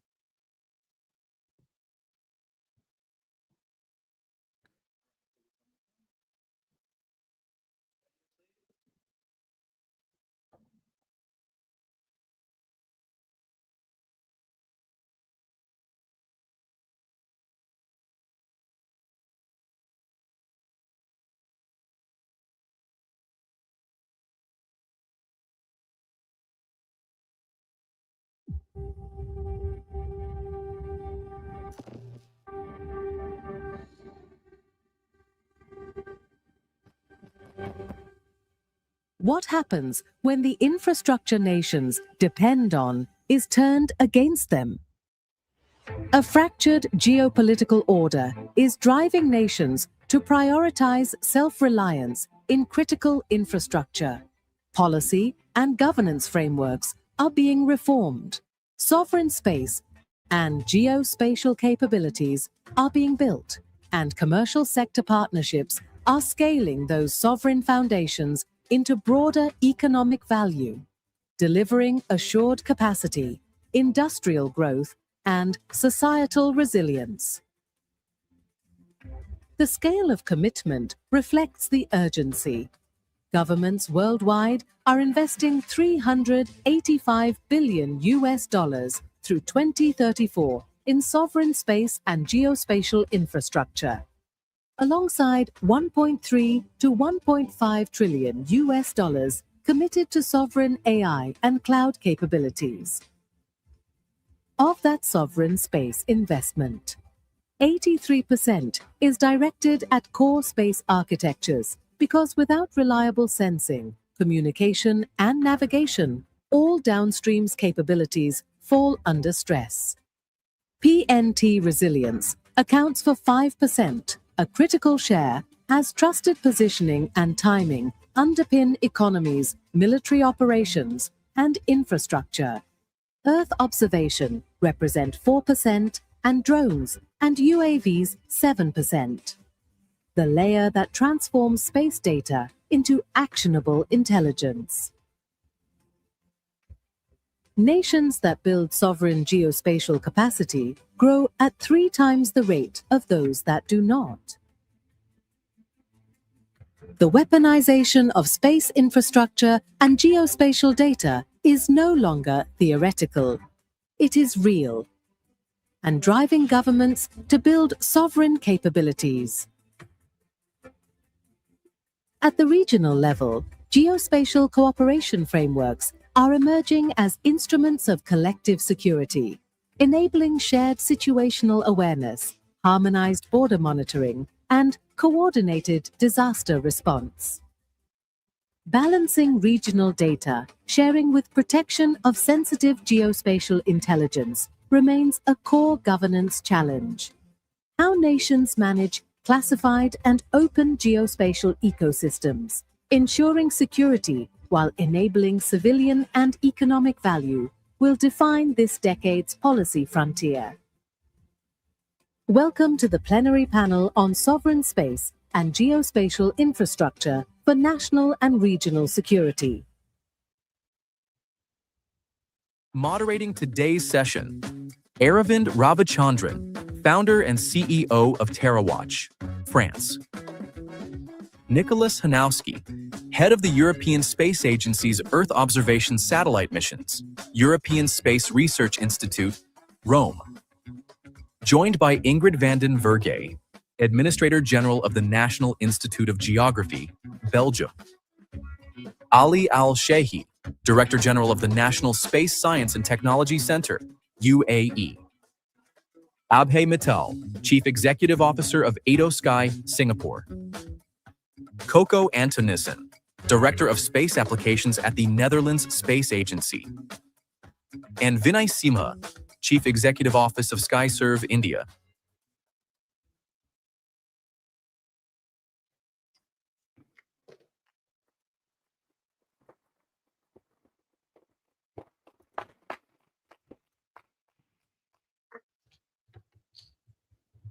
Space is also a strategic domain, one that demands clear choices, coordination, and public responsibility. In the Netherlands, ambition is strong. Now is the time to step up our collaboration in teams, in labs and research facilities, in companies, in classrooms and universities, where ideas take flight. Our role is to connect society and space, to bring objective direction, to boost knowledge development, letting society benefit from the innovations in space, so we can move faster, further together. A place where collaboration becomes momentum. Here, the Netherlands defines its place in space. We are the Netherlands Space Agency, shaping space for society.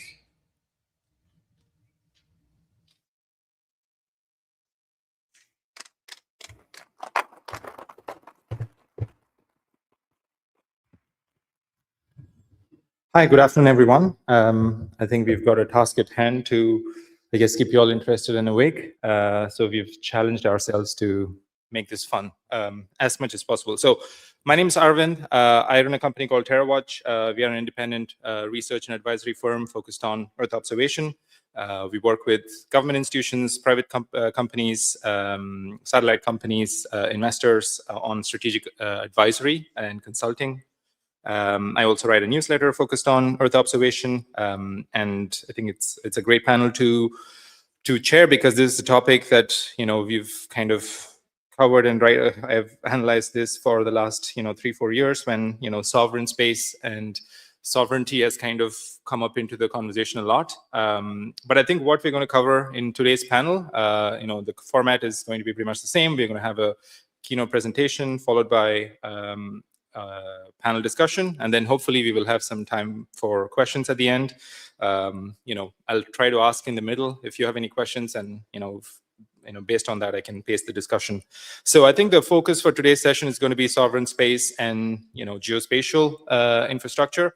I think I'm also kind of example of this, but sovereign space and geospatial is mostly about satellites, and I think it's all going to be about, or mostly satellites are part of the discussion.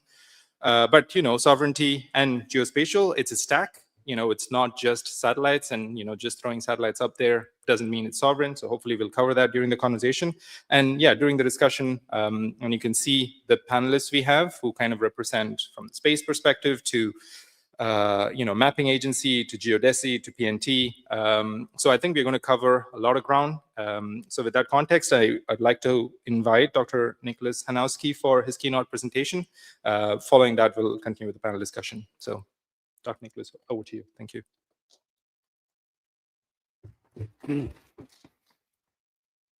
Yeah, good afternoon, ladies and gentlemen. Great pleasure to be here.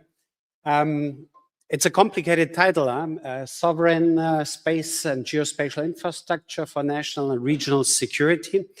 I would like to focus on 3 words in the title. I think sovereign is a word that has been reflected on quite a bit.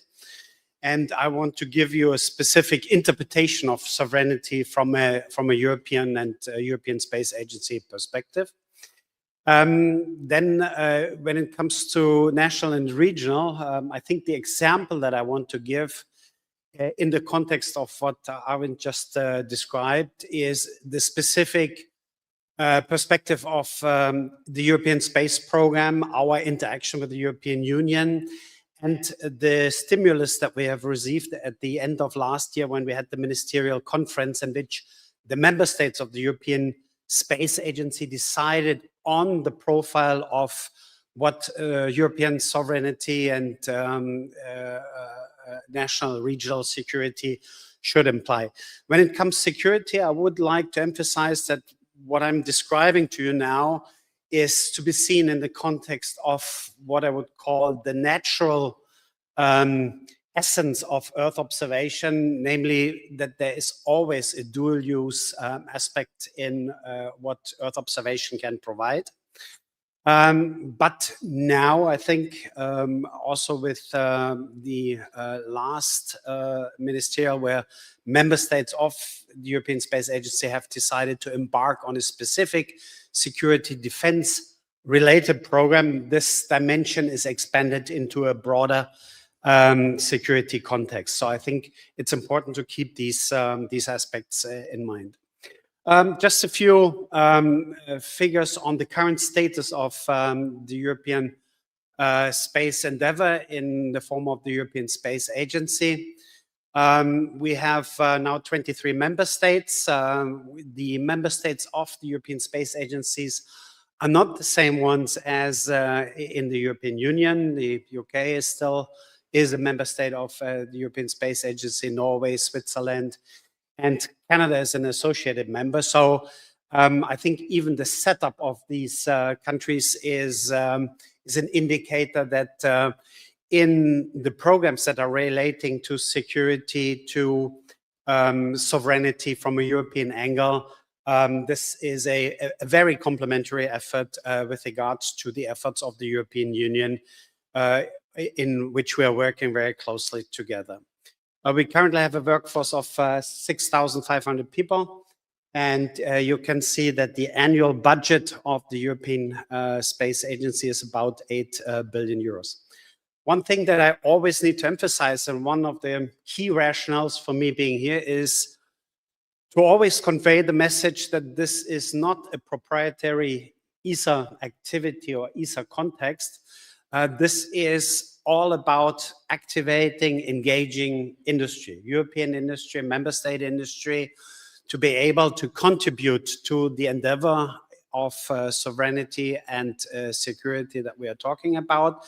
So 85% of the budgets, 85 of these 8.2 billion annually go back to industry.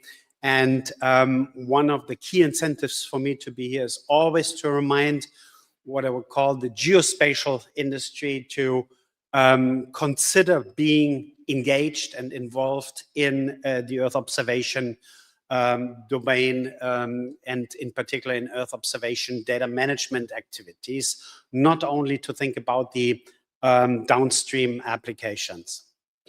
Another important message here is if you look at the distribution of budget components as decided by the ESA member states in December, you see that Earth observation is by far, really by far the largest pillar of what European Space Agency is doing. So you see that in terms of sovereignty, in terms of emphasis, Earth observation plays a key role in the definition of how these various components interact into a coherent space ecosystem, a European space ecosystem. One of the key messages here is also that this big proportion is not something that is predefined by us, by the agency, but is a result of what we call an optional program. So we are opening themes in Earth observation. We are opening projects and possibilities. And it's up to the member states to decide to which level they are contributing. For other program elements, such as the science program of ESA, there is a economy-driven factor in which member states are forced to contribute in order to be a member of the agency. But for Earth observation, this is not the case. It's an optional program, and I think in that sense, the strong role of Earth observation as a pillar of European space activity is not so much an expression of how we manage the programs, but it's really an expression of how member states are seeing the benefit of Earth observation, but also seeing the capacity to develop global competitive industries in the context of Earth observation as especially attractive. This is the infrastructure that we are talking about.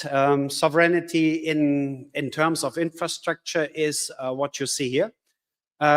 Basically, three major components: a science component that is driven by scientific ambition, by the ambition to develop new ways of providing information, new kinds of data to enter into geospatial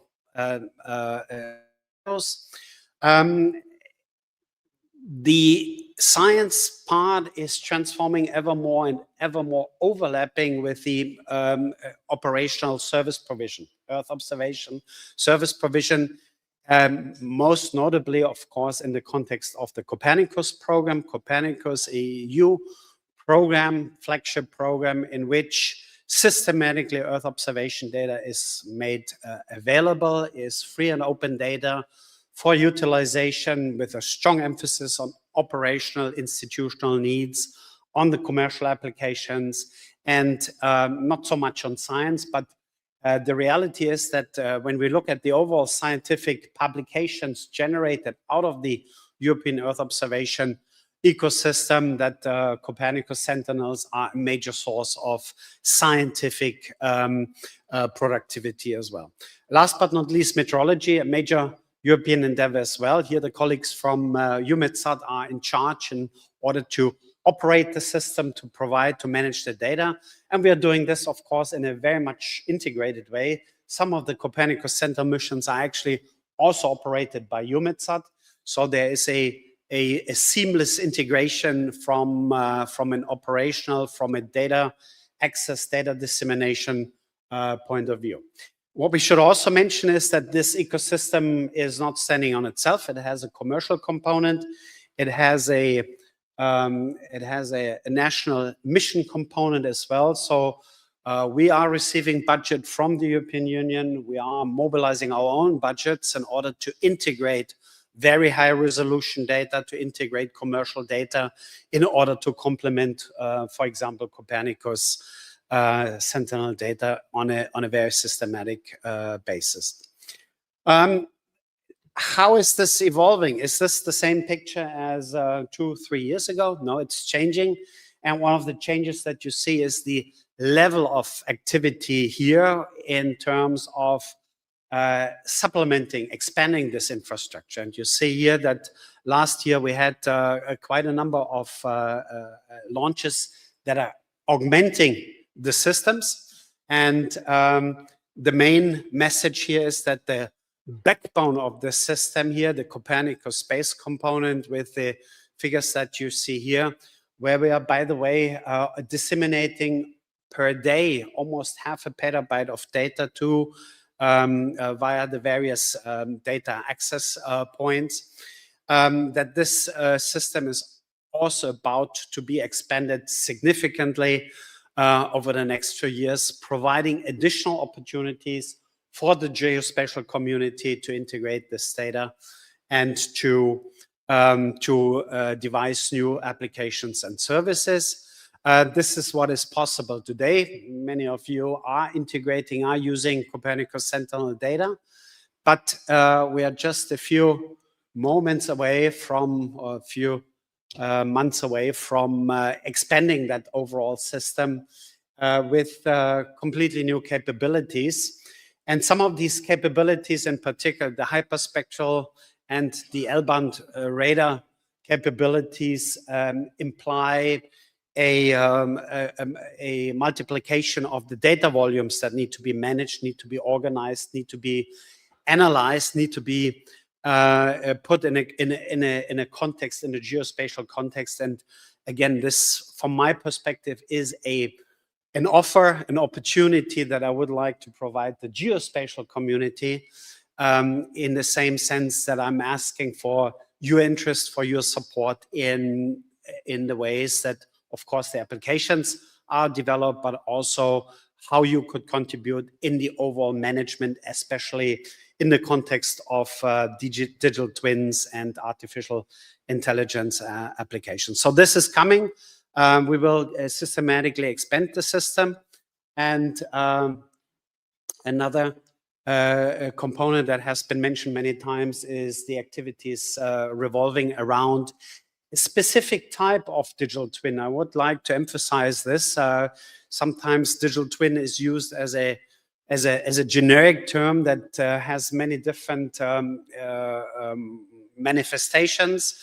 In our definition, it's a way to bring Earth observation into the predictive mode by generating what-if scenarios and by ever increasing the resolution at which we are generating information and predictable scenarios. So while a lot of these natural system scenarios in the past were on the scale of tens and hundreds of kilometers, we are now going in from tens to a few kilometers resolution in order to provide these services. This is a big program with the European Union, very successful, utilizing Earth observation data systematically for extreme events, for agriculture, and for other services. And I like the reference to the city digital twins very much, because for me, the digital twins of the cities are actually exactly at the boundary lines between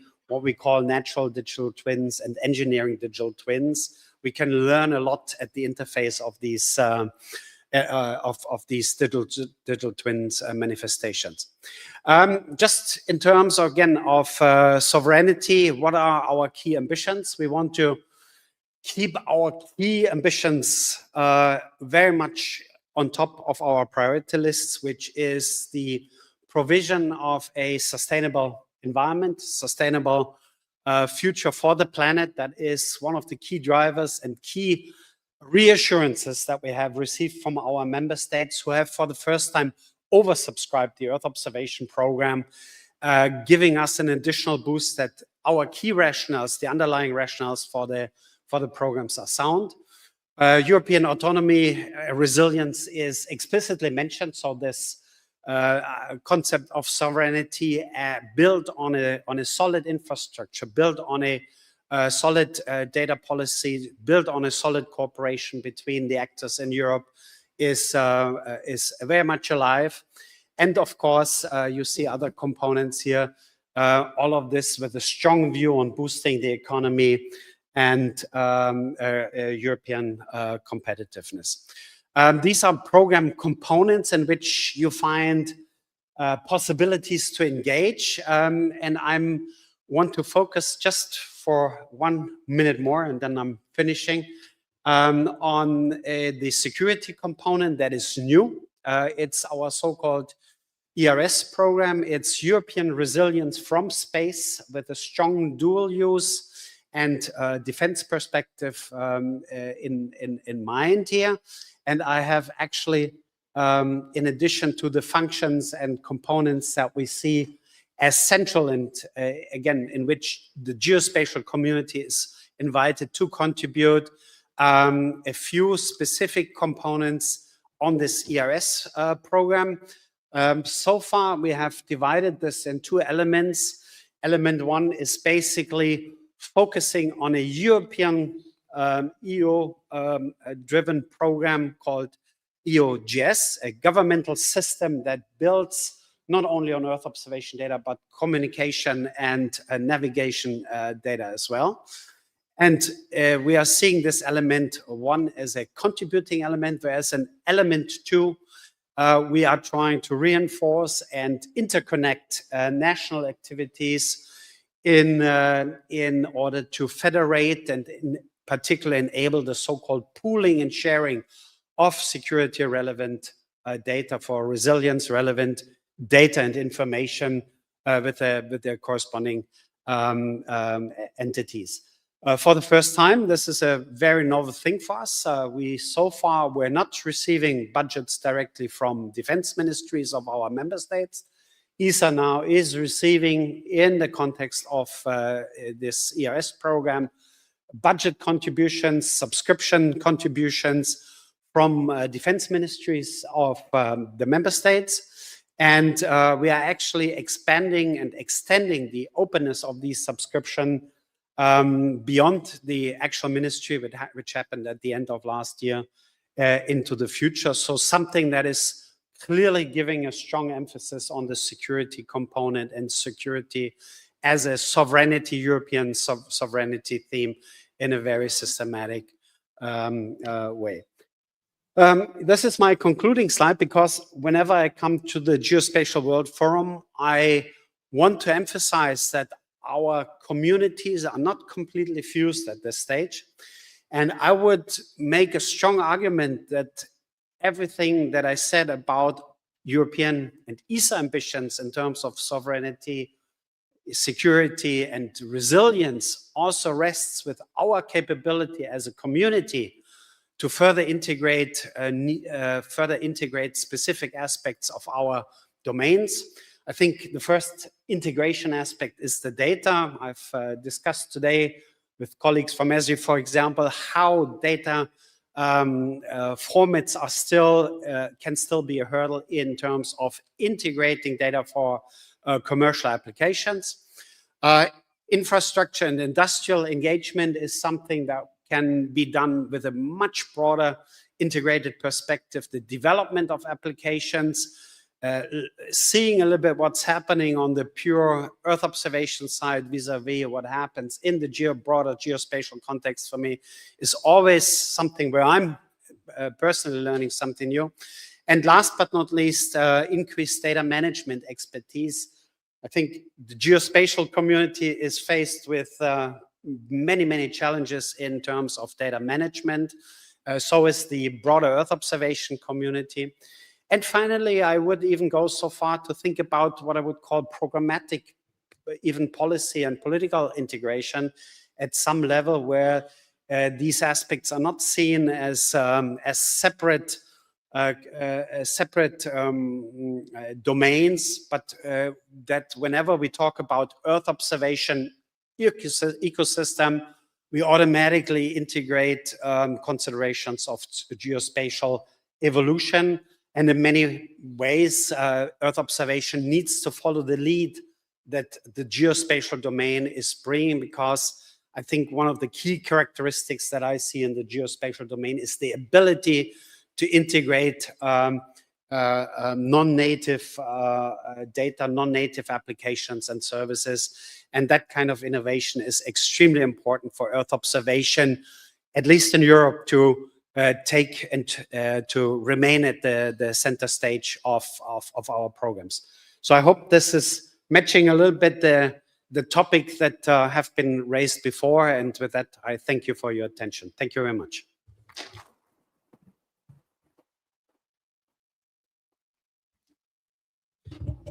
Thank you, Nicholas.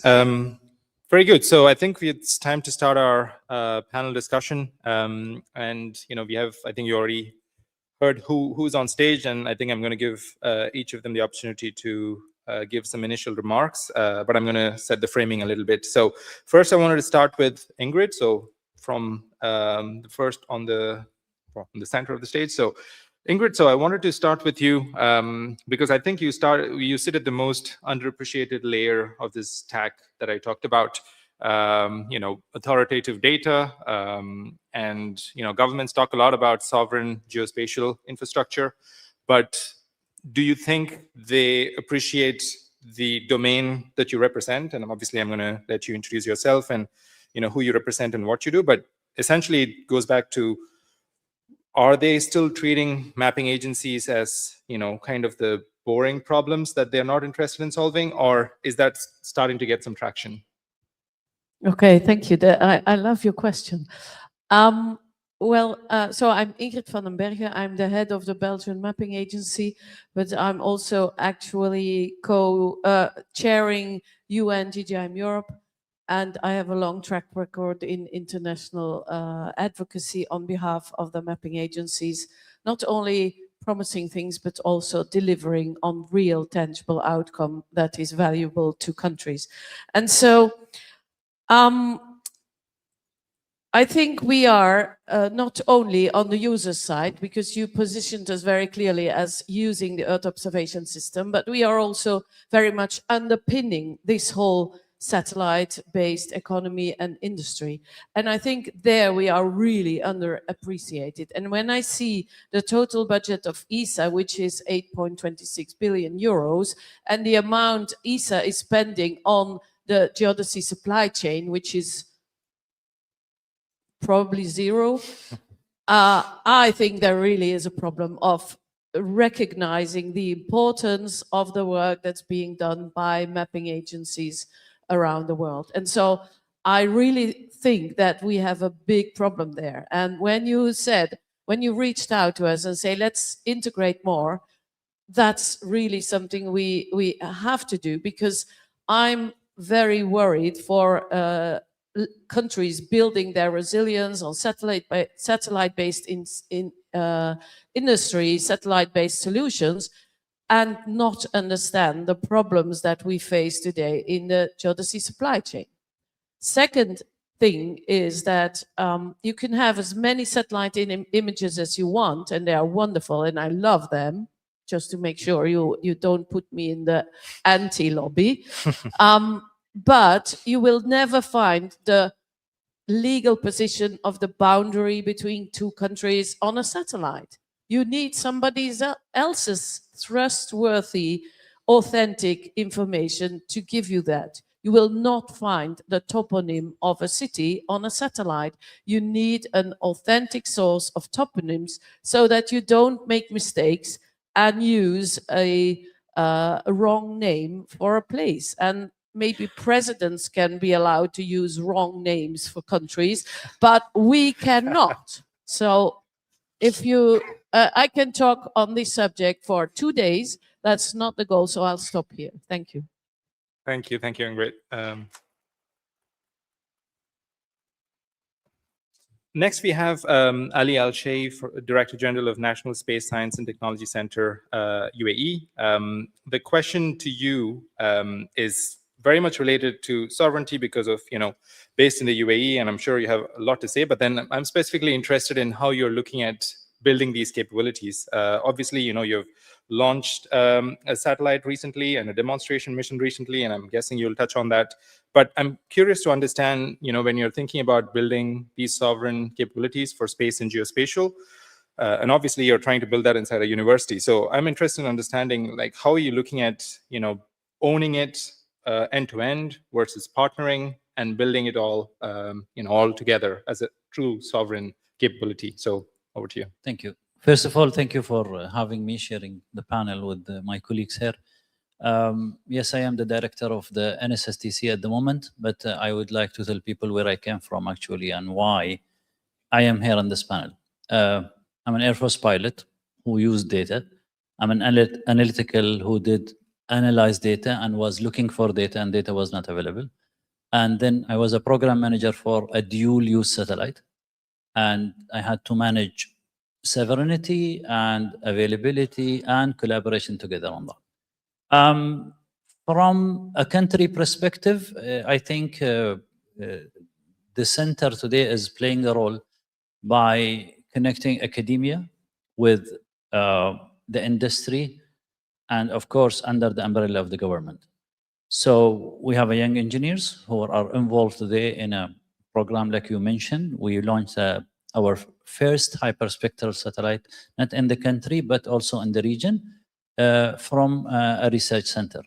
But that requirements, it didn't come only from an academia perspective for research goals, but that also came from the connectivity between the different ecosystem players in the country by actually taking care of all these talk I have heard since I joined the conference here about the system which should be collaborative and at the same time is sovereign.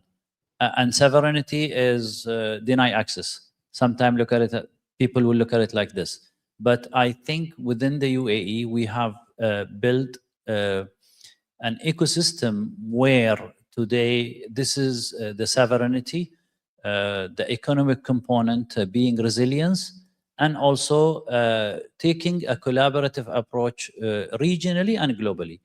I think it's a strategic approach. It's not anymore a system built or a space launched satellite or a geospatial data you produce.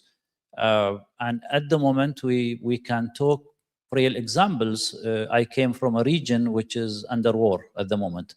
And we have to deal with these aspects and a perspective of how the country actually is collaborating globally on that. And how do we internally maintain our security of the country? And how are we going to also deny access or allow access? So this data built by either an industry or built by a research institute, in the end, the ecosystem will categorize that data goes to who and will be shared with who. So I think, yes, it's a resilience of an economy where the country is investing today in big programs, take it remote sensing, telecom, navigation, and all these areas where geospatial data in the end will be within the right hands at the right time when you need it, and with whom you are going to share this data also. Very good, thank you. Next, we have Abe Mittel, who is the CEO of Age of Sky. Abe, you've been in the industry. You've been in the the private sector, obviously selling imagery. Worked in a couple of companies, I believe. But talking about sovereignty, I think you've probably mentioned that before and written about that before. That it always tends to get talked about in terms of satellites, but ground infrastructure, data platforms, analytics never get into the conversation. Why is that? And what are we looking at in terms of sovereignty, in terms of investments happening in sovereignty today? Is it still mostly satellites? Is it also happening all across the board? Yeah, thanks, Arvind. I'm honored to be in this panel because I'm coming from a private company's perspective, and we are looking at the sovereignty explanation by agencies, by governments, by institutions. So sovereignty for quite a few are different. So when they talk about sovereignty, they talk about upstream. Okay, I want to own the satellite, yes. And that was most visible recently because of the geopolitical situations. A lot of the countries wanted to understand what's happening. Is it something real or is it something being faked? So they tried to get access to data, and it was not available. Arvind has written in the article that Planet said they are going to provide the data for the next one month, and there were many data providers who refused to give the data. So the countries were in a lurch that they didn't have access to data. They didn't know what's happening. So that actually was a very clear understanding what sovereign means. If I had my own satellite, I would see whatever I want to see, but I don't have. So coming from the satellite upstream angle, yes, sovereignty is actually becoming very important. And it's not that the countries can't afford. Everyone can afford to have the satellites. It's about who wants to actually jump into that. Next comes the systems. So what we are seeing in terms of systems in sovereign environment, they want to have their entire end-to-end solution within their organization. So if anything happens, they had in Bahrain, one of the target was AWS, and their data center was affected. So now what do? If system is running and then the data center is affected, where do I get the data from? Where do I run my system? So they need to own the system. The next thing they're worried about is cyber security. So cyber attacks during this situation is also actually rising. So if they have a system, now they have to connect to the internet because they need to access the data, then there are chances of cyber security. So owning the entire source code is also one of their requirements. If I want to be sovereign, I need to own the source code. I need to own the satellite. I need to own the... So how do they do it? And that's a massive program. That's a massive thing to do. So sovereignty is now being defined by some of the key agencies who are looking after not only the country's situation, they are actually national agencies who would like to have all these in place so that when sovereignty occurs, when any activity happens, they are the ones who can control and provide that solution to everyone in the country for safeguarding the country. So that becomes a national requirement rather than a requirement for specific users. Thank you. Thanks, Abhay. And finally, Coco, obviously, people have probably heard, you've just rebranded from Space Office to the Netherlands Space Agency. Obviously, that can, it's not just a name change. I'm sure it comes with a lot of changes in terms of how you're looking at capabilities from a sovereignty perspective. Obviously, Netherlands has a lot of applications from, obviously water, climate. So how are you looking at sovereignty from the agency perspective? Yeah, thank you. So the Netherlands Space Agency is responsible for implementing the Dutch space policy and also advising on that. We're one of the 23 member states of ESA, representing the Netherlands in the different program boards and the council. And indeed, as of the 3rd of March, we turned from an office into an agency, reflecting also the ambition of the Netherlands. A few years ago, a long-term space agenda of the Netherlands was published. It's also endorsed by the Dutch Parliament. And that led to also the development of us as an agency. That also changed a bit of the governance in the Netherlands. So we are now 5 different ministries were actually involved in creating this long-term space agenda. And I think at least 6 ministries are now represented in the highest level governance of space in the Netherlands, including our ministry that is responsible for geodata. That's new. That's a new development. So that is, I think, quite a relevant and big step. And in addition, also the Ministry of Infrastructure and Water Management, Economic Affairs, Defense, and so on. We do a lot in an ESA. We do a lot of collaboration within ESA, but we also have some national programs. For example, and this is our Ministry of Defense is also developing their own satellites at the moment, together with industry partners in the Netherlands. Because also, like it's already been said, it's very relevant to also have access to your own satellite systems and data. So that is definitely something that we're also focusing on in the Netherlands. And I think I'll leave it with that for now. Very good. Thank you. I think next it was good to get some introductory perspectives from everyone, but the next section, I wanted to really focus on vulnerabilities and dependencies. So essentially, we're talking about, like dependency and vulnerability really almost always talks about GNSS spoofing, imagery denial, with a couple of people already alluded to. So from a vulnerability perspective, Ali, maybe I can start with you. Talk about like what kind of threats are there if, in the absence of a sovereign system or in the presence of a sovereign system, what kind of dependencies are you taking away with, from your perspective in terms of what you're implementing? So I'll start with the thing is that we've already done. As I said, it's a strategic approach. We filed for a GNSS LEO PNT 2019. We are one of the leading countries on approaching this. We are discussing a deal of 3 billion euro to build a LEO PNT GNSS. This came from a practice, real life experience, and the need for that, not only for a security purpose and for a military use, but I think how the country is developing and how are we looking at economic resilience by having an automobile and having a town planning will host people in millions every month to come and visit that country. So it's not only security, but it's also how the country is dealing with that. So if you don't have the positioning and you don't know how to navigate and with the accurate time, your whole system is affected. So that is something we've already, and it is part of the NSSTC. We are launching a satellite on July. We are filing for a PNT constellation of more than 100 satellites.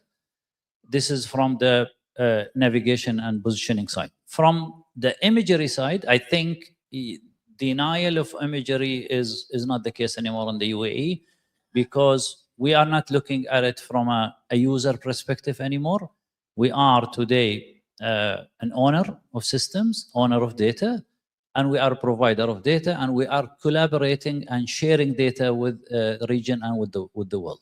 So if you look at it from a military perspective, nobody fight a war alone.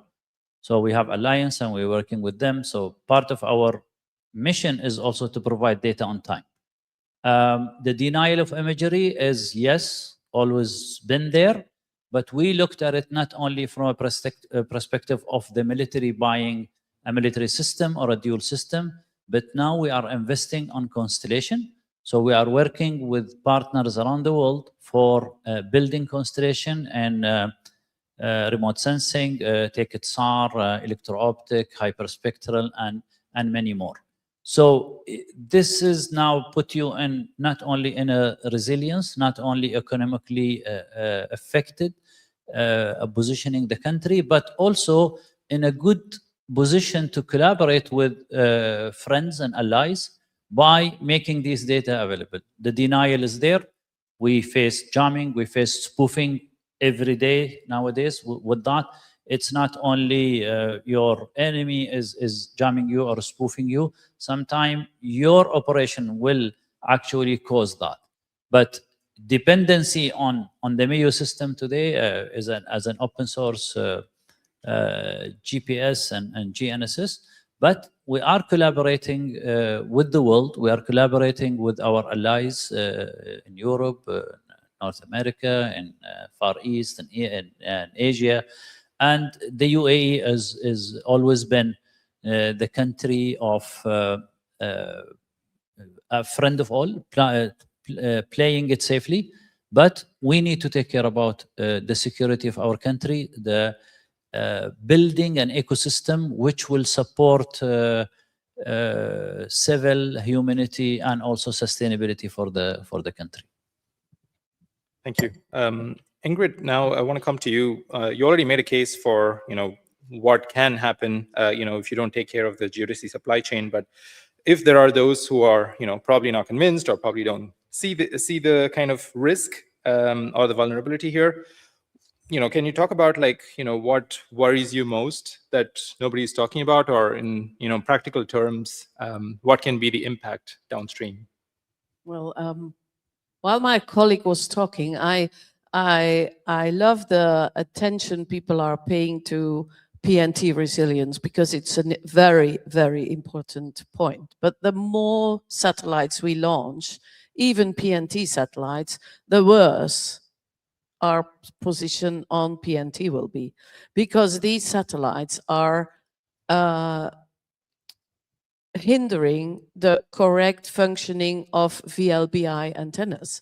And the money flowing into those satellites is not flowing into strengthening the basis of the geodesy supply chain, which is those very long baseline interferometry, the science behind all that, the data centers to manage all that. So my plea would be, if everybody who launches satellites into space would contribute 0.1% of their budget to the geodesy supply chain, we wouldn't be running around the world crying about, please pay attention. So I'll repeat that for many times. I come back to the ESA budget, that's 8.26 billion euros, 0.1%, it's 8 million euros. Well, the estimates that we have made, what is needed is maybe 10 million yearly. So it's just nothing, but nobody is willing to fund. And that's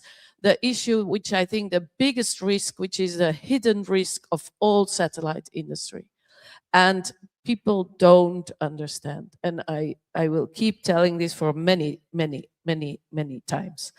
But now I want to tackle another issue, is that the structural integration of mapping agencies into security and defense discussions.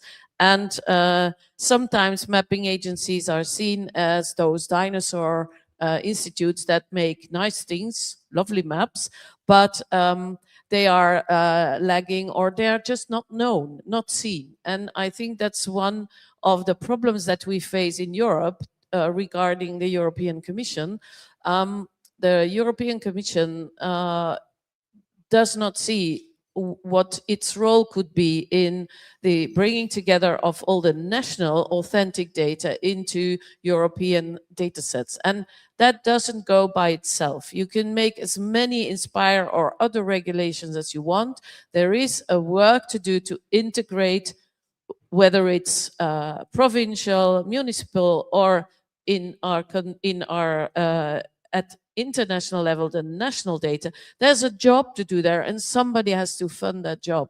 And there we see that it's not done either. And it is needed for a better use of those authentic sources, so that people can base their decisions on quality assured authentical data, and not on something which is just somebody solved the issue of not having integrated data by we would say stitching things together without this authentic source validation. So I think these are two issues which I would say stay under the radar too much, even the satellite imagery radar. Fair enough. Thank you. Thank you, Ingrid. Coco, over to you on, we kind of heard about it from a PNT perspective and from a geodesic perspective. So from the newly created agency, does that kind of feature into your discussions and potentially looking at capabilities? How do you see from both these perspectives? Yeah, so I hear a lot of things that I recognize, which is interesting. Yeah, we've done also quite a lot of tests in the Netherlands actually on jamming and spoofing. Spoofing is hard or maybe even impossible to detect, but we do suspect it happens together with the Ministry of Infrastructure and Water Management. They're building actually a PNT strategy, which is also very much focused on redundant systems. So not just space-based, but also terrestrial-based. We are responsible for implementing the space-based part. So we're working together on that. What I also notice is in EO data that it's becoming increasingly difficult to actually access this kind of data. In addition to the European Copernicus program, there's we have a national satellite data portal offering very high resolution imagery of the Netherlands. And well, given geopolitical circumstances in the last few years, it turned out to be increasingly difficult actually to get access to Earth observation, high resolution Earth observation data, because the demand is simply higher than what is there. So yeah, that is something that we noticed in the last few years. I think what has changed a lot is that for a few years ago, space was still seen by some people, not all of them, but some people, as a kind of like expensive toys, I would say. But this, for sure, in my opinion, has changed in the last few years in the Netherlands. It's now really seen as a strategic asset, which is good, and that I expect that it will change. Also, maybe some of the budgets that might be available in the future.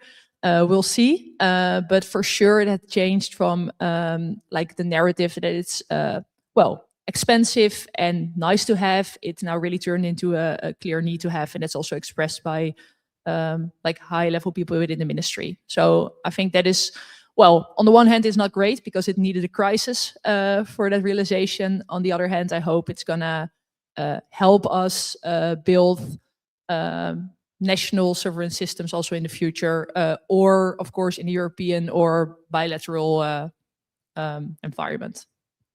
Very good. Lastly, Abe, on on the vulnerability point. I mean, obviously you are representing the private sector, and you sell into a lot of governments, mainly in Asia, but also probably otherwise. I wanted to ask, so, from a vulnerability perspective, so when you kind of go into a government and they are looking for sovereign capabilities, what are the things that they don't realize that, you kind of educate them on, especially from a vulnerability point of view? Is there anything that has not been mentioned that you kind of see that happen, or everything's been covered on the panel so far? Actually, Ingrid pointed out about budget, right? So allocating budgets for governments is not that simple. And on top of it, when you start looking at allocating budgets for executing AI, and if you want to have sovereign system and you want to have AI capability, you need to have AI capability. So that's a black box, because you don't know how much compute power you need. And to allocate those budgets to buy those systems will be huge. It's not going to be simple. It's not going to be small. So where do we start? Where do we end? Because it's a black box. And that's a challenge we face in order to educate how much the budget allocation. And then on top of it, the challenge is now very big in terms of availability of resources globally. The availability of the chips, the availability of the sensors there's a shortage of it. And if you have to build your sovereign system, it can take you a year or it can take 2 years. So the demand for that has become so huge that the production is not able to keep up. So that's a very vital part of the ecosystem that the governments have to develop. So only a few governments around the world actually who have access to such resources can build something very fast and then start to see how they can deploy. The data which is coming from upstream is actually increasing a lot. So you need huge storage system. Recently, we had the experience to implement the system at one of our customers' place, and the amount of hardware that they actually provisioned finished very fast, because the usage of the data was huge, and they had a ground system, and then they didn't realize that so much of data is being captured, and the demand was increasing because the applications were driving the demand. Initially, when they didn't have the application, the demand was smaller, but because of the application space, because of the way the AI is evolving, the applications are becoming more and more relevant. The building of LLMs, it requires a lot of compute power. So from an application perspective, from an implementation perspective, there is a huge gap now. The vulnerability is quite big. We cannot actually deploy systems which can give you a return in milliseconds. They may take 5 minutes, 10 minutes, and people don't have the patience to wait for so long. And if you don't have the system which is capable enough to deliver to you in milliseconds, then the usage of the system, then they say, oh, this is not a good system, it doesn't work. But it's actually not the models or not the LLMs which are having the problem, it's the compute power. So that's a big vulnerable. And if you are deploying them in a certain location, and if those locations are not safe and secure, then again there is a challenge. So there are a lot of challenges in deploying the systems and making sure that everything is sovereign, because you can't protect everything that you own. You have to have so much budgets that you need to have in order to define the logistics of safeguarding your sovereign system. So there is a balance that you have to do. Either you invest, the governments who have money, they can invest, they will do it. But other governments, not everyone has the infrastructure and the money to build such sovereign systems. So that will take time. But yes, the governments are all thinking, the people are all thinking in terms of sovereign, and the demand for sovereignty today is much higher than what it was. And it brings a nationalistic feeling to everyone that, yes, we need to own this, we need to have this. And I think this is the right direction for both the governments and the industry in terms of evolving solutions and deploying them in their country. Thank you. Thanks, Abhay.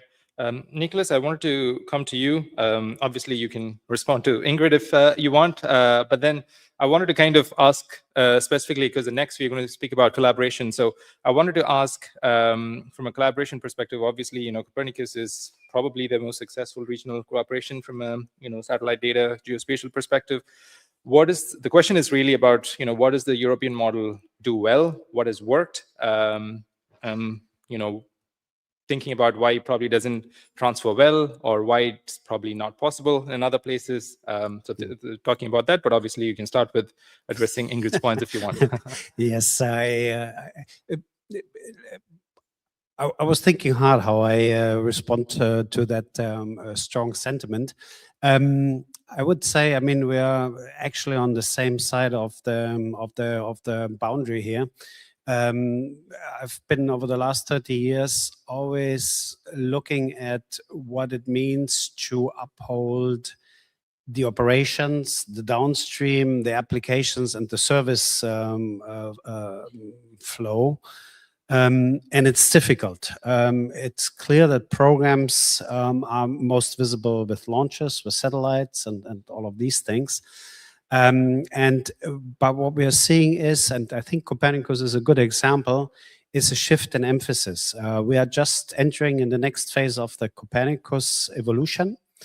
And for the first time, the budgets that are assigned to valorize the data, to manage the data, to enable activities on the downstream side are getting closer to what is actually invested on the upstream side. I think that's a general trend. In the past, when I started in this business, there was a fixed figure on operations overall, 5% to 10% maximum. This logic is changing, and it's changing also on the commercial side, because the services are not seen as satellites anymore. Satellites are a secondary effect. It's about the data, it's about the information, it's about the products and services. And I think we see a shift there. And I'm fully aligning on this. The problem that we have a little bit is that member states are very much in control of how the agency is organized and where we put the budgets and the emphasis. So I'm happy to work with anyone in any member state to work on the balance between these things, because they need to shift, especially in times of AI and other new technologies. So that would be my response. We are not antagonists, and that, at least on the roles that we play. On the question on Copernicus, I think you mentioned vulnerabilities. One thing that I see we have done very much right, and that's even confirmed by the people who are constantly thinking about vulnerabilities, is we have a decentralized system. There's not a single Copernicus control center. There's no Copernicus single database. This is a highly heterogeneous and horizontally integrated capability. You can imagine that cyber attacks are one of our constant concerns. Having the ability to integrate cutting-edge competences, industrial competences, in a horizontal way is one of the key features. If we would have to do this from a very locked in, very specific technical solution perspective, this is not good. So we are relying on this decentralization and horizontal integration of key competences, and I think it's one of the key success factors for Copernicus. For the rest, I think we found a extremely efficient model between the European Union and the European Space Agency, EUMETSAT, by the way, as well, and other relevant institutions, which is showing a little bit the way, the blueprint in which these things can work and remain attractive.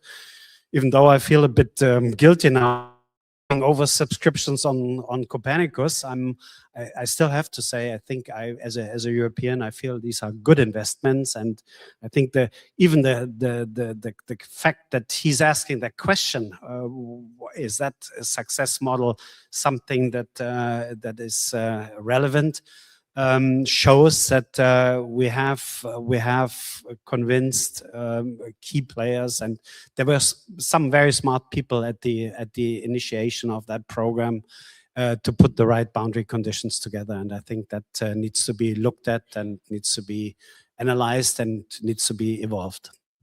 100%. Thank you. We have like 9 minutes, so I wanted to see if the audience have any questions before, so that I can kind of plan the next 9 minutes remaining. Any hands? I don't see any hands. Oh, there was one hand. So I keep that in mind so that I can try to wrap up in the next 4 minutes. So each of you then have like 4 minutes to kind of, or 1 minute each, to provide your views, starting from Ingrid. From a collaboration perspective, do you think there is, anything that is working? Again, it's a similar question to what I asked Nikolaus, because obviously, this is not new on the operational level. Geographics has, done this work cross-border. So are there success stories in terms of how this can work better? And then the same question to you for all is, are there success stories or are there challenges, and what are they? I think as mapping agencies, we have in Europe shared a lot. We have a very important success story is the work that we have been doing with Geographics. It started a long time ago as the club of the NGIs. It is now a very performant organization delivering key results, products needed for European policy, but also knowledge exchange and informing strengthening the mapping agencies in their role. And the discussions that we have are all about how can we as mapping agencies work together to be stronger, to be more visible, and so on. I think in the whole, I think it's very important that we understand that innovation and also this discussion on sovereignty, there's a very successful example of an international collaboration which is very sovereign as such, and it's the internet. People can control the access to the internet, but nobody controls the internet. And I know it's a very complex model, and I don't see how you can copy it for anything else.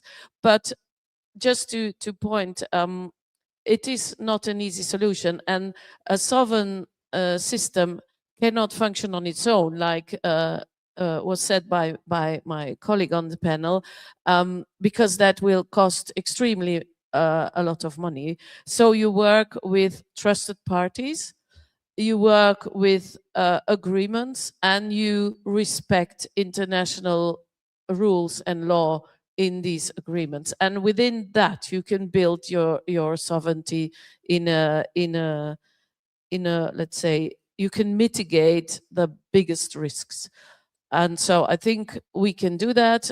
For the problem of geodesy supply chain, this is typically something that you cannot solve as a sovereign solution. You can build your local time, Earth-based timing signal, but that's not going to help you on solving your supply chain on geodesy. That's a world problem, and that's why we are so eager in discussing this. That's why we are working with you and GGIM to strengthen nations so they all understand this and they work together so everybody can have access to high quality geospatial information, including Earth observation.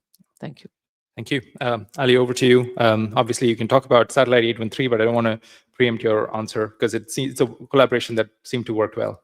Yes, I'll just touch base a little bit on when I started at NSSTC. Where, I came to a research institute where I was on the Ministry of Defense, and things goes back to the strategy of the country and how the country have positioned themselves from the three areas, which is academia, industry, and also government.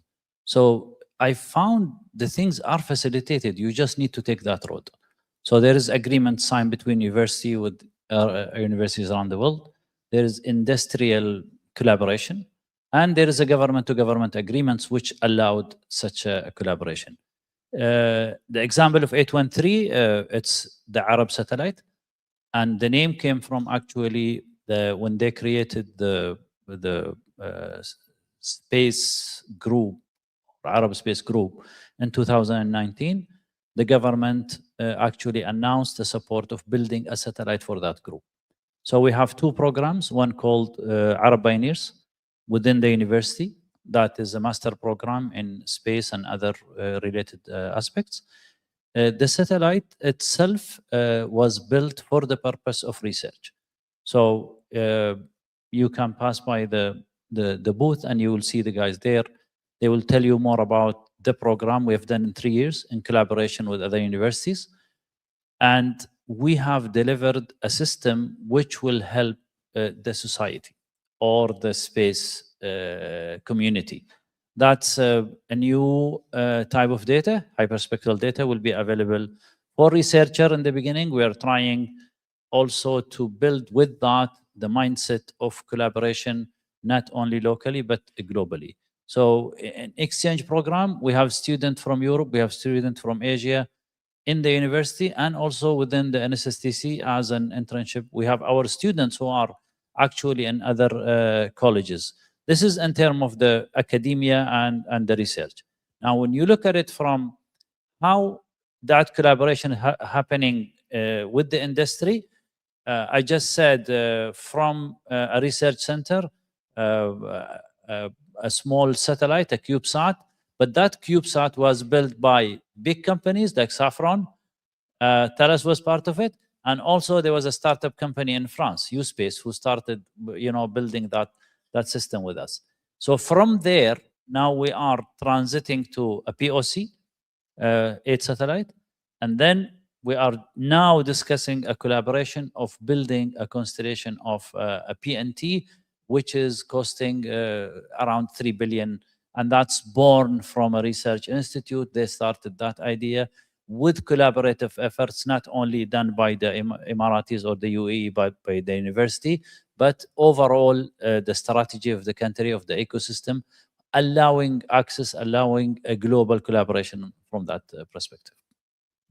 Thank you. Abe, from your perspective, collaboration, if you can keep it to, well, less than 1 minute, if you can get to the audience question. Thank you. Okay. So collaboration for us is more on working with the in-country companies who are actually delivering solutions in their country and sharing IP.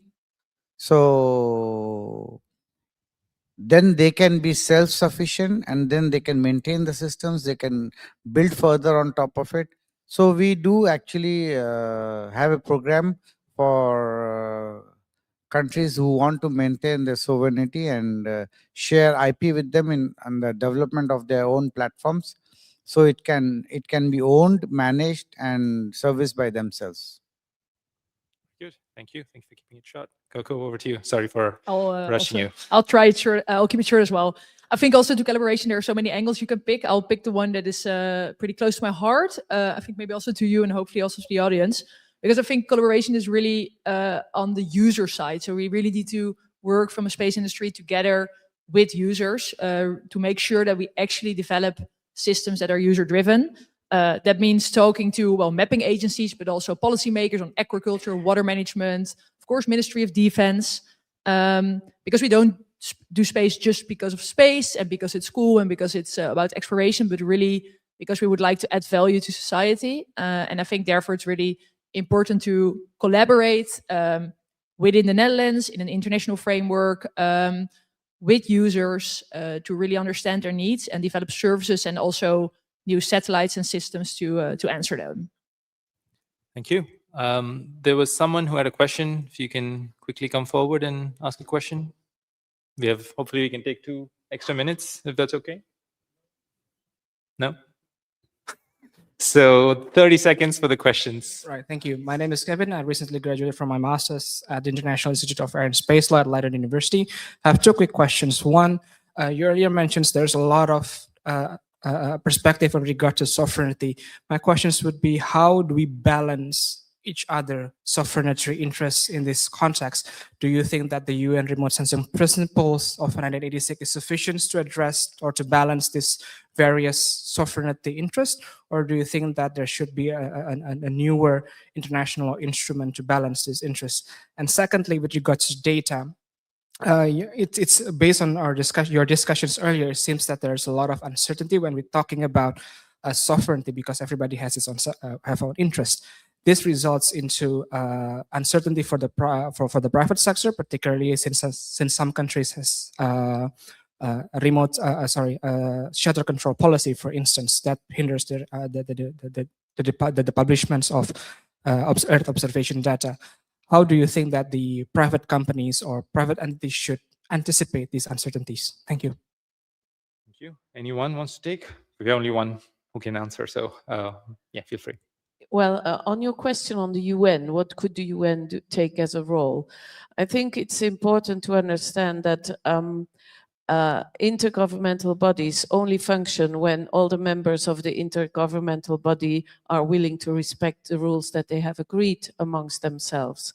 And that is becoming, seemingly, or what I see is that that is becoming more and more difficult. So the way to arrange that, some people would say you have to make a government for the world, but I don't agree with that. And so I take back to the internet as an example where there is something which is very valuable as an asset to the whole world, and nobody can, in fact, really take control. But the problem there is you need to have a governance which is respectful to everybody and which is respected by everybody. And the UN has for a long time been that place and still tries to do that. And in geospatial, with our work of UN GGIM, that's what we also try to do. All right, brilliant. I think that's what we have time for. We already are over by 2 minutes. So hopefully this discussion was useful. We covered a lot of points from vulnerabilities and making a case for sovereign systems to also talking about collaboration, which I think is very important. So I think it was a good note to end on this question. So thank you for this question on, how do we kind of balance it around the world across all the countries we have. So thank you to all the panelists, and thank you to Geospatial World for assembling this panel.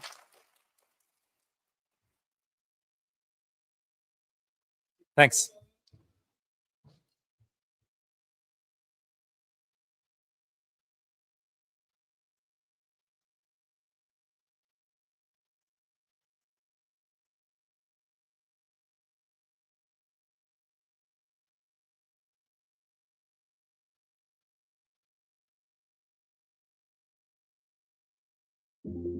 Geopolitical fragmentation, data sovereignty imperatives, and digital trade realignments are structural recalibration, and the geospatial industry is navigating one of the most consequential policy inflection points in its history.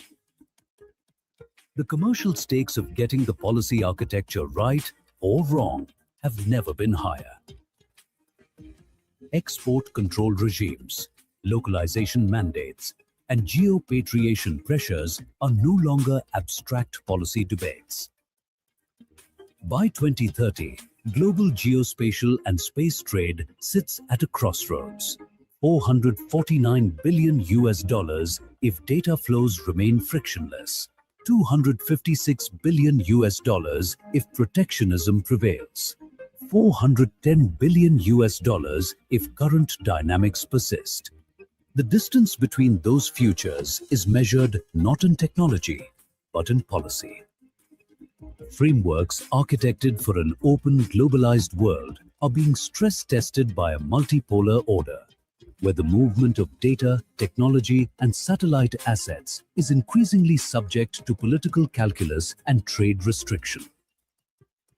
There is no alternative. Policy frameworks must balance sovereignty with innovation, and the geospatial community must lead that effort proactively and not reactively. Welcome to the plenary panel on geospatial policies and legal frameworks, realigning business models in times of geopolitical transition and trade practices.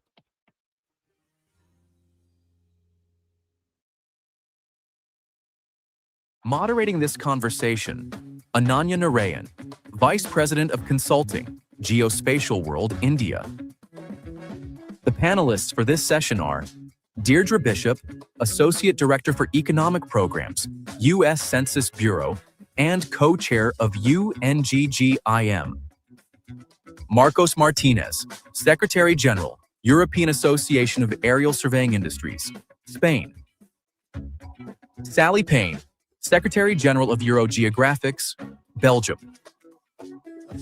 Paul Becker, former President of Federal Agency for Cartography and Geodesy, Germany. And Martin Langer, Chief Executive Officer of Aurora Tech, Germany.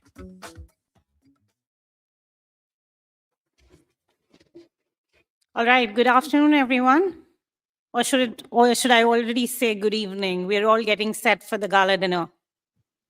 Need some enthusiasm, guys. All right, we are coming to a very important panel. We are ending the plenary sessions with a very important panel, something that we've been talking throughout the last 2 days. Governance and policy frameworks is a common theme that has touched upon every plenary session that we looked at. We heard insightful insights from speakers on why policy and legal frameworks are important. There were multiple iterations to it. In some places, we felt that policy and legal frameworks are not useful if they're not implemented well. And in some places, we felt that policy and legal frameworks are important because they drive a lot of the decision-making and implementation that otherwise does not happen. Especially looking at the space and geospatial industry, we find ourselves navigating through one of the most complex and consequential policy environment today. When we look at our industry today, we are being shaped by the geopolitical environment. We are being shaped by data explosion, artificial intelligence. At this point, the geospatial policies or the space policies and the legal frameworks that we developed probably 5 to 6 years ago were architected in a relatively stable, globalized world, which is now being stress tested every single day. In one of the in one of the sessions at the CXO Summit, we had somebody mention that policies do not make a large difference unless they are being monitored, they are being implemented, and we can see the kind of impact that they are going to make. In today's session, what we are going to be discussing with our esteemed panelists here is how do the policies and legal frameworks need to evolve, particularly keeping in mind the transition of technology, the geopolitical situation that we are in, as well as look at how we can do better and prepare ourselves for what is coming in the future. What I would request of my panelists is I will have an opening question for you, but I would also want you to introduce yourselves because you are the best experts, one of the best experts that we have here. So we'll start off with Deirdre. Deirdre, I've known her for quite some time now. And Deirdre, when we look at the policy and legal framework, especially from the United States point of view, we know that the US came with the Geospatial Data Act of 2018. How have you seen that moving to a Geospatial Data Act of 2018, a statutory law has changed how geospatial is being prioritized, used, and implemented? Thank you, Ananya, and good afternoon, everyone. It's an honor to be here with you today and at this important conference where we come together to share our knowledge and exchange ideas. This morning, we heard from our colleague from the Netherlands about how best to anchor national governments and national mapping agencies. And one of the recommendations coming out of that was to have a clear geospatial policy. And I feel as though we're very fortunate in the United States that we do have the Geospatial Data Act of 2018 because it does help anchor us, especially within the federal government, in our production of geospatial information management. This Geospatial Data Act of 2018 codified the work that we were already doing, but placed it into law and helps us promote the use across the federal, tribal, state, and local governments and the private sector. Wonderful. Thank you, Deirdre. Marcos, European Association of Aerial Surveying and Industry, you bring an interesting perspective, represents a sector at the front line of regulatory change. What is the single most commercially disruptive policy development the aerial surveying industry is navigating in Europe today? Thank you, Ananya, and thank you for inviting us to be on this, being part of this panel.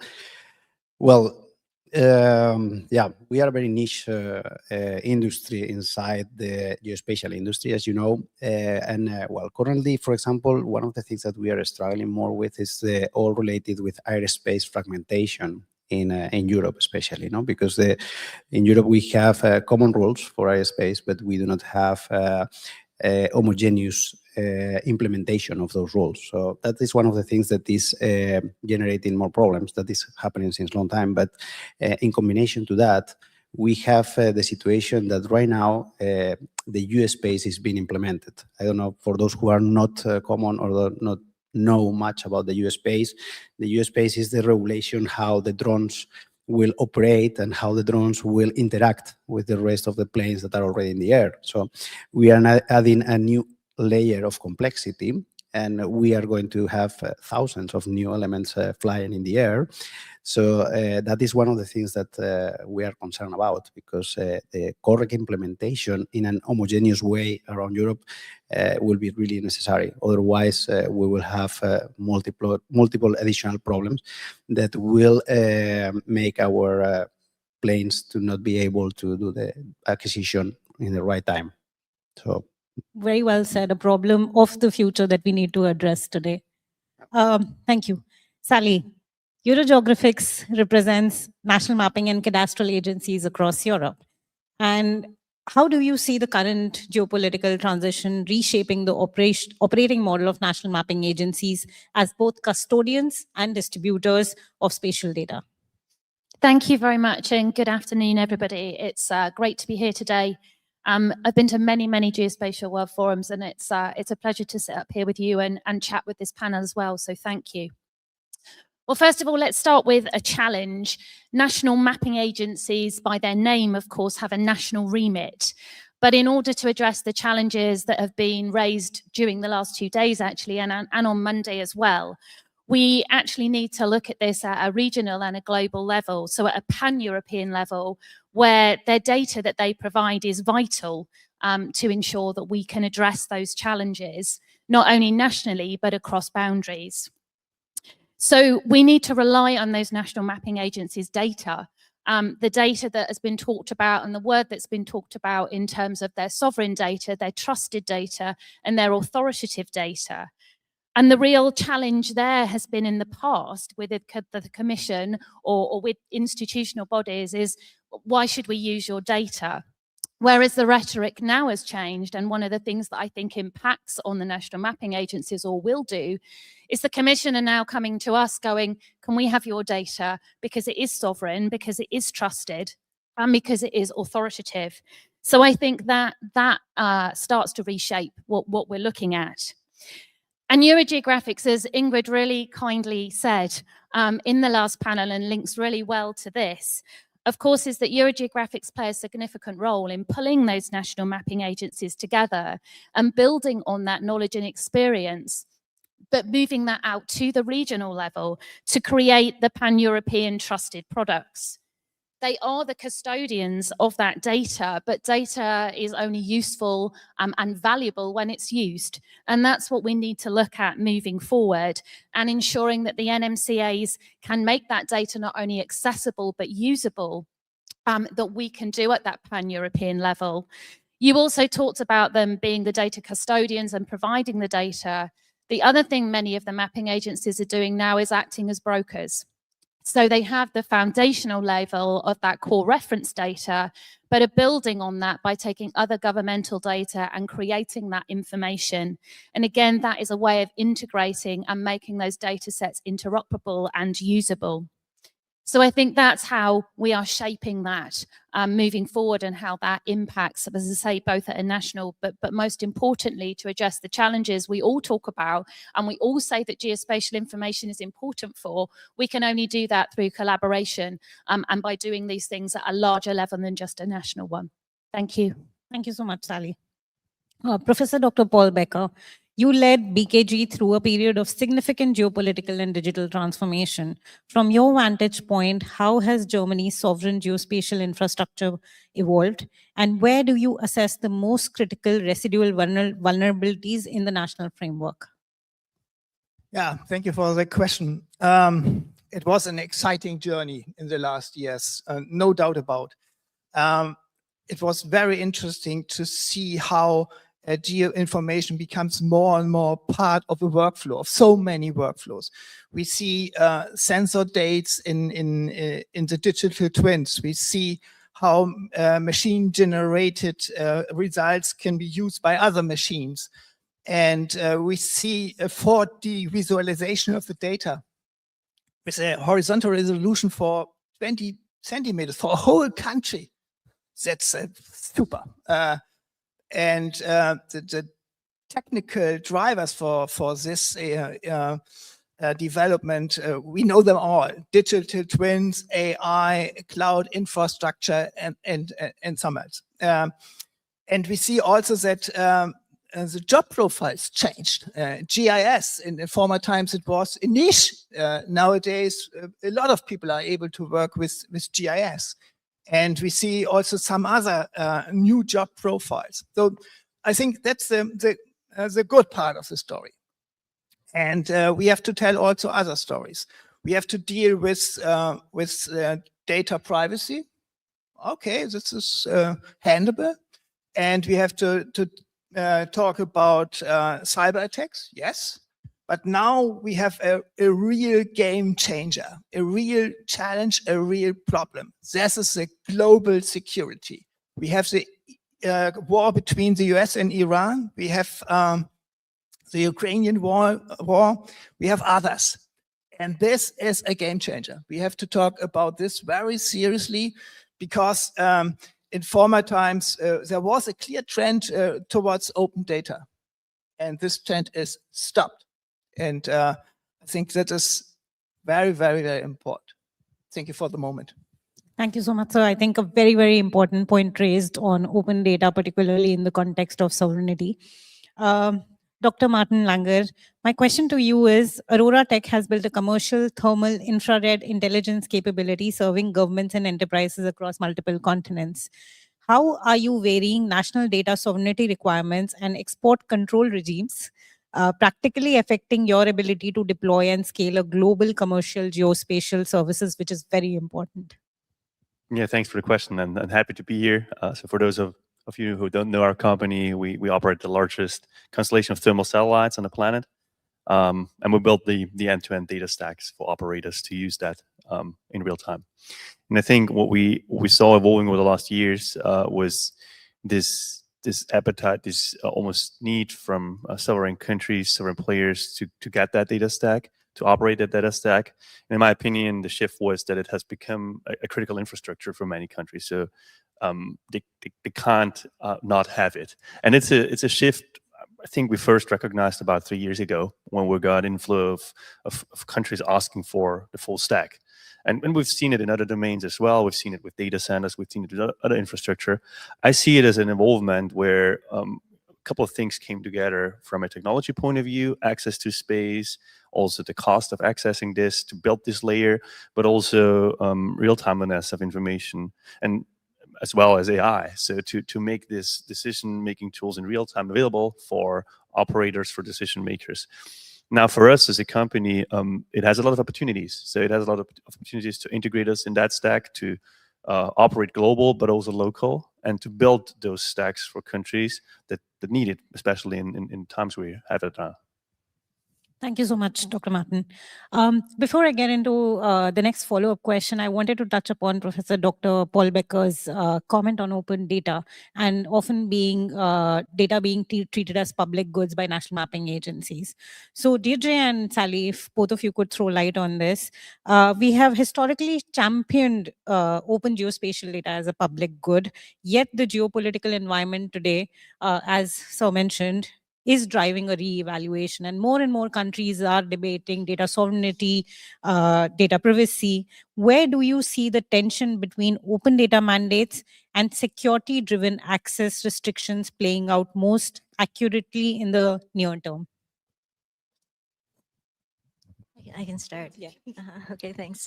Well, I mentioned that we're very fortunate to have the Geospatial Data Act in the United States. And part of this act establishes that our geo platform will be the site in which federal agencies publish open geospatial data. Nothing has changed since the passage of the law. Now, I will say that that requirement exists with exceptions. For example, within the Census Bureau, I'm allowed to publish open data about all of our boundaries, 14 million unique geographic areas, county boundaries, state boundaries, school districts. I'm allowed to publish 7.6 million miles of roads. However, I'm not allowed to publish, because of another law, any information about addresses or address points. We haven't seen a change in that regard over the past few years, largely because I think we have this law in place. Thank you. Sally. Thank you. So first of all, I think there's a real change in rhetoric, even from the Commission when we talk to them now.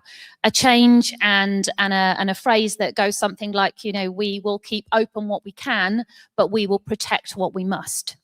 And I think, again, we were talking at the forum on Monday in regard to it's the combination of data in terms of you can release some data, but you know, if you release that data with another set of data, that's when it becomes difficult. Do I think open data will disappear? No, I don't think it will. And in fact, we all have to be very realistic. In my view, we've opened up a huge amount of data and it is out there and we can't take that back. And maybe we did that in a world that isn't the world that we live in now. And might that have been thought differently had we had an open data policy right now? The fact is, open data does underpin economic development, and there are very, very, very many positive benefits from having it. But we have to understand that there's also now a concern in the world that we do live in to ensure that we are protecting what we must, particularly combinations of data that could be difficult. I think the other thing that we look at, and we look at this when we're developing our high-value, large-scale data set that we're doing in combination with BKG, IDM France, and Dutch Cadastre, we will not be making that available as an open data license. We will be making that data very accessible, and it will be focused on user need and how you can release what data to what user. Might we be very happy to release all of our data to the defense sector, for example, or to NATO? Maybe yes. May we be not quite so happy to do that to other users. And I think the change in regulation might be more about making it specific for the use and specific for the need, as opposed to closing it completely. And understanding the fact is we can't close it completely because we've already opened it and people already have access to it. So I think we have to be very, very clear on that. We open what we can and we continue to protect what we absolutely must. Thank you. Thank you so much, Sally. Deirdre, getting back to you, because you mentioned about the Geospatial Data Act, and I know there is a National Strategic Plan of 2035. We know that the policies are becoming redundant quickly, if not updated, if not implemented quickly. So what are you doing in terms of implementing the strategic plan, and where is it at today? Thank you, Ananya. Again, going back to the Geospatial Data Act, that act is important here because it established what we call the Federal Geographic Data Committee. And that Federal Geographic Data Committee is made up of an executive secretariat that lies within the U.S. Geological Survey and with the agencies covered by the act. Many of these agencies are here with us this week: the Department of Transportation, the Census Bureau, NOAA's National Geodetic Survey, forgetting one, U.S. Geological Survey. These agencies also, by the Act, working with the Secretariat, are required to produce a National Spatial Data Infrastructure Strategic Plan. We recently went through an exercise where the Secretariat and the Census Bureau led the development of the next plan for 2025 to 2035. We had heard for many years that the previous plan was not inclusive of any other feedback than the federal government. And so we reached out to 1,000 stakeholders across the United States to get their feedback. This resulted in a very strong plan focused on 3 different components: governance, technology, and people. And it's hard to see out there in the audience, but I'm hoping some of my friends from the UNGGIM community will recognize why that sounds familiar. Governance, technology, and people. Ananya got it. Anybody else? The IGIF, that's exactly right. When we started the strategic planning process, because I had been very involved with the United Nations, I said, hey, everybody, I think we should build this, model this after the UN IGIF, the Integrated Geospatial Information Framework. Well, no one wanted to go there. And so I thought, okay, I'm going to have to take a different approach. But after meeting with the 1,000 stakeholders, as we were starting to categorize the feedback, I had the opportunity to say, hey, doesn't this sound like governance, technology, and people, like the IGIF? Yes, it does. Okay, so this model, I believe now, after studying it very carefully, can be implemented in any organization, whether it's a business, a government, an academic organization, and it really helps manage your work from soup to nuts. To your question, Ananya, this plan spans from 2025 to 2035. And many people have said, well, isn't that just words?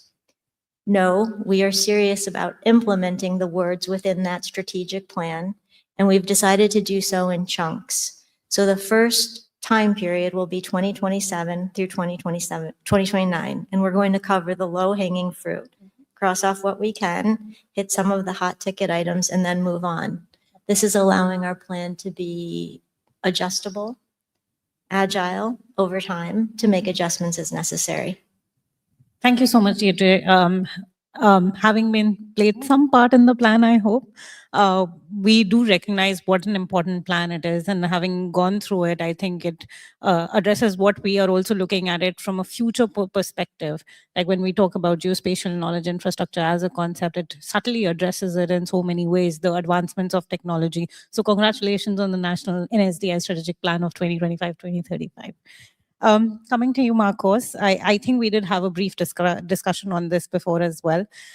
Supply chain disaggregation, export controls are affecting the availability and cost of sensor technologies, processing platforms, and satellite components. How is the European aerial surveying industry responding through localization, diversification, and advocacy? Yeah, well, I think that we should distinguish between two different parts here. On one side, obviously, we have the hardware, all the components. Some of the components that are being used to manufacture the sensors are also shared by the military side, okay, on the military industry. So in some cases, traditionally, they have been already some, not restrictions, not difficulties, but additional paperwork that you have to do to move one sensor from one place to other. But at this moment, and maybe my colleagues from working on sensor manufacturing will correct me, but I do not see, or we do not see, a real problem on receiving the parts, the sensors, or delays related with the current geospatial, geopolitical situation. So, but on the other side, if we move to the software and the processing data and so on, we see that there is an increase of concern of clients that are more often concerned about where is my data to be stored, where is my data to be processed, and that is connected obviously with data sovereignty. And the companies really have to make big efforts in some cases to make sure that they provide the data in the right way, and obviously in being sure that this data is safe and protected, no? Because we are not talking only about, before someone has mentioned that data sovereignty sometimes is confused with not allowing access to the data, but I think that it's a bit more than that. It's more related with having the security that you control who is accessing to your data, no? And the additional problem that we see is that is not only who is going to access, because the way that we are consuming the data is changing as well. So now it's not only human beings checking the data and consuming it. We have now more and more often artificial intelligence models who are accessing to the data and processing the data and so on. So that is an additional layer of complexity. And this is one of the main problems that we see that we will have to deal with. Thank you, Marcos. Sally, coming to you, I think you briefly addressed in your earlier talk as well. You talked about IG and France Cadastre, getting data from them, but not sharing it or making it openly available. So my question to you is, cross-border data sharing, particularly in the European context, is essential for applications ranging from disaster response to infrastructure planning. Yet legal and sovereignty barriers today are much, much real. If you look at it from a Nordics point of view, or if you look at it from the East of Europe point of view, what governance models or bilateral frameworks are proving effective, and where do the hardest frictions lie? Okay, it's a long question. I'm going to try my best to use some examples. But first of all, again, collaboration is really, really important and really key. I think we've talked a lot about different technical solutions. I've heard a lot about different technical solutions, but fundamentally, it's about working with people and trust and collaborating. And also in this situation, ensuring that we're very respectful of national circumstances, but feeling very, very pragmatic on the ways that we can overcome those so we can actually deliver something, which is what's actually most important in most of this. So we do work with our members, and our members are incredibly diverse. You are right. We go from Iceland down to Turkey, across to Georgia and Azerbaijan and everyone else in between. It's not just EU27. And everybody has different frameworks and different legal frameworks and different ways in which they operate. So we have to look at how we can collectively work together to achieve something. And we've been very, very successful doing that legally in terms of access to data. So we have single license use for all pan-European data sets. So we've overcome that legal barrier by trying to ensure that we have a data license that means that the user doesn't have to go to Iceland and then to the UK and then to Belgium and make sure all of those licenses are the same before they can use that pan-European data set. They're all licensed under a single European license. And that is a huge and fantastic step forward, because that means data is usable and we've removed a legal barrier. Now, I want to use that as an example that really shows how that has helped with disaster planning or land management. And that is an agreement that we have with the European Environment Agency. Previously, we tried to work with the European Environment Agency and with all our members individually signing an agreement with them. Now that is, it's doable, but it's hard work. And actually, again, for the user, the European Environment Agency, and wanting the National Mapping Agency's data to underpin the Copernicus services was quite a big overhead. So we sat down with them and we said, what do you actually really want?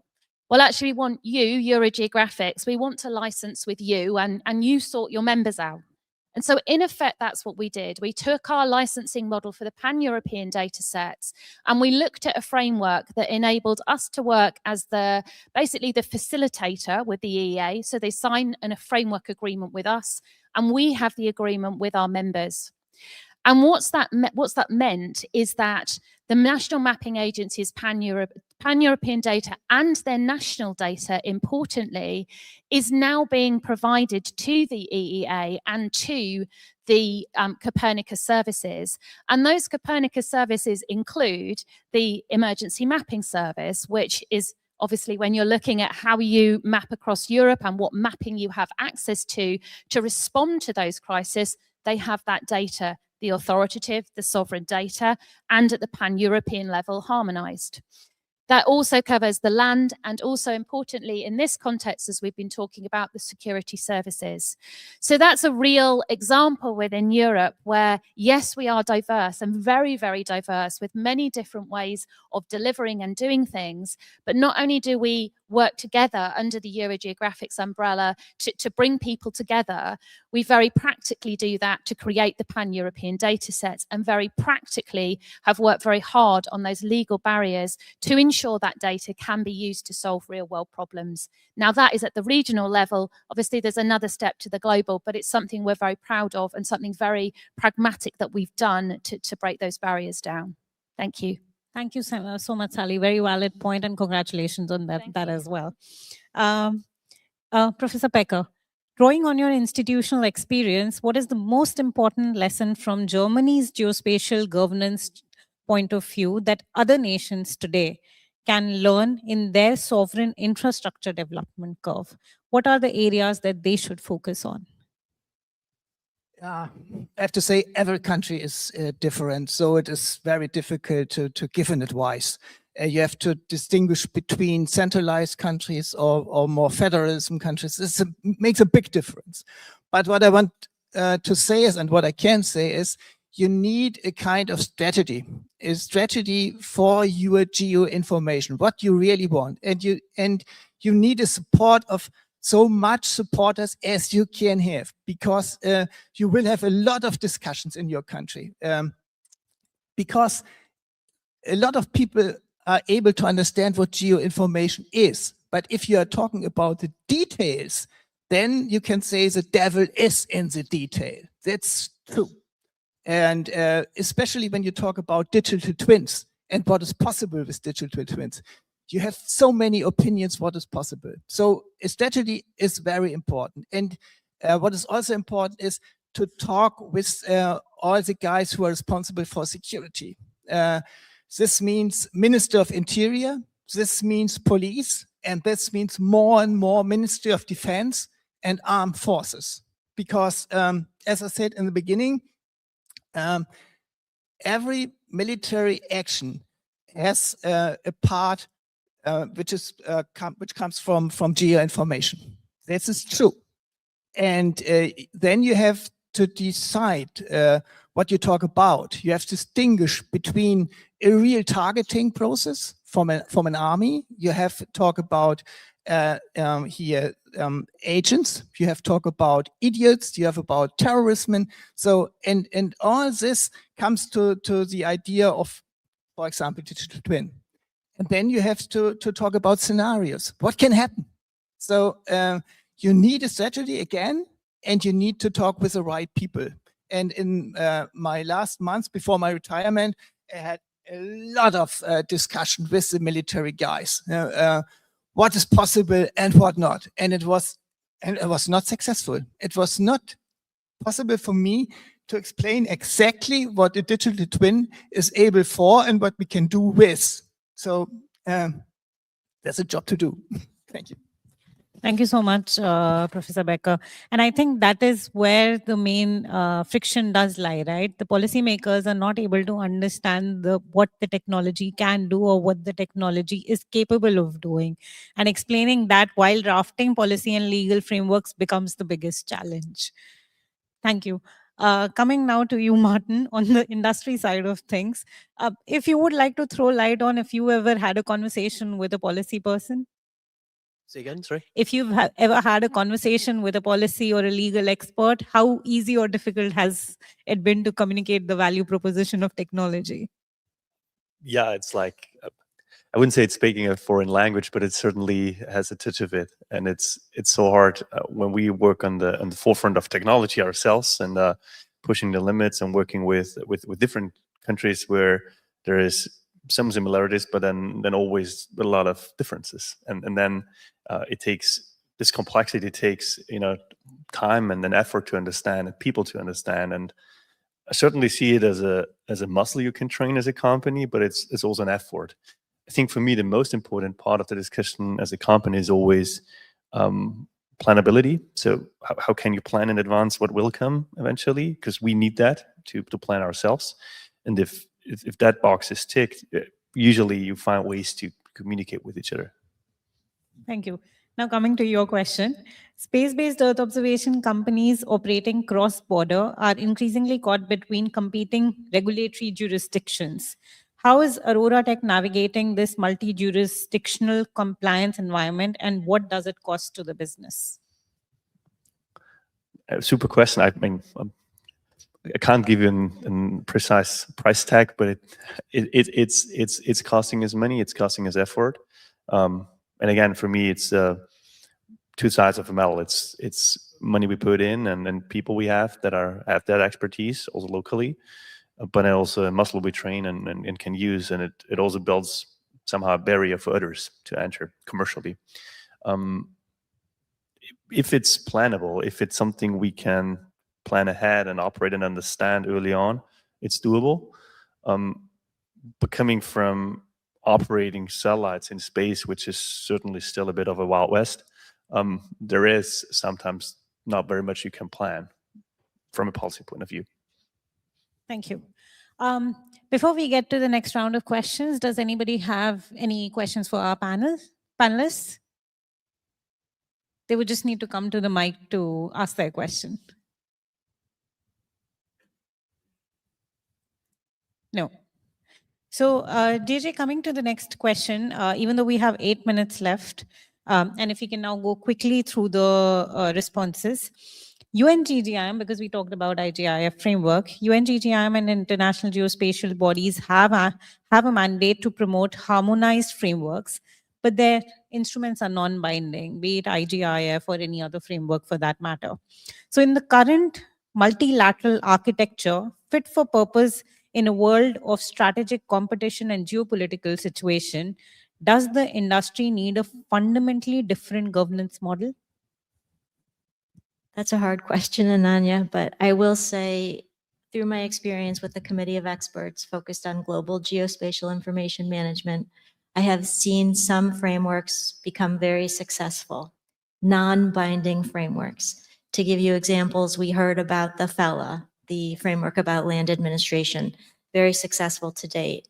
The Global Statistical Geospatial Framework has been successful to date. And notably, the Integrated Geospatial Information Framework, no countries knew about this framework back in 2017. 2018, a handful of countries picked this up. By 2021, 40 countries were using the framework. 2025, 93 countries were actually using the framework to implement. 98% of the 193 member states knew about and were considering using the framework.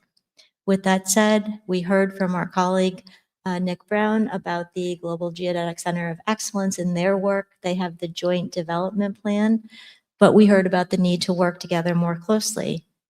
Focused governance. Should this be a binding agreement? We heard many people say yes. Can we get political buy-in for that?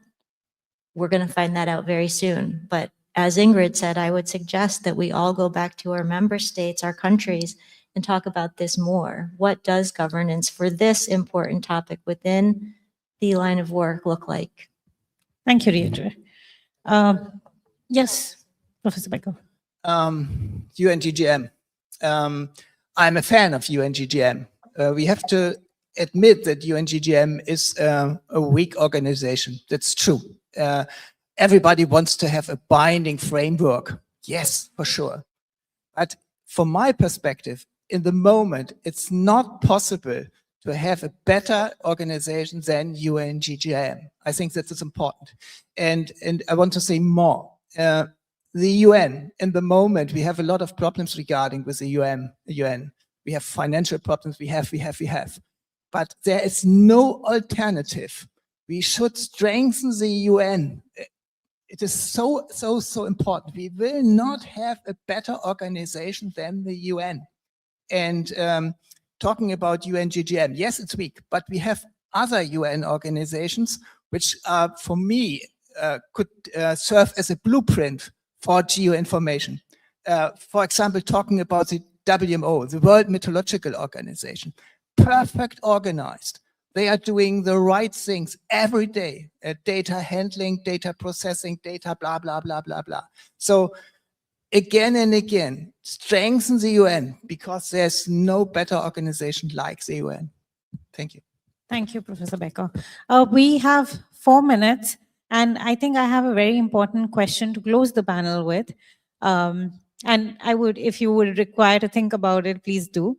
If you had 60 seconds with a head of government tomorrow, what is the single policy change you would advocate for to unlock the full potential of a well-governed, commercially viable, and nationally secure space and geospatial ecosystem?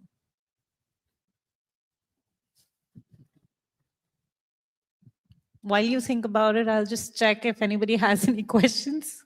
We do have one question, so we'll answer that after that question, if that's okay.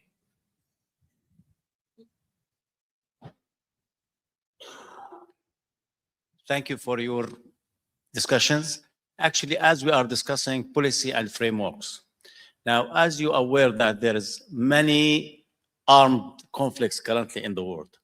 Now, one of the problems that related to the exposure of data, especially regarding the coordinate systems and the maps.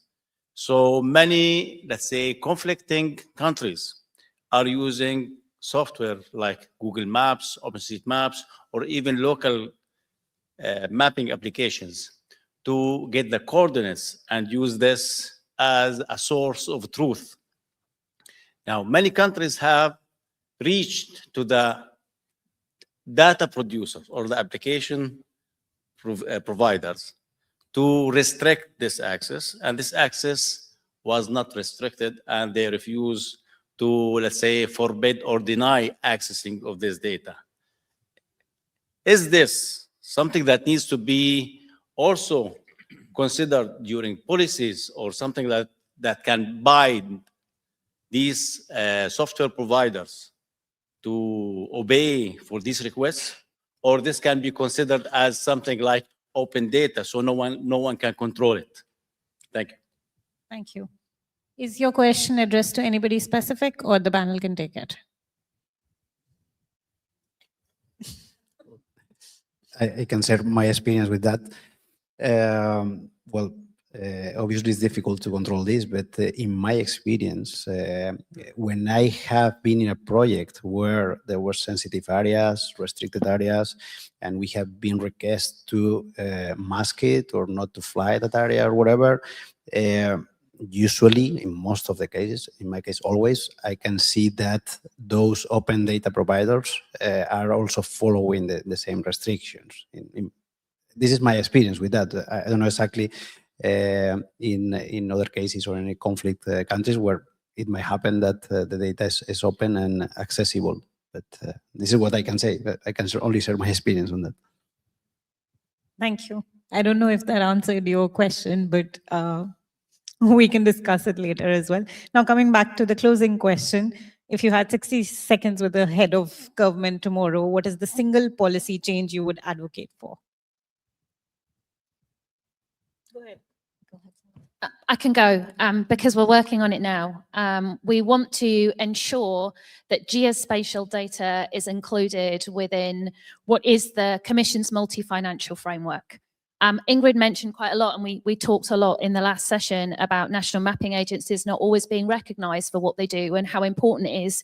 We look at the space budget, and again, like Ingrid, don't get me wrong, I love it that the imagery is amazing and it provides what we need, but without reference data, it's useless. And actually, within the MFF, there is no mention of geospatial. And so the policy change that I would make is ensuring that it's there. And linked to that as well, again, as was said in the last session, making sure that we have the Geodesy network to support the satellites as well. They're both fundamentally important to what we do and what our members do, and ensuring our long-term sustainability. Because you can have the data, you can have open data, but if it isn't sustained financially, the quality of the data will drop. It won't be there, you won't be able to rely on it. And actually, that's not what people want from open data. They want the high value, they want the trusted, they want the authoritative data. And it might be free at point of use, but it's not free at point of collection. And harmonization also requires sustainability, because that's an activity that we have to do. So money, the policy change in the multi-financial framework to be recognized as being the important infrastructure as it is, just as a road network is, just as the internet is. Geospatial data is that foundation, and that's what I would like to see. Thank you, Sally. Deirdre? I agree with everything Sally said, and I would ask that too. However, I think in order to get there, we have to elevate the importance of the coordinating bodies within the countries and within the UN. So those involved with the Federal Geographic Data Committee, that secretariat in the United States falls within the Department of Interior. I believe that should be at the highest level of government. Similarly, we talk about how UN GGIM could potentially be perceived as weak. Let's elevate the importance and help the policymakers understand that. Thank you. I would like to advocate for the UN. This is my most important. point for a politician to strengthen the UN, to invest in special projects like the GGCE and others. I think that's enough for a politician in 60 seconds. Thank you, Marcus. Well, I agree with this. The geospatial data is for sure a strategic asset for our communities, and especially in Europe, I think that is really important that we advocate to make sure that the Commission and the different countries have the enough assets or budget to provide the national mapping agencies and other institutions with right data and updated data. But also it's important that we start considering about how we are going to deal with the influence of the artificial intelligence in the data. So I think that we have to start reconsidering about how it's going to work, the interoperability of the data and the new standards that are coming. Thank you, Martin. Yeah, I agree. So I think treat geospatial as the critical infrastructure. It truly is that, and if you start doing that, you can find a lot of comparable models where we solved this already for our infrastructure. So you don't have to start from scratch with your policies there. All right. Thank you so much, everyone. I think it was a great panel, good round of discussions. And thank you to the audience for listening to us and for participating in the discussions, of course, by listening. Once again, I thank you for being here the entire day. And we now break out for our networking reception, which is happening at the exhibition hall. And with this, we come to a conclusion of our plenary sessions for Geospatial World Forum 2026. Thank you.